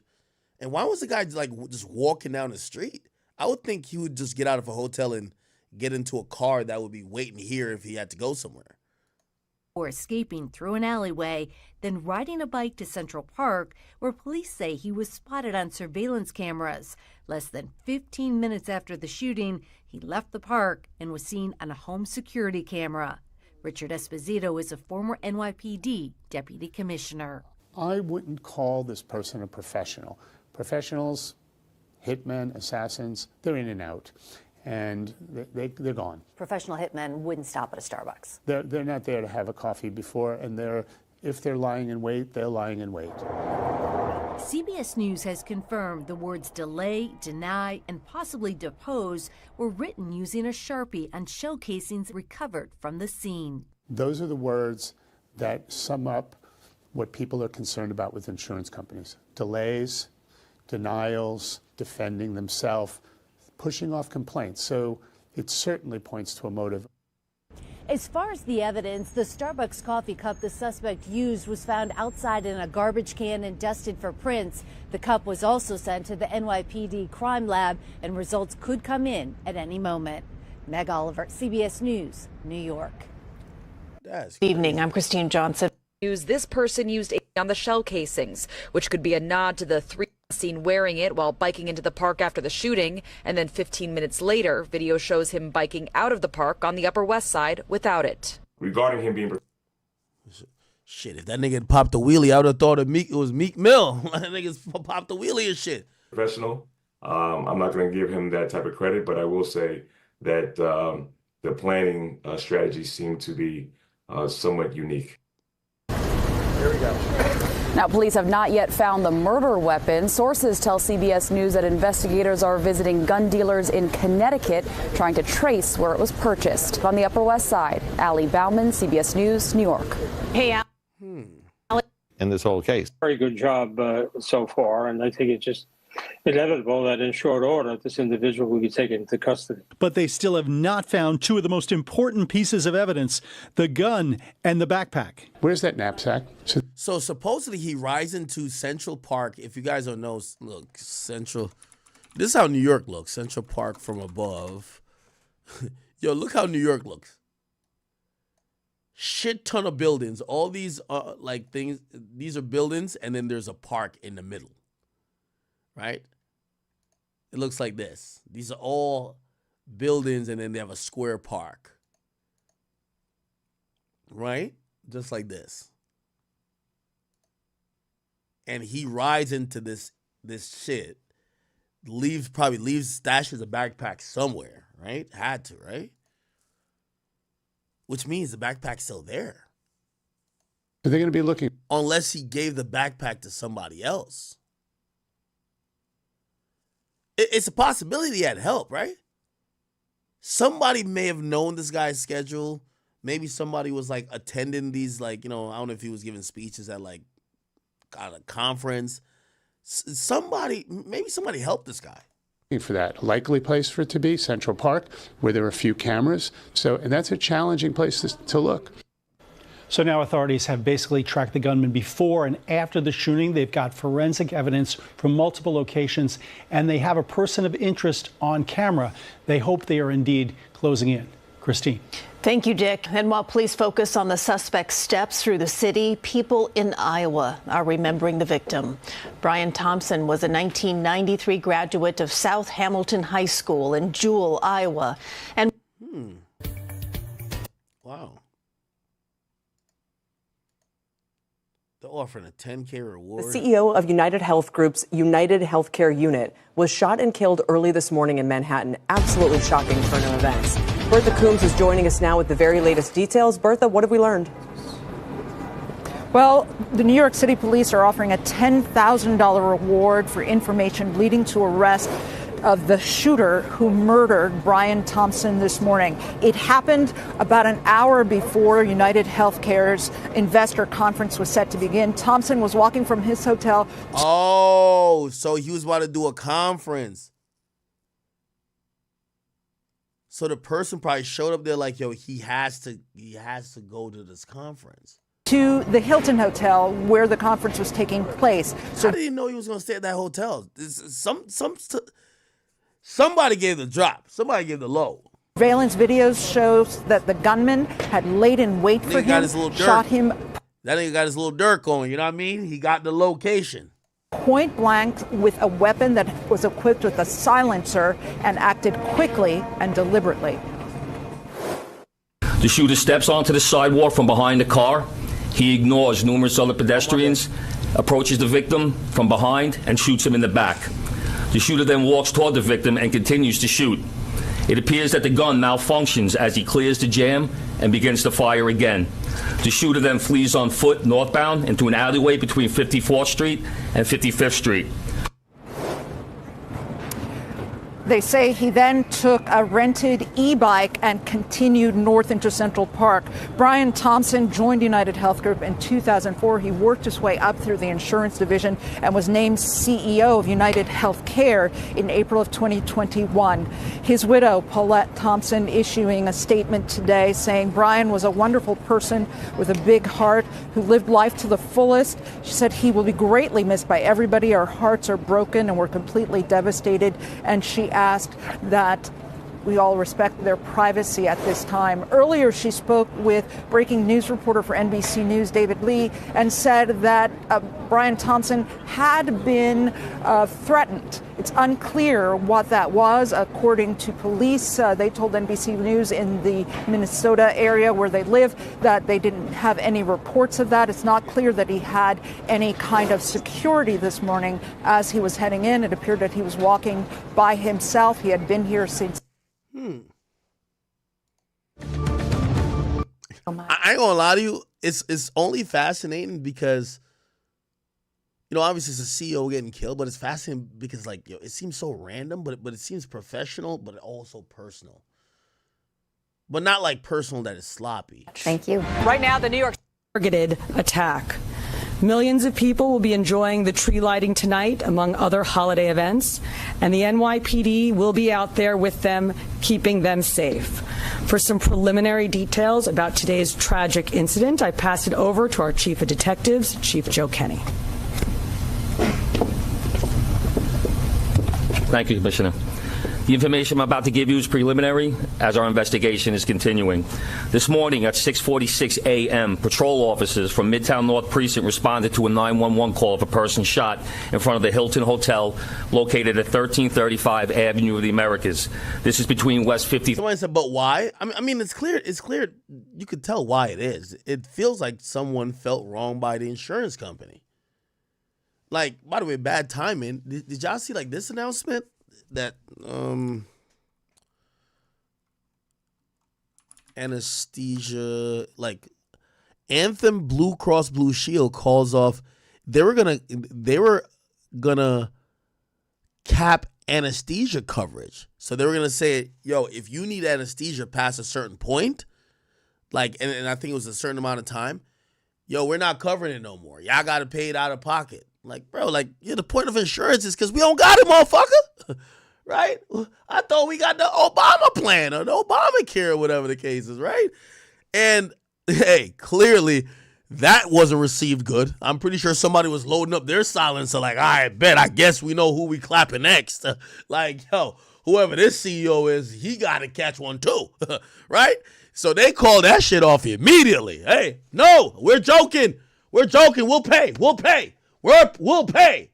We will pay. Because at first it was like, yo, if y'all niggas need anesthesia for more than 90 minutes, fuck y'all niggas. Yeah, all right, nigga. That nigga was cleaning his silencer on some hitman shit like, all right, man, I'm going to smoke this motherfucker today. Fuck you, nigga. They call that shit off. They call that bitch off. Oh, man, this is how you prevent your CEO from getting smoked. And I ain't making joke of this nigga dying, but yo, this is some real shit, chat. For real. This is a major health insurance companies backing off a controversial plan to limit coverage of anesthesia. Yeah, you know why they did? Nigga, they seen exactly what happened. Nigga, like, yo, whoa, we're good. Why it matters, Anthem Blue Cross Blue Shield recently decided to no longer pay for anesthesia care if the surgery or procedure goes beyond the arbitrary time limit. Oh, the doctor taking too long. Fuck it, we're not covering this no more. What? The decision covered plans in Connecticut, New York, and Missouri. You better stop playing with New York. The insurer had based the move on surgery time metrics from Centers of Medicare and Medicaid. Okay, yeah, all right, nigga. Okay. They reversed that bitch. Oh, no, we're good. We're good. Like, no, we'll pay. No, we'll pay. If they start doing this shit to car insurance companies, nigga, you might catch a fender bender, nigga. They buy you a whole new car, nigga. They want no smoke. No fucking smoke. 3rd Street and West 54th Street at 6:48 a.m. Somebody say, yo, they like, yo, the doctor like, yo, wake your ass up, nigga. You ain't got no more fucking money for anesthesia. Wake up, nigga. Wait, I know you're missing a leg. Wake the fuck up. Your health coverage expired. Get up, nigga. Oh, you can't walk? Well, wheel yourself on out of here, nigga. Officers arrive and find the victim, Brian R. Thompson, a 50-year-old male, on the sidewalk in front of the Hilton with gunshot wounds to his back and leg. Mr. Thompson was removed by EMS to Roosevelt Hospital, where he was pronounced dead at 7:12 a.m. Mr. Thompson is the CEO of United Healthcare and resides in Minnesota. Detectives from Night Watch, Midtown North Detective Squad, and Manhattan South Homicide responded to the scene and began their investigation. What we know is that the shooter arrived at the location on foot about 5 minutes prior to the victim's arrival. He stands alongside the building line as numerous other people and pedestrians pass him by. From video, we see at 6:44 a.m., the victim is walking alone towards the Hilton after exiting his hotel across the street. We believe the victim was headed to the Hilton Hotel to attend the United Health Group Investors Conference that was scheduled to start at 8 a.m. The shooter appears to be a light-skinned male. He's wearing a light brown or cream-colored jacket, a black face mask, black and white sneakers, and a very distinctive gray backpack. The shooter steps onto the sidewalk from behind the car. He ignores numerous other pedestrians, approaches the victim from behind, and shoots him in the back. The shooter then walks toward the victim and continues to shoot. It appears that the gun malfunctions as he clears the jam and begins to fire again. The shooter then flees on foot northbound into an alleyway between 54th Street and 55th Street. Once at West 55th Street, the shooter continues to walk westbound on Avenue of the Americas, where he gets onto an electric e-city bike and rides northbound on the Avenue of Americas towards Central Park, where at 6:48 a.m. we have the shooter riding this bike into Central Park at Center Drive. At the scene, we recover 3 live 9mm rounds and 3 discharged 9mm shell casings. The motive for this murder currently is unknown, but based on the evidence we have so far, it does appear that the victim was specifically targeted. But at this point, we do not know why. This does not appear to be a random act of violence. We are seeking information from the public to help identify the shooter. As the commissioner said, we have upped the reward up to $10,000 for information. You're urged to contact Crime Stoppers at 1-800-577-TIPS. All information will be kept anonymous. Thank you very much. All right, well, we're going to open up to a couple of questions. Ah, damn. This is what I want to hear, one of y'all conspiracy theories. Here we go. Tonight in New York City, a manhunt is and busy city are provided about the suspect. It's an FBI agent.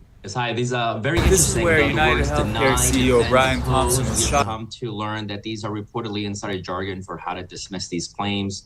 But in this case, that points very strongly, very likely to the motive behind it. This is a very passionate and angry motive behind the killing. Taking the time to write these words on the bullets was sending a clear message that this was the reason for the killing. The shooter wanted these specific words to be the ones that would hurt and penetrate the body of the victim. Instead of leaving some sort of like a personal note or something, he was really showing the rage that was driving him to these actions. Yeah, and I imagine, that would take some time.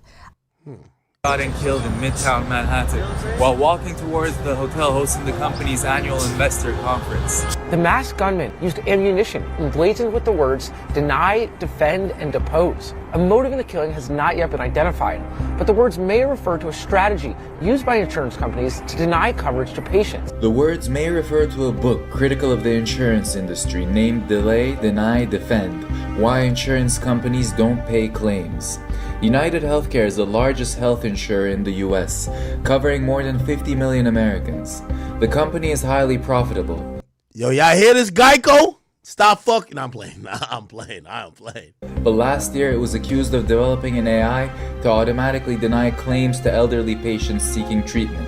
This does not appear to be a random act of violence. It appears the suspect was lying in wait for several minutes.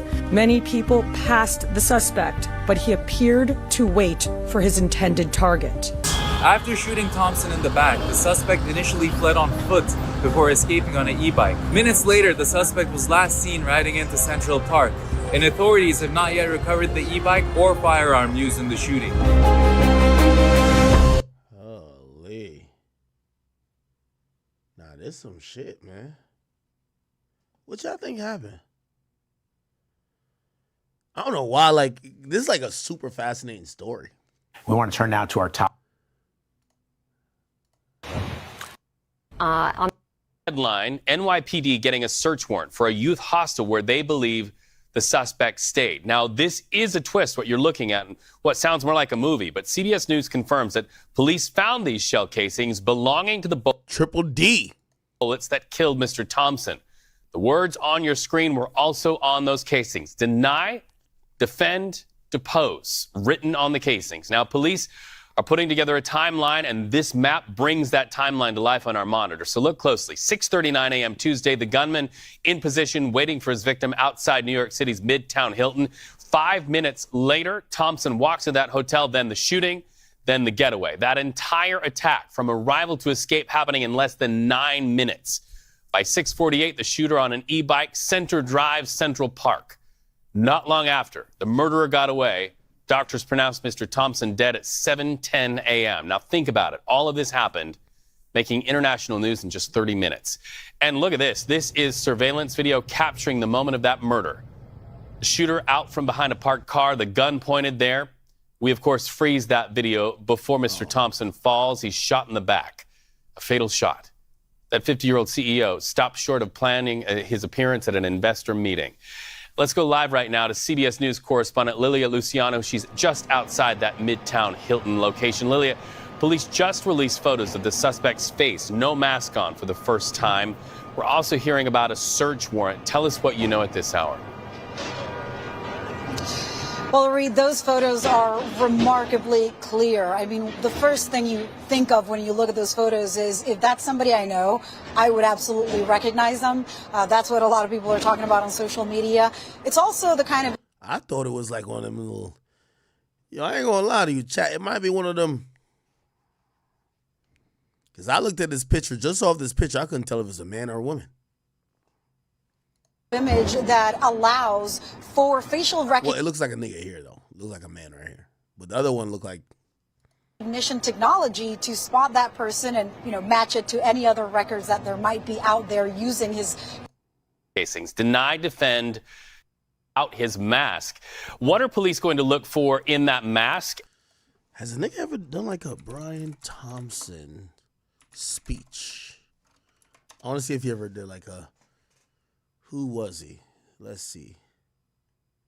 Everything we knew about him? The questions. Massive police presence out. We'll be speaking to law enforcement in Minnesota.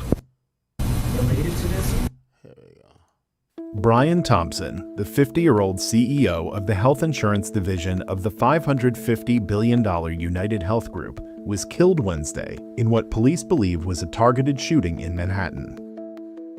The incident occurred just before 7 a.m. outside of the New York Hilton Midtown, where he was set to attend an investor conference. Police said the gunman was reportedly waiting outside of the hotel before Thompson arrived, leading authorities to determine the attack was targeted. Government programs, including, had the words deny, defend, and depose written on them. Thompson joined United Health Group in 2004 and was CEO of United Healthcare's government programs, including Medicare, before becoming CEO of United Healthcare, the nation's largest health insurer. Governor Tim Walz of Minnesota, where United Health Group is based and where Thompson lived and worked, called the killing, quote, horrifying news and a terrible loss for the business and healthcare community in Minnesota. And Democratic Senator Amy Shocking murder in Midtown.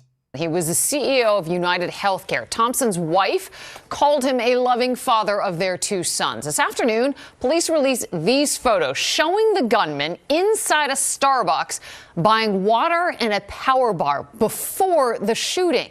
And we're learning new information about evidence that could link him to the crime. And this shooting comes on the same day as large crowds gather for the Rockefeller tree lighting. Security is now higher. We have 2 reports.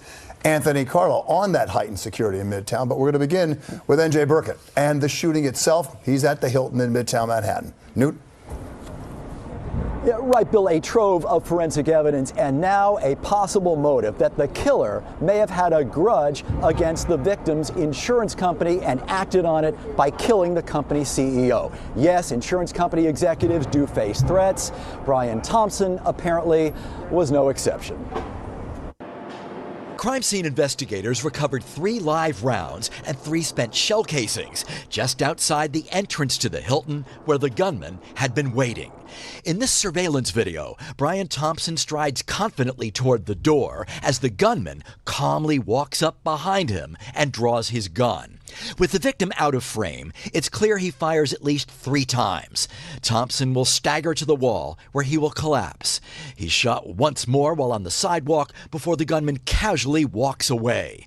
He was last seen on an e-bike before he disappeared into Central Park. This livery driver says he witnessed the shooting. I saw him after he shot him. He ran across the street this way. I tried to take a picture, but it's too far away. It's not that clear, you know. It appears the suspect was lying in wait for several minutes. NYPD Commissioner Jessica Tisch. I want to be clear. At this time, every indication is that this was a premeditated, pre-planned, targeted attack. Thompson was the CEO of United Healthcare, a division of the nation's largest health insurance company, in New York since Monday to attend an investor conference this morning. Police say he walked toward the hotel at 6:44 a.m., where he was met by the gunman. After the shooting, the killer takes off down an alley, then walks to 6th Avenue, where he gets on the e-bike. Seconds later, he's seen riding toward Central Park and is inside the park by 6:48. It's not clear whether any words were exchanged. Investigators later recovered these surveillance. He definitely said something. Bitch ass nigga. Like he said something. He said something. Trust. Images from a Starbucks 1 block north, and a cell phone was found along the escape route.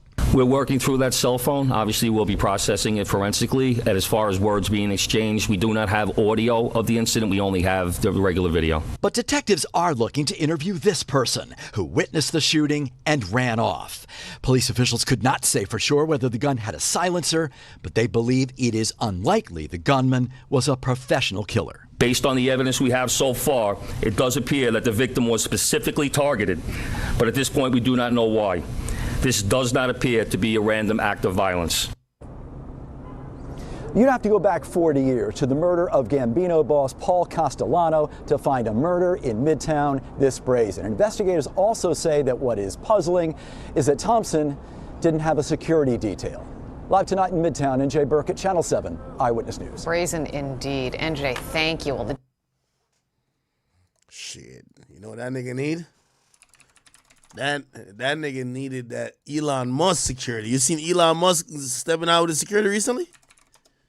Man, they ain't gonna let you catch Mr. Doge leader. Nigga, I seen that nigga security recently, and I'm like, all right. I mean, everybody should have some security, especially when you're worth some shit. There's another video. I don't know if I can find it, but. Man, rest in peace to that guy, bro. I'm pretty sure even though he was a CEO of the company, the decisions that were made, he wasn't making personally. However, you know, some people do believe that, hey, if your job is affecting their livelihood, shit, fuck you. It's kind of sad. All right.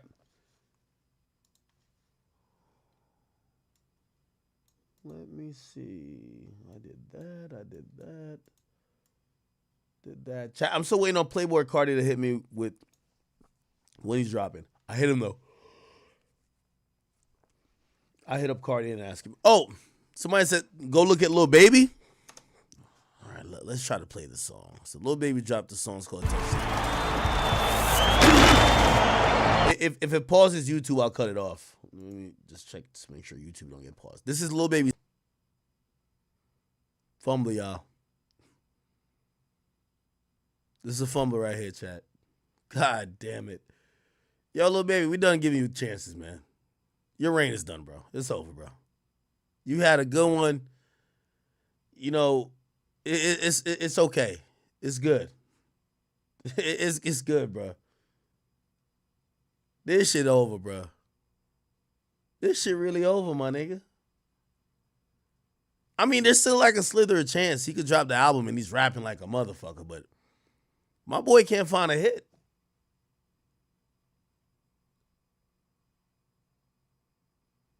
Listen, Stevie Wonder could find a needle in a haystack before Lil Baby could find a hit song. What the fuck is going on? Yo, who's in the studio with this nigga? It's like nobody's telling me, yo, bro, this shit sound exactly like the other two, and the other two, and then the other 5, and the other 10. To be honest with you, the more I listen to Lil Baby, yo, y'all remember I was one of the niggas who was jacking him, pause, like the most. Like, yo, he's on a Wayne-like run. Every time, the more songs I hear, I'm like, damn, I was dumb as fuck for that take. Like, how the fuck did I ever think this nigga was going to be the next Wayne? Like, how? Like, this shit make no sense. It's some real gangsta rocking. Okay, I'll give him credit for that.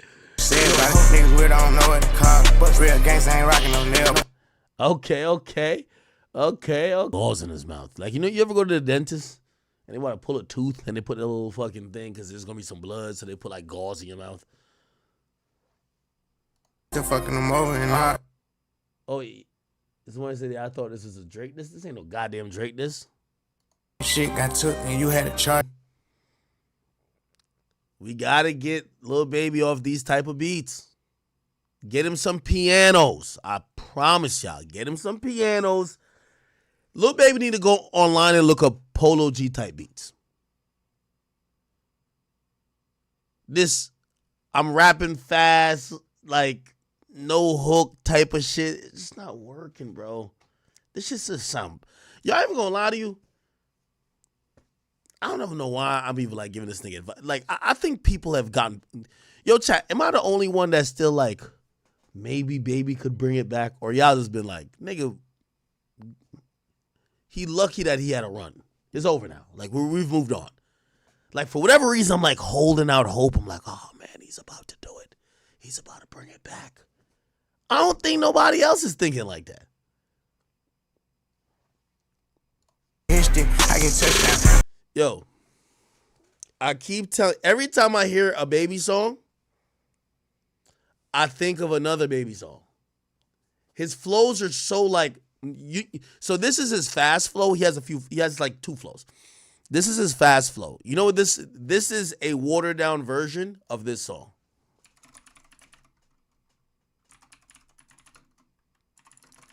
And he does, by the way, he goes crazy on this song. This song I really like by him. Second verse, look, I got me a billion, so I could like he's killing this. Like this is, to me, this is a hit. This shit, I'm like, what the fuck is this mush mouth Rosetta Stone? I need to learn some hooked on phonics. What the fuck? Who's doing this to him? Like, who's doing this to this guy, nigga, man? I'm trying to catch the vibe, but like, this shit's just not it, bro. It ain't it, bro. Fuck it. I'm flyer than everybody. All right, man. Yeah, all right, man. It's that lockjaw music, man. This shit just not hitting, bro. Lockjaw music. Somebody said, stop it, please turn it off. Queen of Topics, what's good with you, girl? All right, okay. Yeah, all right. Yo, chat. Until further notice, let's just cancel the baby campaign. I don't think he's coming back. I do think he could put out a solid album, but we're going to downgrade Baby to 120. Like, I actually thought, wait, what did he sell last album, right? The 200? Yeah, I think he's if he's on the shit, he's a 200 type artist. Yeah. What he need to do, remember when niggas thought the Migos had lost it, but they finally rallied around and they came up with a good project, which is Culture 3, right? He need to find his Culture 3 moment, but like his lightning white hot moment probably is done. I just don't know what it is. It's like he's stuck in this formulaic way. We're just not hearing anything that we feel is that new. And I think he's given the best version of everything we're going to get from him. He needs a good executive producer, I'm going to be honest with you. Get him a good executive producer. Now, you know what the funny thing is? I think his label, shout out to P, and I think they're very perceptive of what people are saying. So I do think they're playing it by ear. I think they're going to push the album back. This shit ain't it. They're waiting to find it. He's dropped like 10 songs, waiting for people to be like, oh, this the one. I don't think they had a date for the album anyway, though. Look, here, let me see what people are saying. You back with a banger. Real gang sign rocking on nail polish. Okay, so the comments are feeling it. Maybe I'm tripping, right? This should be the NFL theme song. The flow switch. Maybe I'm wrong. I don't know. Maybe I'm wrong. Yeah, they're liking him, but I mean, it is his comment section. Let's go on his Instagram. Okay. Because you know what the label does, right? The label's going to buy the YouTube comments. The label, YouTube comments, the label's going to influence that. The Instagram comments, though. This the song you pick, gang? Are you serious? Yo, why this nigga seem so mad? Sadly, this is not it. Somebody said, I love Baby, but I can't even understand what he's saying. Somebody said, this shit slap. I don't know why so many people hate his music. Somebody says, the album, bro. Somebody says, comments funny as hell. Somebody says, nah, the label got you doing anything now. Somebody says, we not listening to you no more. We listen to Wanna. Somebody said, we don't want singles. We want a whole album. Somebody says, well, hold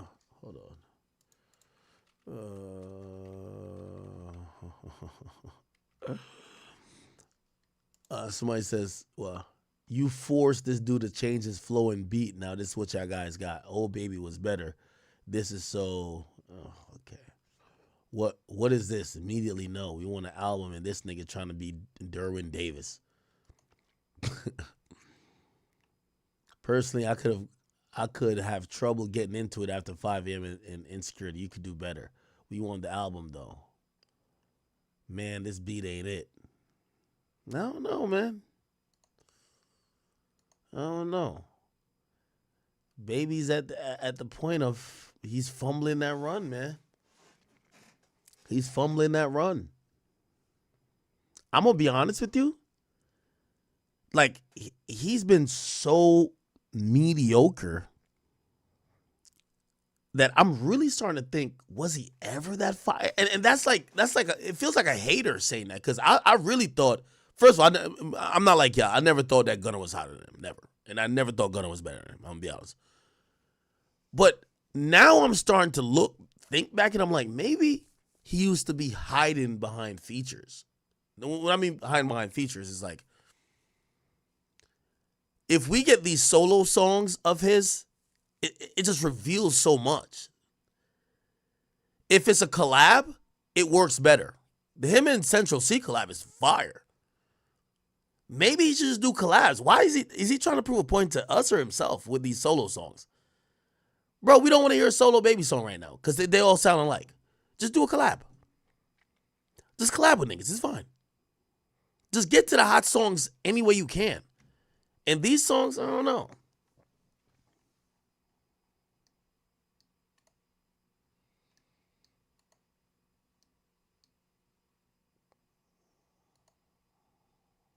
Trying to do too much with the ad-libs and the extra background noise. Bro, I don't know, man.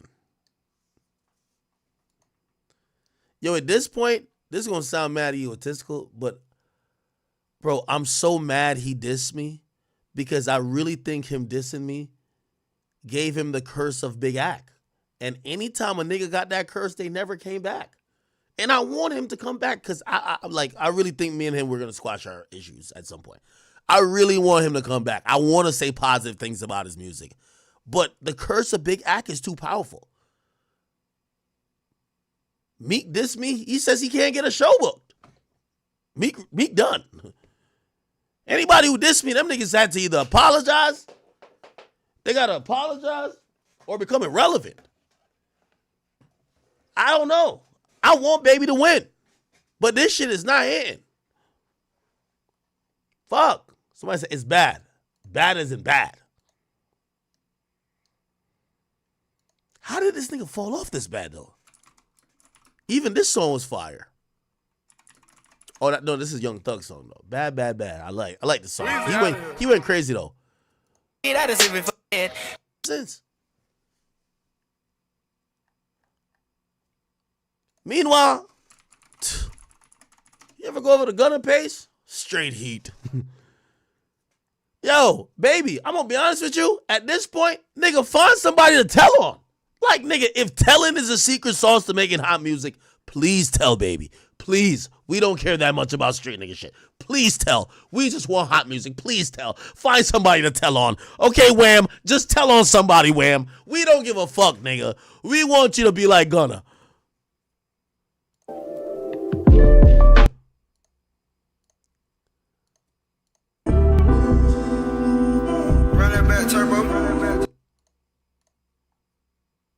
God damn, bro. Whoa.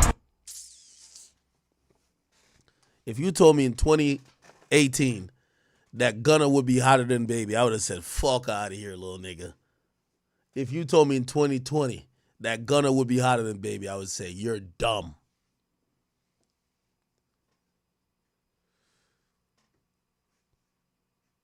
Yo, how do we get Baby back? You know what the crazy thing is? Every time I be bringing this up now, niggas be like, yo, dog, you the only nigga keep saying that. We all accepted that it's over already. That's how you know I'm a huge fan of Baby. Like, bro, I really bump Baby shit. Like, that's what I'm telling you. I heard that song, and I know that fast flow, because I love that song, Everybody. Cartier watching for everyone around me. How the fuck could you doubt me? Like, that nigga killed it. But now this nigga's just rapping a bunch of nonsense, this lockjaw rap.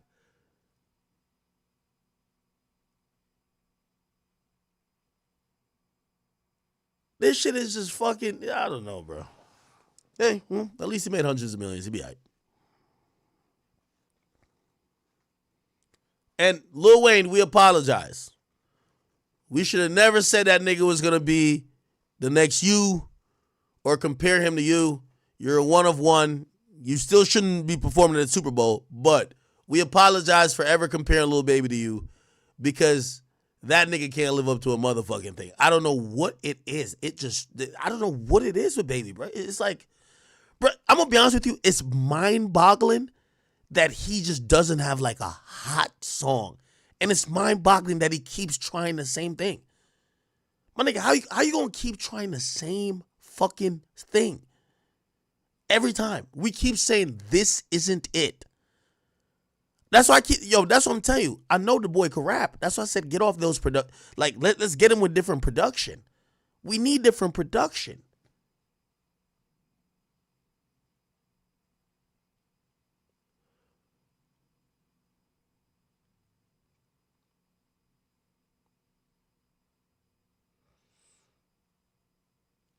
Nah, I gotta agree with y'all. It's like I thought he was gonna have a Wayne-like run. This nigga done turned into Ice JJ Fish in front of our fucking eyes. I'm bewildered. Like, what's going on, bro? Like, what's going on? Yo, let me look at the last time he dropped like a hot song, a heater. What's this? I'm in Atlanta. Where you at? I'm about to go to the West End, shoot my album cover. Meet me over there. Ain't gonna lie. We can line them motherfuckers straight up on the block, and I'm just standing on the block. Put them in a two-seat. Inside, get it. Money, let's get it. Stepping out of bed. Do it cause I want to. I don't need the credit. 80 on the Kenny. They make them steady. Strip gang on the beat, on the block. I go up by the week, real motion. That sounded a little bit okay, right? That sounded all right. What song is that? I like that song. Yeah. Here's some Future.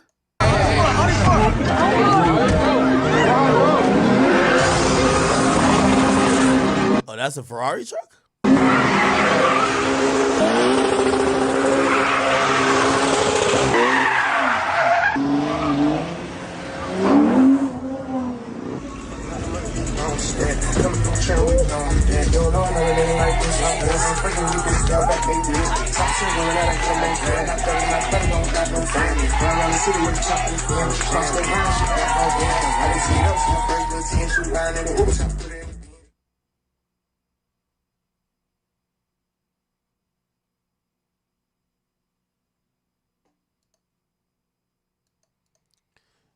Yo, baby, I'm gonna give you one last advice, man. Nigga, you done failed the last 4 tests. And the nigga sitting right next to you, he's getting straight A's. That's Gunna. Yo, just steal Gunna's flow, bro. Just steal Gunna's flow, man. Fuck it, bro. Just steal that nigga flow, bro. Just steal that nigga flow, bro. Okay? Whatever Gunna do is just copy his homework, my nigga. Just make sure you put your name at the top of the page. Just steal Gunna's flow, bro. Like, fuck this shit, bro. This shit don't make no sense at this goddamn point, bro. When you was with Gunna, you was making all... Just steal his shit, bro. Fuck it. Hit up Drake. Say, yo, Drake, how you do it, gang? Take that nigga shit, man. Shang Tsung it, bro. Just do a Shang Tsung, man. Just take that nigga whole style, man. Just Shang Tsung this shit, bro. If at first you don't succeed, take that nigga shit, man. East Atlanta shit, man. Just take that nigga shit, bro. Pause. Just do a Soulja Boy on it. Pause. Oh, word? That's your new hit? Let me create my version of this. Fuck it. I'm at the point where I'm giving up on Baby. Yo, I hate to compare him to Wunna. You know what I know it's about Gunna, bro? Bro, Gunna, like, the snitching forced Gunna to turn into an artist. A lot of these niggas are rappers. And what I mean by rappers, like, they're rappers by trade in the fact that they're rapping over a beat. But a lot of what they kind of just use is just lifestyle. Like, a lot of times you're just buying into what lifestyle they kind of purport. Oh, I'm cool. Look, I'm fucking bitches. I'm getting money. Turning up. I got mad cars, mad hoes. But they're not artists. Like, when I'm watching Gunna these days, I see a rapper turn into an artist. Like, he's doing artist shit. And if I have to explain that, you don't get it. But you have rap, like, there's a point, I remember the point directly. Like, Future, I keep saying Future is a GOAT. But I remember when Future turned from a rapper to an artist. He's always been a great writer, right? So he wrote for other people as well. But I remember when he turned into an artist. I think Baby, bro, I don't even know what advice to get a nigga no more, man. If Baby can't figure this shit out in the next 3 months, my last advice to him gonna be, save your money, brother. Because you like women with expensive taste, and you got expensive taste, trust and believe, they won't be paying you like the guy in the near future. Because let me just burst the bubble with Baby real quick. I tell every artist this. Your current album sales is more indicative of your last album and your last run. So you could drop garbage. Like Kendrick Lamar dropping, I didn't say GNX is garbage. GNX sales is all about the hype that Kendrick built up before. It's more of that than how good the album is. Drake selling 1 million with views was more about the run he went on before. Take Care. Nothing was the same. If You're Reading This Is Too Late. And he's promising, you got to remember, this is his third album that's supposed to reminisce. It's supposed to be reminiscent and bringing back Take Care. It's 1 million. 1 million first week. Baby, with his last album, It's Only Me, bro, it sold 200 because of your run before and that phenomenal project you put out called My Turn, including the deluxe. So what I'm saying is that people ain't like It's Only Me. So here's the problem that he's going to run into. Your next project ain't going to sell that good unless you have some crazy music on it, and everything we're seeing ain't crazy. So I'm being honest with you. Lil Baby's walking into the realm of being very much let down. And he's not going to flop by industry standard, but he's going to flop by his standards because he did 202 albums in a row. This ain't a 130 album at all. Trust, he ain't selling 130. So if we look at it, he's going to decline at least 30 to 40%. He's going to go from 200 and something to like 115, or maybe he doesn't even touch 100. If he go below 100, it's clipped. I'm telling you that right now. If Lil Baby go below 100, you'll never see me give him advice again. I'll just apologize to Wayne for ever thinking that this nigga could be him.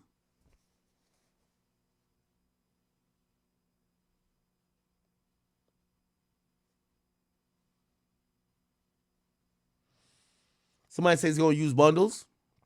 Shit, he should use bundles. I don't got a problem with people using bundles. Use bundles. Use whatever you can. But still, I'm telling you, people haven't heard nothing that they're buying into yet. And if I'm him, I keep pushing the album back. Don't rush an album out, brother. Get it right. Get it right. Because if you fumble this, it's going to put you 2 years back. You got to have to build momentum up. You had mad momentum. Keep this. Like, he keep doing this game of, oh, nah, those two weren't on the album. I'm going to give you the real one that's on the album. Okay. Keep lying to us. That's fine. Keep that game going on until you find it. Oh, nah, this is just the warm up. I'm just warming up. I'm just dropping shit. I'm just flexing on y'all niggas. Find one that really sticks. Before you announce any type of first week sale, not a first week sales, album release date, find one that sticks. I don't think he announced the album release date yet, did he?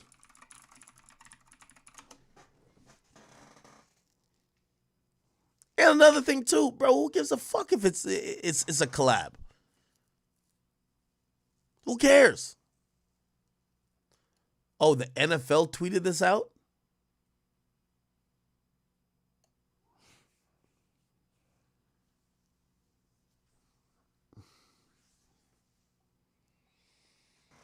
All right, this makes sense. Yo, let me tell you how rappers is. And I'm going to give you the same advice. I'm giving the same advice to Baby, and I'm going to give the same advice to Drake. Yo, remember this. Y'all could let these little corporate brands that's giving you the bag make you uncool. I remember when this nigga dropped a song for Fanatics, and I said, what the fuck is this? And I'm pretty sure he got a bag for dropping that. Like, Drake is getting the bag from Steak. But it's loose. Y'all losing cool points. Just to be very clear, y'all losing cool points. We glad you have an NFL, like, nobody's knocking your NFL, like, partnership thingy. But right now, nigga, you need one of them killer anthems. You need a song that a nigga gonna put the ski mask on and hop in a car with a silencer or go wait outside of a Manhattan hotel. You need some music like that, or you need some shit like you've always dropped that nigga feel like they about to hit the club and their $500 they about to throw is about to be $50,000. Like, I don't know. Anytime I see an artist that's not naturally in that mode of being hot in the culture and they're doing a bunch of brand shit, I'm like,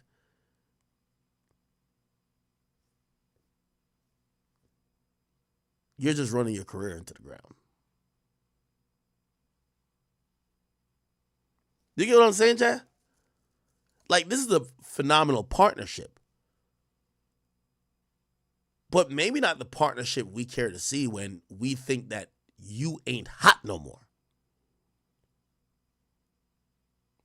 And that's becoming the conversation for a lot of these guys. Yeah, great move with the NFL thing. But niggas don't think you... Whatever, man. All right, enough, man.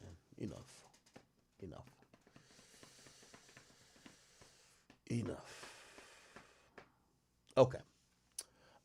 Yes, YB did drop an album. Let me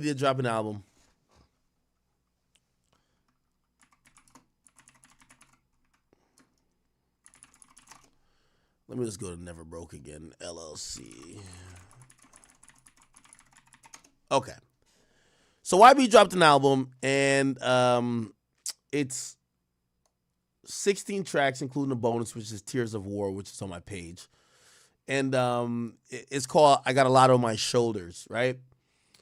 If you don't know, he's incarcerated. And, he made my Spotify list. By the way, I'm going to talk about that. And that probably be my last topic. Chat, I want to listen to this album. Oh, this is a trailer. NBA young boy. NBA young boy. NBA young boy. I always wanted to be a rapper. This was always my dream. I never had a plan B.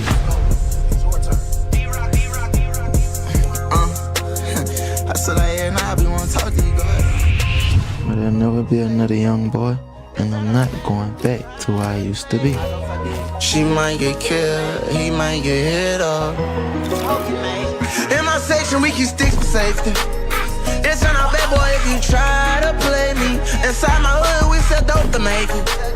I pray to God, I just hope you make it. I know it's serious fact, but it's a lot more to be done.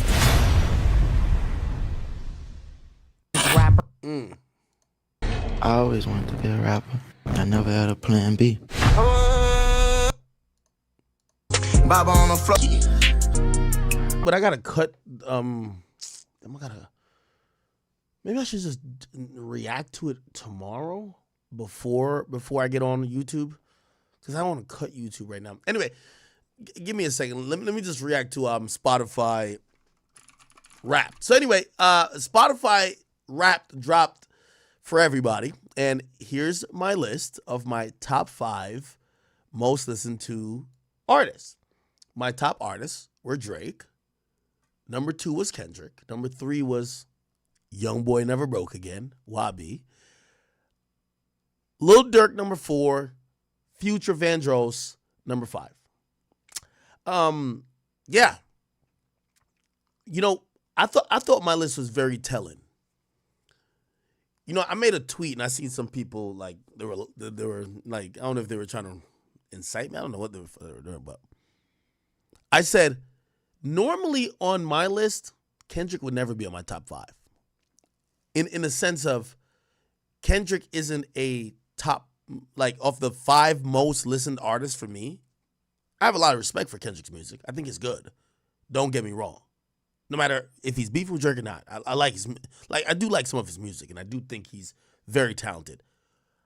I don't listen to him enough that he's ever going to be my top 5 listened within a year. However, when it comes to times of beef, and number one, obviously, I do analyze music as a living too, But I'm not even gonna. There's no even need to make excuses. I listen to Kendrick, and really I listen to the diss songs. When rappers beef, I listen to both rappers all the time. When Durk and Youngboy was beefing, I would go from I Hate Youngboy to Aha to I Hate Youngboy, right? I would, and that's if both artists are putting out music. I listened to Meek a lot when Drake was beefing with Meek. So what I realize here, this is how much, and I don't know if we're gonna sit here and say this was probably a really bad idea on Drake's part to even beef with Kendrick in that sense, because I do believe Kendrick gained a lot of listenership by going back and forth with Drake. To be very fair with y'all, I think Kendrick would probably be like in my top 20 if it was most listened and it wasn't this year. Can I open up my old list of most listened artists? I think they only show 5 though. Give me a second. I think I could pull up my 2022 Wrapped. Can I pull up? No, 2023 Wrapped. And by the way, to be very fair as well, hold on. Yeah, to be very fair, I don't think Drake was my number 1 artist last year. So it kind of just, it shows both things. When rappers beef, it sucks the air out the industry, right? You're only listening to them. And this is why rap beefs historically has been super profitable for those artists, but sometimes it gets destructive. And also sometimes it doesn't help the industry because there's nothing else you can listen to. So yes, I listen to both songs. I would play all of them in a playlist. I listen to Push-Ups. I listen to TaylorMade's on DSPs. Push-Ups, Euphoria. Push-Ups, Euphoria, Meet the Grams, Family Matters, Not Like Us, right? I listen to that a lot. Breaking down lines, I listen to it a lot. And I think what this kind of shows is the only person that kind of doesn't fit in my top 5, because I'm going to be honest with you, and this is for the whole year, I didn't listen to any song that wasn't to Drake this song from Kendrick. Like, I literally... Let me actually pull up my top songs this year. Let's see. Oh, no. Wait, how do I pull up my top songs? If it wasn't to Drake this song, I ain't listened to nothing from Kendrick. So it goes to show, I'm listening to him diss Drake. That's pretty much all that kind of occurred. How do I pull this up? Am I tripping?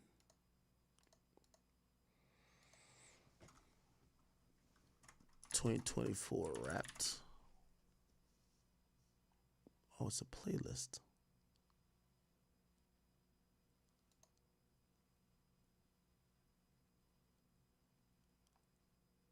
How do I open this? Anyway, I'm on Spotify, but it won't show me the rap thing. All right, whatever. Who cares? All right, so my top artists are these. Everyone's like kind of reacting to everybody's, Wrapped like list of their favorite artists or their favorite songs. But the most streamed artist list did come out, right? And Spotify basically published it and showcased that the top streaming artists for Spotify in terms of rappers turned out to be this, right?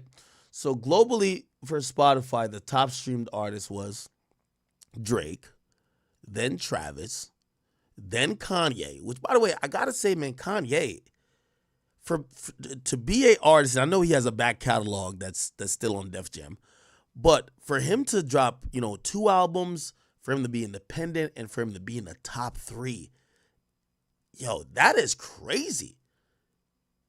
Like, I give Kanye so much credit. And one thing I'll say about Kanye is, like, it feels like Kanye does. I feel like he barely does music. He's always doing some other shit. If Kanye was still like, super dedicated in the moment with music like how Drake is, he might be competing up there with Drake. He might be either neck to neck or he might be beating Drake. This just shows if Kanye is really number 3 this year, independent. Wow. Eminem, shout out to Eminem. He's number 4. We have Kendrick Lamar, who's number 5. Which, by the way, impressive for Kendrick, too. Yeah, Kendrick literally, again, his album dropped 2 weeks ago. But he dropped only 3 new songs since his album Miss Him Around the Big Steppers. The 3 new songs were Euphoria, Not Like Us, and Meet the Grams. I think all 3 of those are on streaming. So for 3 songs, he's top 5. You can't knock him either. Future dropped 2 albums. Future did drop 2 albums. But nevertheless, he's 6. And it's almost like you kind of got to put Future and Metro together, right? Because they dropped 2 albums together. But whatever, Metro's 7, then Savage is 8. If you're thinking about the numbers, and this is how streaming has gotten so popular, but really it's a lot of catalog streaming. 8 is 21 Savage, and 21 Savage, here's his numbers here. 21 Savage's numbers is right here. He did basically 6 billion. 6 billion. Right? So if he's 8 with 6 billion, that means Future and Metro have to be over 6 billion. Kendrick has to be over 6 billion as well. We know that Drake is over, I think he's over 15 billion. How much streams did he have? Let's see if we can find that.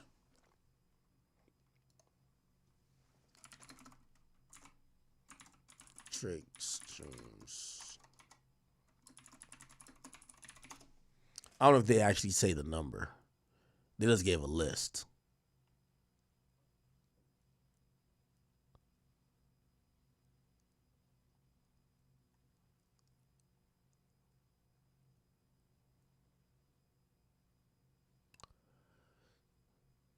Somebody said Drake, when it comes to sneaking in 99% of Spotify Wrapped joints, nah. He's one of the most popular guys. Yeah, it doesn't say. It actually doesn't say.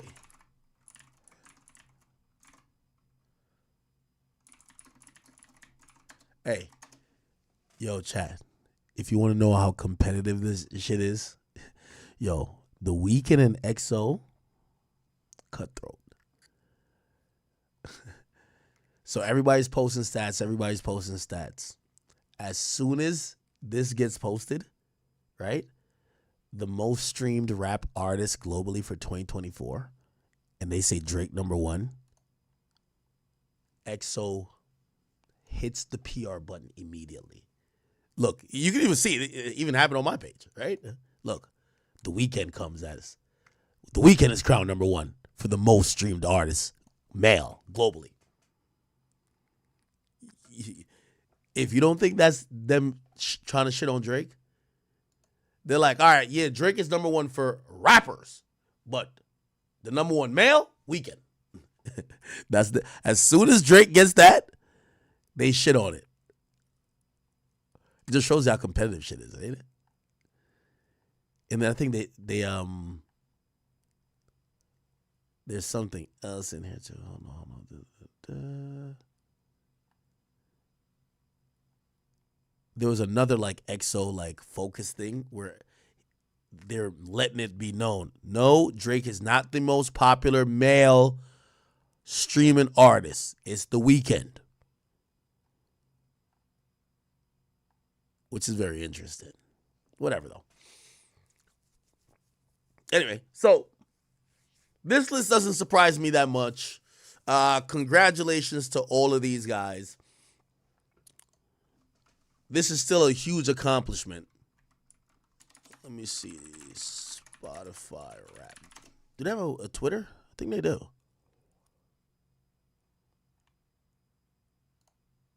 Let's go to Spotify. Who's your top artist?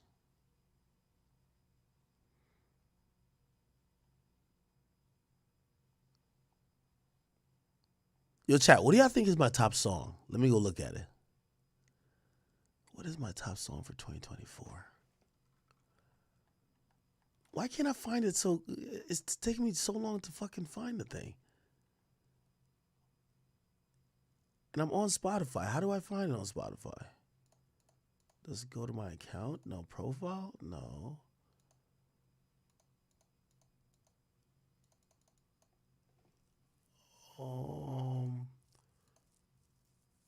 I gotta go to browse or something?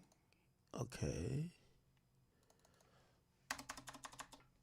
Let's see if... Okay, 2024 in music. Good.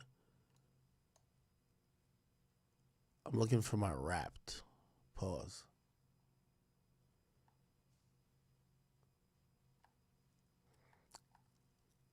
What songs y'all think is my top songs? Like my number one most played song. Fuck. Why does it show? Okay. So top artist globally. Is this artist?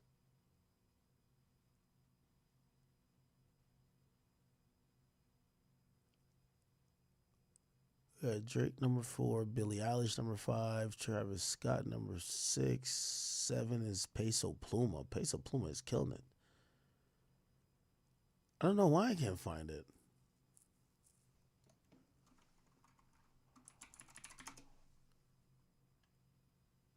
Oh, I think I got it.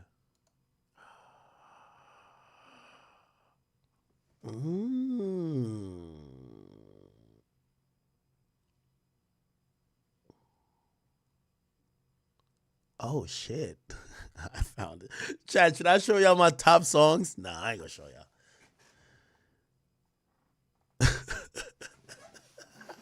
Not like this is up there, though. It is up there.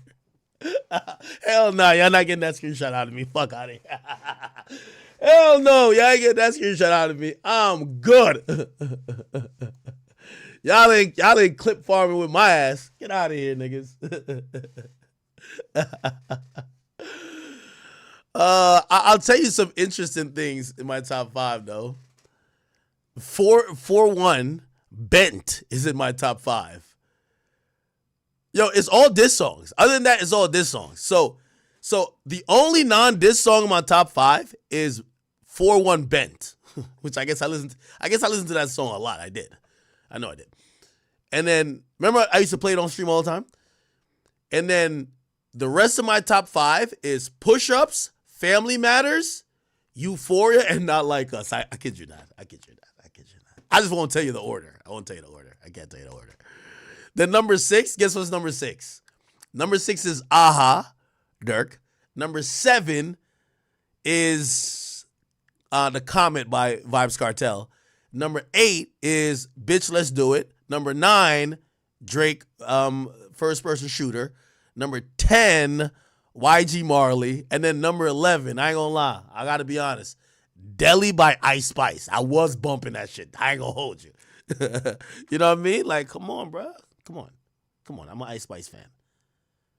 Come on now. Yo, by the way, Ice Spice put me in her close friends. My personal account, it's in the close friends. She be posting some. I can't. Anyway. Then number 12, Youngboy Fucked the Industry. Number 13, Drake Jumbotron Shit Poppin'. 14, Talk Facts. 15, Strike by Yachty. 16, Like That. 17, Mob Ties. Yup, even after the reference track came out, it still hits. Fuck out of here. 18, Java Dawn, Encrypt. I played a bunch on here. 19, the first Lil Baby song, but Sench is bringing them. Ban for Ban. We could go ban for ban. Number 20, Maybach. I could put this on the screen now. Y'all ain't seen the number one. Y'all ain't seen the number one, Chad. Y'all ain't seen the number one. Yeah. Yeah. Maybach. Then 21. Date at 8. I got to show you what I be listening to. This is why, if y'all really think I'm listening to Kendrick, y'all are out of your fucking mind.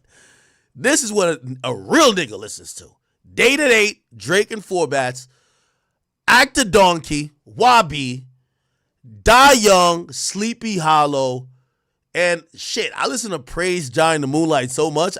This is the second version. This is the live version I'm even playing. Then Under Radar, Big Drizzy, Big Sench, Shoulda Duck, Big Durk, Fuck You Mean. Did I really listen to Fuck You Mean that much? Never Left. I definitely listen to some Tekka, can't lie. Virginia Beach, I'm always doing it. Fuck My Cousin, come on now. Alkaline, always. Fuck what the fuck I did my face say. Big X the Plug. They recommended this more than I played it. Circadian Rhythm, come on, I'm telling you. Back Again, come on, King Von Would Never Die as long as I'm playing his music. That's a fact. Superhero, I love that beat. I love that beat. Did It Again. Damn, I got 2 Tekka in my top 35. Wow. Going Bad. I cut it off after Drake. I ain't gonna lie to you. Meek, no disrespect, Meek.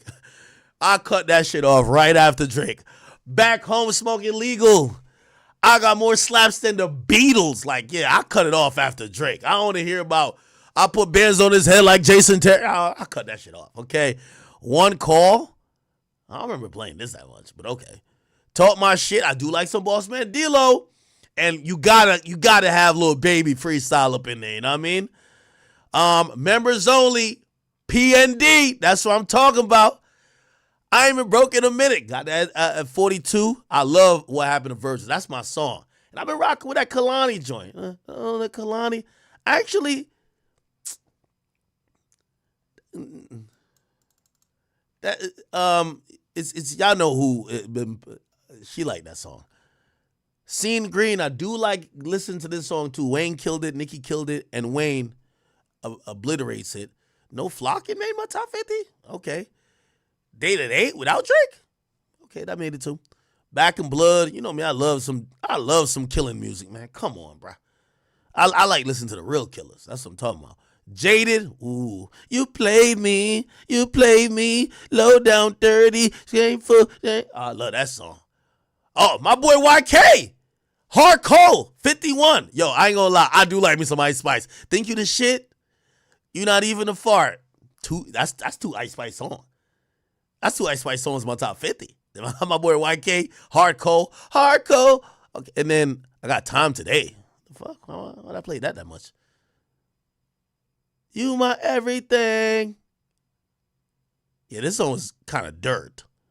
But Drake did do the BBL Drizzy shit. Yeah, he did do that. K-Flock, trust me, I don't care if they lock up K-Flock for 10 millenniums, nigga. I'm always going to keep bumping some K-Flock. You gotta listen to Ballin'. Mustard killed it with Roddy Ricch. Mr. Potscraper was going into What Will Pluto Do? You gotta get, you know what I mean? My YN phase. You gotta play some Shake It by K-Flock and Cardi. Okay? And then this was always the next song they recommended after I played Bent a million times. Because they were like, it's like Spotify was saying, God damn it, nigga, you listen to the song 50 times in a row. Listen to another song by 4-1. And I was always like, nah, let's go back to the first one, bro. Flexing, come on, Pop Smoke. Gotta have some Pop Smoke up in the bitch. Yes, indeed. Oh, okay, this is a diss song by Kendrick. DNA. The fuck was I listening to DNA for? I don't know. I was listening to some Boston Richie. Bullseye with him and Pluto Richie. Come on, that shit fire. I Hate Young Boy. It's Up. Praise John the Moonlight. Gotta keep the Pop Smoke going. House Arrest Tings. I'm surprised House Arrest Tings was not in my top 50. I'm very surprised. Wait, did I not listen to? Yo, did I just stop listening to what's my guy name? Burna Boy? Because Burna Boy was heavy. Burna Boy was like definitely pretty much my number 1 for last year. What the fuck? It's not even in my top 50. God damn. I know y'all thought I got paid for the Burna Boy shit. I did not. I just love that song. Okay. I love this Shabuzi song. Wait for You. I be liking that song too. I like the song by Big X. Texas. Yeah. All these niggas. Okay. Tried Our Best. Come on, Drizzy. All right, Key Glock. K Flock. Oh, I love this song by Durk. Internet Sensation. No Face. 101. Being Honest. Okay. No Stylist. Damn, Father Stretch My Hands. No, they always recommended this one to me. Okay, I get another Lil Baby song. His first solo one, it was just On Me. Is You Ready? And then this is an intro here. After All, Ransom, Gold Roses. I love that song. Codeine Crazy is always going to be my top 50. Top 100, I mean. Pussy and Millions. Okay. All right. Oh, okay. I get a Burna Boy song here. City Boys. Exchange, EXO Tour Life, Taliban's, and Peak. I love Peak. That's one of my favorite Drake songs. Peak in my interest. Rest in heaven, Diana. Yeah, I was fucking with. This was probably the year that outside the oh shit, I did show it. Nah, Not Like Us was my number one. I ain't gonna lie to you. It was. Not Like Us, Bent, Euphoria, Family Matters, and Push-Ups. I don't even know how it was number one, but fuck it. It was number one though, for real. Then I had my boy Vibes Cartel. I will say it's the bots. I'm blaming it on the bots. I'm blaming it on the bots. I'm blaming it on the bots. It's number one. I don't know what the fuck. Because every time I listen to it, I would listen to it in Family Matters back to back. I don't know how it's number one. But fuck it. I don't know. Euphoria. If anything was going to be number one, it would be Euphoria. I bumped Euphoria. Because at first I was like, this song is too long. It's whack. And then I'm going to be honest with you, Euphoria is the best song in the battle. No. Family Matters. It's Family Matters, then Euphoria. Euphoria is fire, though. Euphoria is fire. Yo, Drake gonna DM me like, yo, nigga, I thought it was bots that got that shit to number one. Nigga, it was you. No. Drake, it was bots. That's bots. It's bots that did that shit. What the fuck? It's bots. The fuck? It's bots. Yeah, bitch, let's do it was ringing, nigga.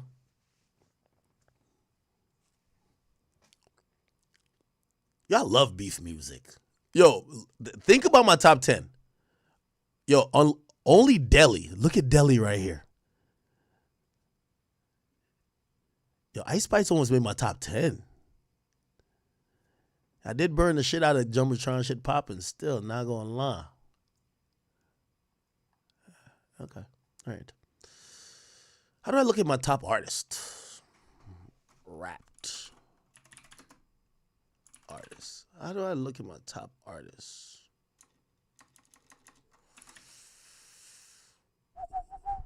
By the way, my Spotify Wrapped, I get a pass. I'm a music professional, okay? Whatever you call it.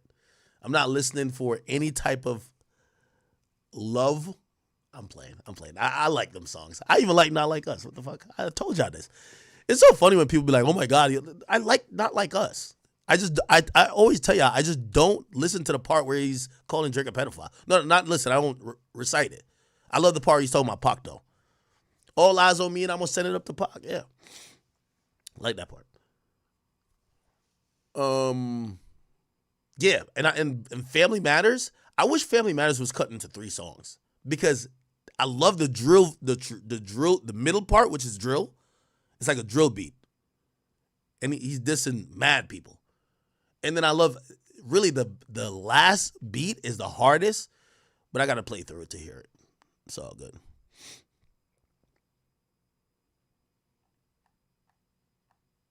Which song didn't make my thing?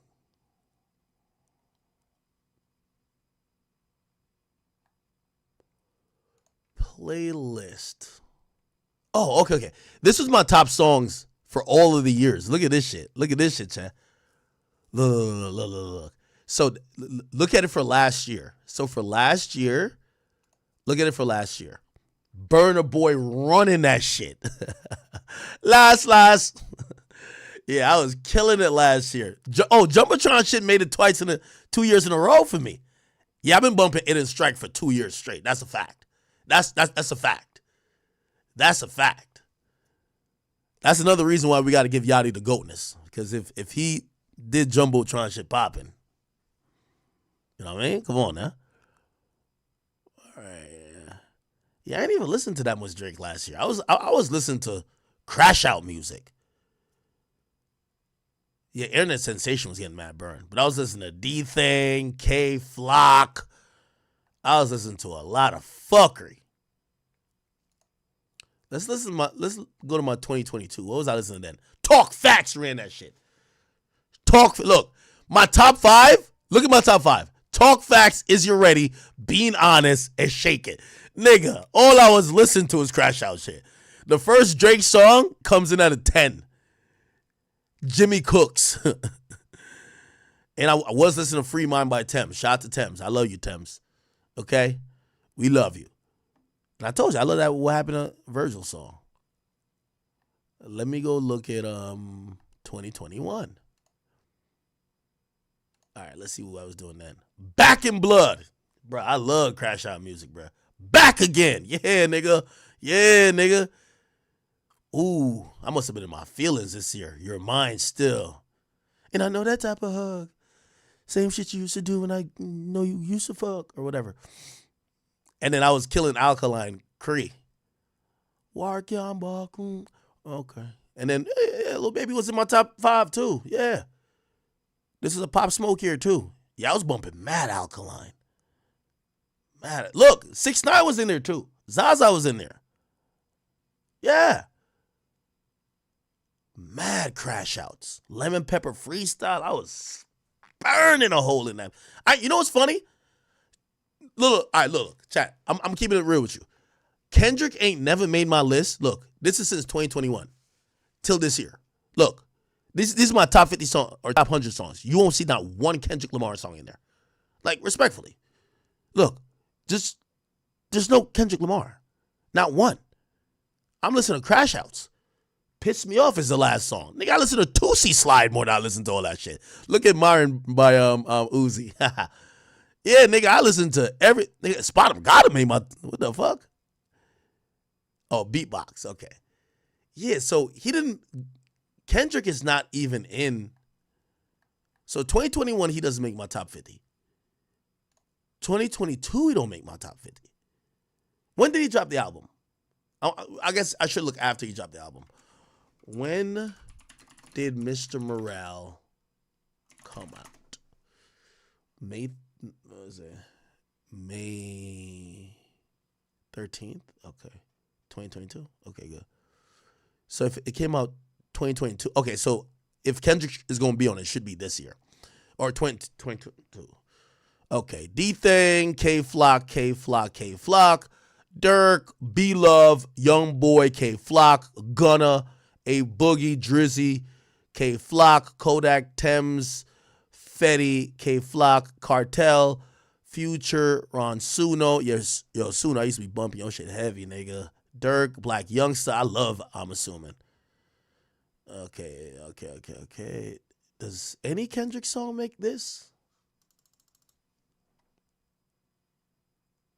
No, I don't think no Kendrick song makes. Yeah, I don't think. If y'all see one, let me know. I did like Worst Day by Future. I don't think Kendrick makes my list at all in 2022. And he dropped his album that year. Yeah. I ain't gonna lie to you. The only way Kendrick could make me listen to him, he got this Drake. If he diss Drake, I will listen. I will. I'm sorry. But if you don't diss Drake, I don't got time for all that pro-black shit, bro. Fuck out of here. Did he make it 2023? He must have had a song in there 2023. That's last year. Tell me if you see any Kendrick in here.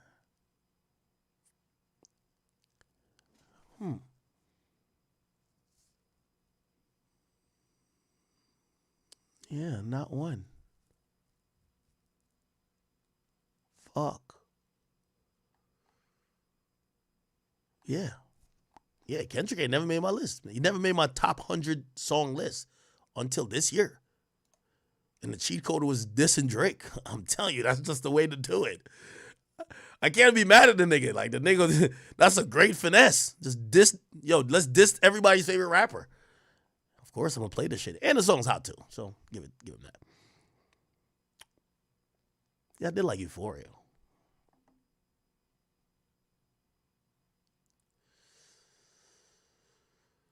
Bitch, let's do it. Yeah, I definitely bumped the shit out of these songs. Yeah, I think DNA is the only song that's not this song, but I think DNA was recommended after that. Yeah, Alkaline is crazy too. I like Alkaline. All right. That's my list, man. I don't know. Do we listen to the same music? Any of y'all listen to music like me? This year, I'm gonna be honest with you, and this is why I think that this was a Drake year. I usually don't listen to this much mainstream artists. Nigga, I was listening to K Flock and them like they had hit songs. You get what I'm saying? But this year, because of the rap beef, I was just listening to really mainstream songs, which is the mainstream diss songs, right? But I was enjoying pretty much after, like, Young Boy start missing for a bit when it came to the drops, then he started hitting again. And I was enjoying all those. Okay.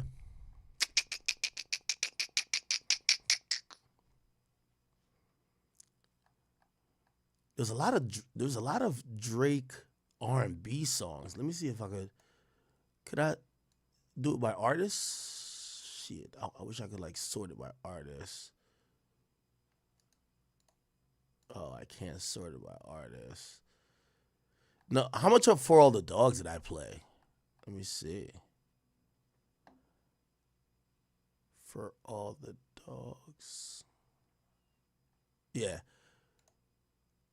So for All the Dogs, Virginia Beach, first person shooter, members only, What Will Pluto Do? Tried Our Best. Yeah. I'm surprised Bahama Promise is not on there. All right. Yeah, that's pretty much my most listened to album, right? Uh-huh. Oh, Scorpion. I'm always bumping Scorpion. Scorpion's my shit. Okay. All right.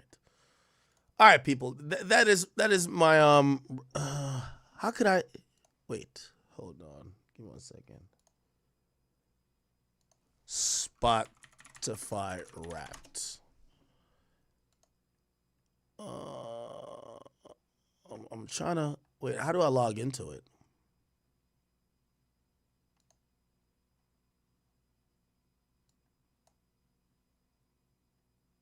I wanted to show the most popular albums. Anyway, fuck it, man. All right, y'all got it.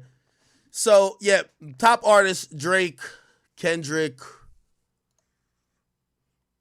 and who else? Drake, Kendrick, Youngboy, Durk, Future.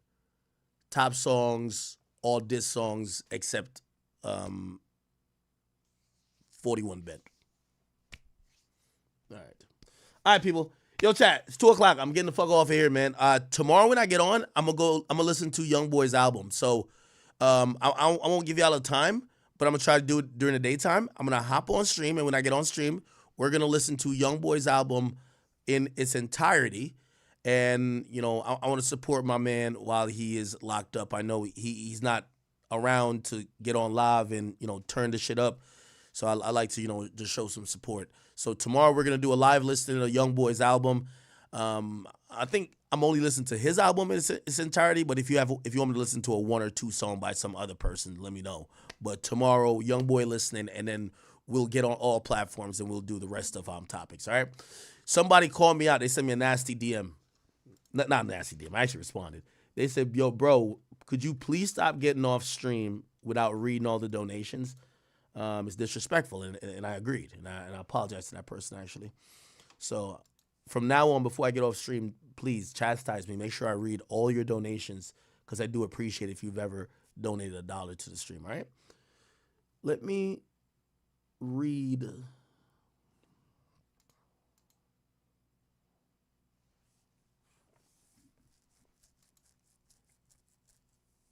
Okay. All right.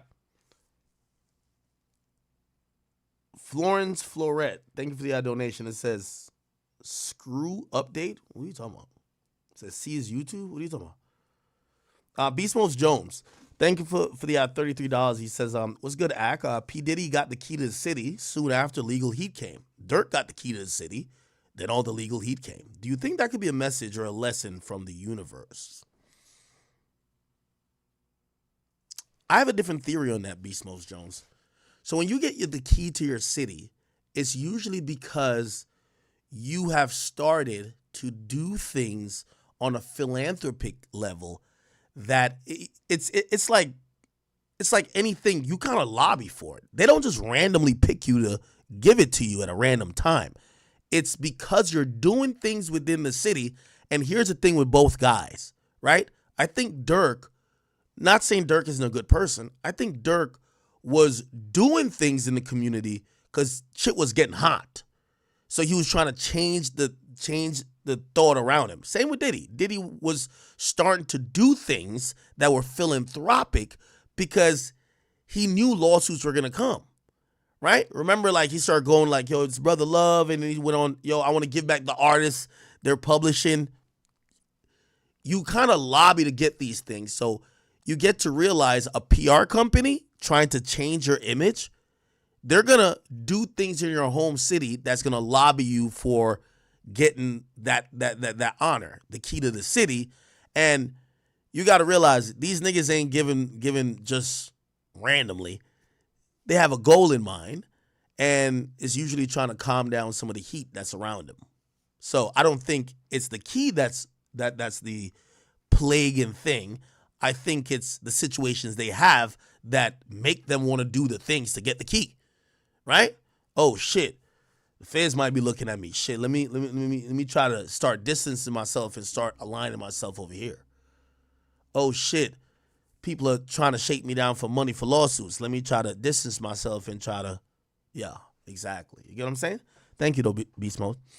Javan Dornevel. Thank you. He says, YB album. Yes. I'm going to be listening to it in its totality tomorrow, and I appreciate you, okay? Florence Floret. It says, my theory was Dot was talking to the black men not standing up to Schultz in the moment, not Schultz himself. That's a good theory, but still, call the white man out. It's cool. Bozo says, yo, Schultz is lying here. The R. Kelly situation was a free speech issue. They're removing artists based on allegations and keeping on bands like Aerosmith. Kendrick was actually taking a stand. Yeah, I don't hold Kendrick back for that. But pause. I don't hold him accountable for that. Kendrick, number one, stood up for X. I respect that. And I do think, I don't think he was trying to stand up for R. Kelly. Like, that. No, I'm not going with that one. If y'all trying to get at who Kendrick associates himself with, just get at him for Dr. Dre or something like that. But, I would be a hypocrite to get at him for X. X is my friend. You know what I mean? And he never stood up for R. Kelly specifically. He stood up for an idea that would have helped and protected R. Kelly's music from being either deplatformed or deplaylisted. But it is what it is. Florence says he's talking about his own experience as a human. And Florence then said, haven't we learned that Kendrick is not a fragile op? He took down the biggest pop artist. Yeah, we got to give the guy credit, man. Yeah. I mean, obviously Kendrick is not a fragile op. Like, that's just a funny term, right? Bozo says Schultz is one of the people Meek is talking about. Meek knows it's not white men. It's Jewish people. He don't want to get canceled. What? Yo, why do y'all just blame everything on Jewish people, bro? Herbly Joe Taddy? Huh? So I learned a lot about the industry watching your videos. You'll be interviewing me one day. Oh, thank you very much for saying that. I really appreciate it, okay? Florence Floret is back again saying Kendrick Get Back is going to be nuclear. Isaiah Owens then says, wait, did I skip over something? What is the website I could watch the full streams after they're over? You could find them on DSP, so just go on the podcast app on your phone and you could just search The Academy. So search The Academy Like, maybe I should have called it Academic Twitch streams, but it's under the Academy because we're going to put other stuff under there too. So the Academy on podcast app on your phone, on Apple Music, on Spotify, anywhere you could find podcasts, or just go to the Academy HQ, which is a YouTube page, and the streams are usually there in full. The clips get put up on King Academics, all right? Florence says, can you talk about Drake on Los Pollos stream? We can talk about it tomorrow. Daddy Logic says, don't bring God in this act. He gonna get you. What did I say? Daddy Logic also said, cure for HIV and herpes drops into... Okay, that's what he was talking about. Sandy Purple, hey, how are you doing? She says, I hate act, but I can't stop watching. Fuck my life. You hate me? Come on, girl, you love me. Damn, she says, I hate act, but I can't stop watching. Okay, it's all right. Meech, what's up with you? Thank you for the 2. It says, your real ones know you already told the story. I don't know what story. I'm pretty sure it's the story I probably regurgitated 10 times. Good Times Jackson, thank you for the 5. It says, for audio issues and mutant/cutouts, you need someone watching your stream and texting you whenever you mess up. Yeah, I got a new board that I'm going to replace. I think this is going bad. I've replaced this once before, but like, you know when you can't hear out of one ear if you're listening on a headphone? This board is going bad. I'm just waiting to fully replace it, but I have one in my like equipment closet. Rich Nigga Sunday says, yo, that nigga pulled a John Q. Come on, that's not a funny situation. Then he also said, Rich Nigga Sundays in Tampa, 813. Big Chris says, maybe the wife hired the hitman for the inheritance. Whoa, that might be true. You could never count out the wives. I've been watching some of these body cam video things, like the things that people do. Yo, this one guy got gaslit by his girl to go kill his side chick, and his side chick was also cheating too. To kill his side chick and her family. This shit was crazy. It's on YouTube somewhere. Jarrell Lopez says, wanna is better than baby. I agree. Water tastes yucky says, look up UNH market cap. What's that? Low Country has became a member, and actually he's now a member for a month. Congratulations. Vincent says, could you do a Juice WRLD album topic next stream? Yes, I will. Thank you for that. I'll make sure we mention Juice WRLD's album. We're not going to do a listening, but, you know, I do want to talk about what I think is going to be left of Juice WRLD's legacy, what his fans think about this album, and also how they're kind of curating this experience. If you don't know, Juice WRLD's all over Fortnite. He had a day where they had this whole concert. That's where we got the Dave Blunt's topic from, and he has an album out. And I'm wondering if they get to the point of maybe even doing some AI stuff. I don't know if that will be, number one, received well, or if that ever be a thing, but we can talk about it next stream. And, okay. Let me go to the Academy page.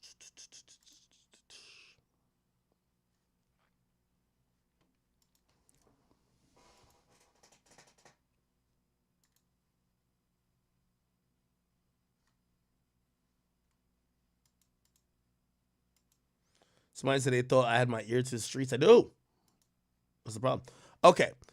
Jacob Slaughter, thank you for the 5. Ruga Red, you're always gifting memberships. I appreciate you so much. I did give you moderator as well, so thank you. Tiny Tuda, thank you for being a new member. Welcome to the chat gang, all right? Sev Banks, thank you for the 2. It says, hella people in St. Louis have been having that pack since 2006. Are you talking about that pack that people take to prevent STDs? Damn, y'all nasty up in St. Louis, huh? Sev Banks also said if they're giving the cure to the black countries, then it's actually to unalive them, not cure them. We do got be a little bit cautious of America giving out some vaccines or some shit like that. We all remember, what's it called? The Tuskegee something, whatever. Yeah. New boss says he went to Starbucks because it was 20 degrees cold that day. But why? Well, I guess if you go there, you got to buy something, right? Ruger Red, thank you for another gifted sub. Also says Lil Baby needs to retire. He needs to read his IG comments. He's getting clowned. CDL says Lil Baby's baby shit. All white party ruined him. Indie God just commented $2, laughing. Southwest Connected says a lot of willful ignorance going on with Drake and Dot. And Ruger Red, thank you for the 5 more gifted memberships. I appreciate you. Okay, Lil Ozzy, welcome to the chat gang as well. All right, chat, perfect. Did I miss anything? Yeah, the Tuskegee experiments, nasty stuff. Chat, I'll be back on tomorrow. Probably with more updates. We're gonna follow this story. I'm not gonna lie to you. We're definitely gonna follow this story. This is just an intriguing story of what the fuck happened. But nevertheless, we'll get into a little bit more of hip-hop topics, some of the stuff we didn't cover today. Again, we're getting towards the end of the year, so wrap-ups are really popular. We're going to try to get as much new topics as we can every single day. And I appreciate you guys for, bearing with me, all right?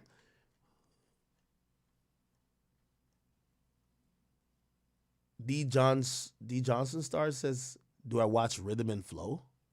What the fuck is Rhythm and Flow? It's a television series?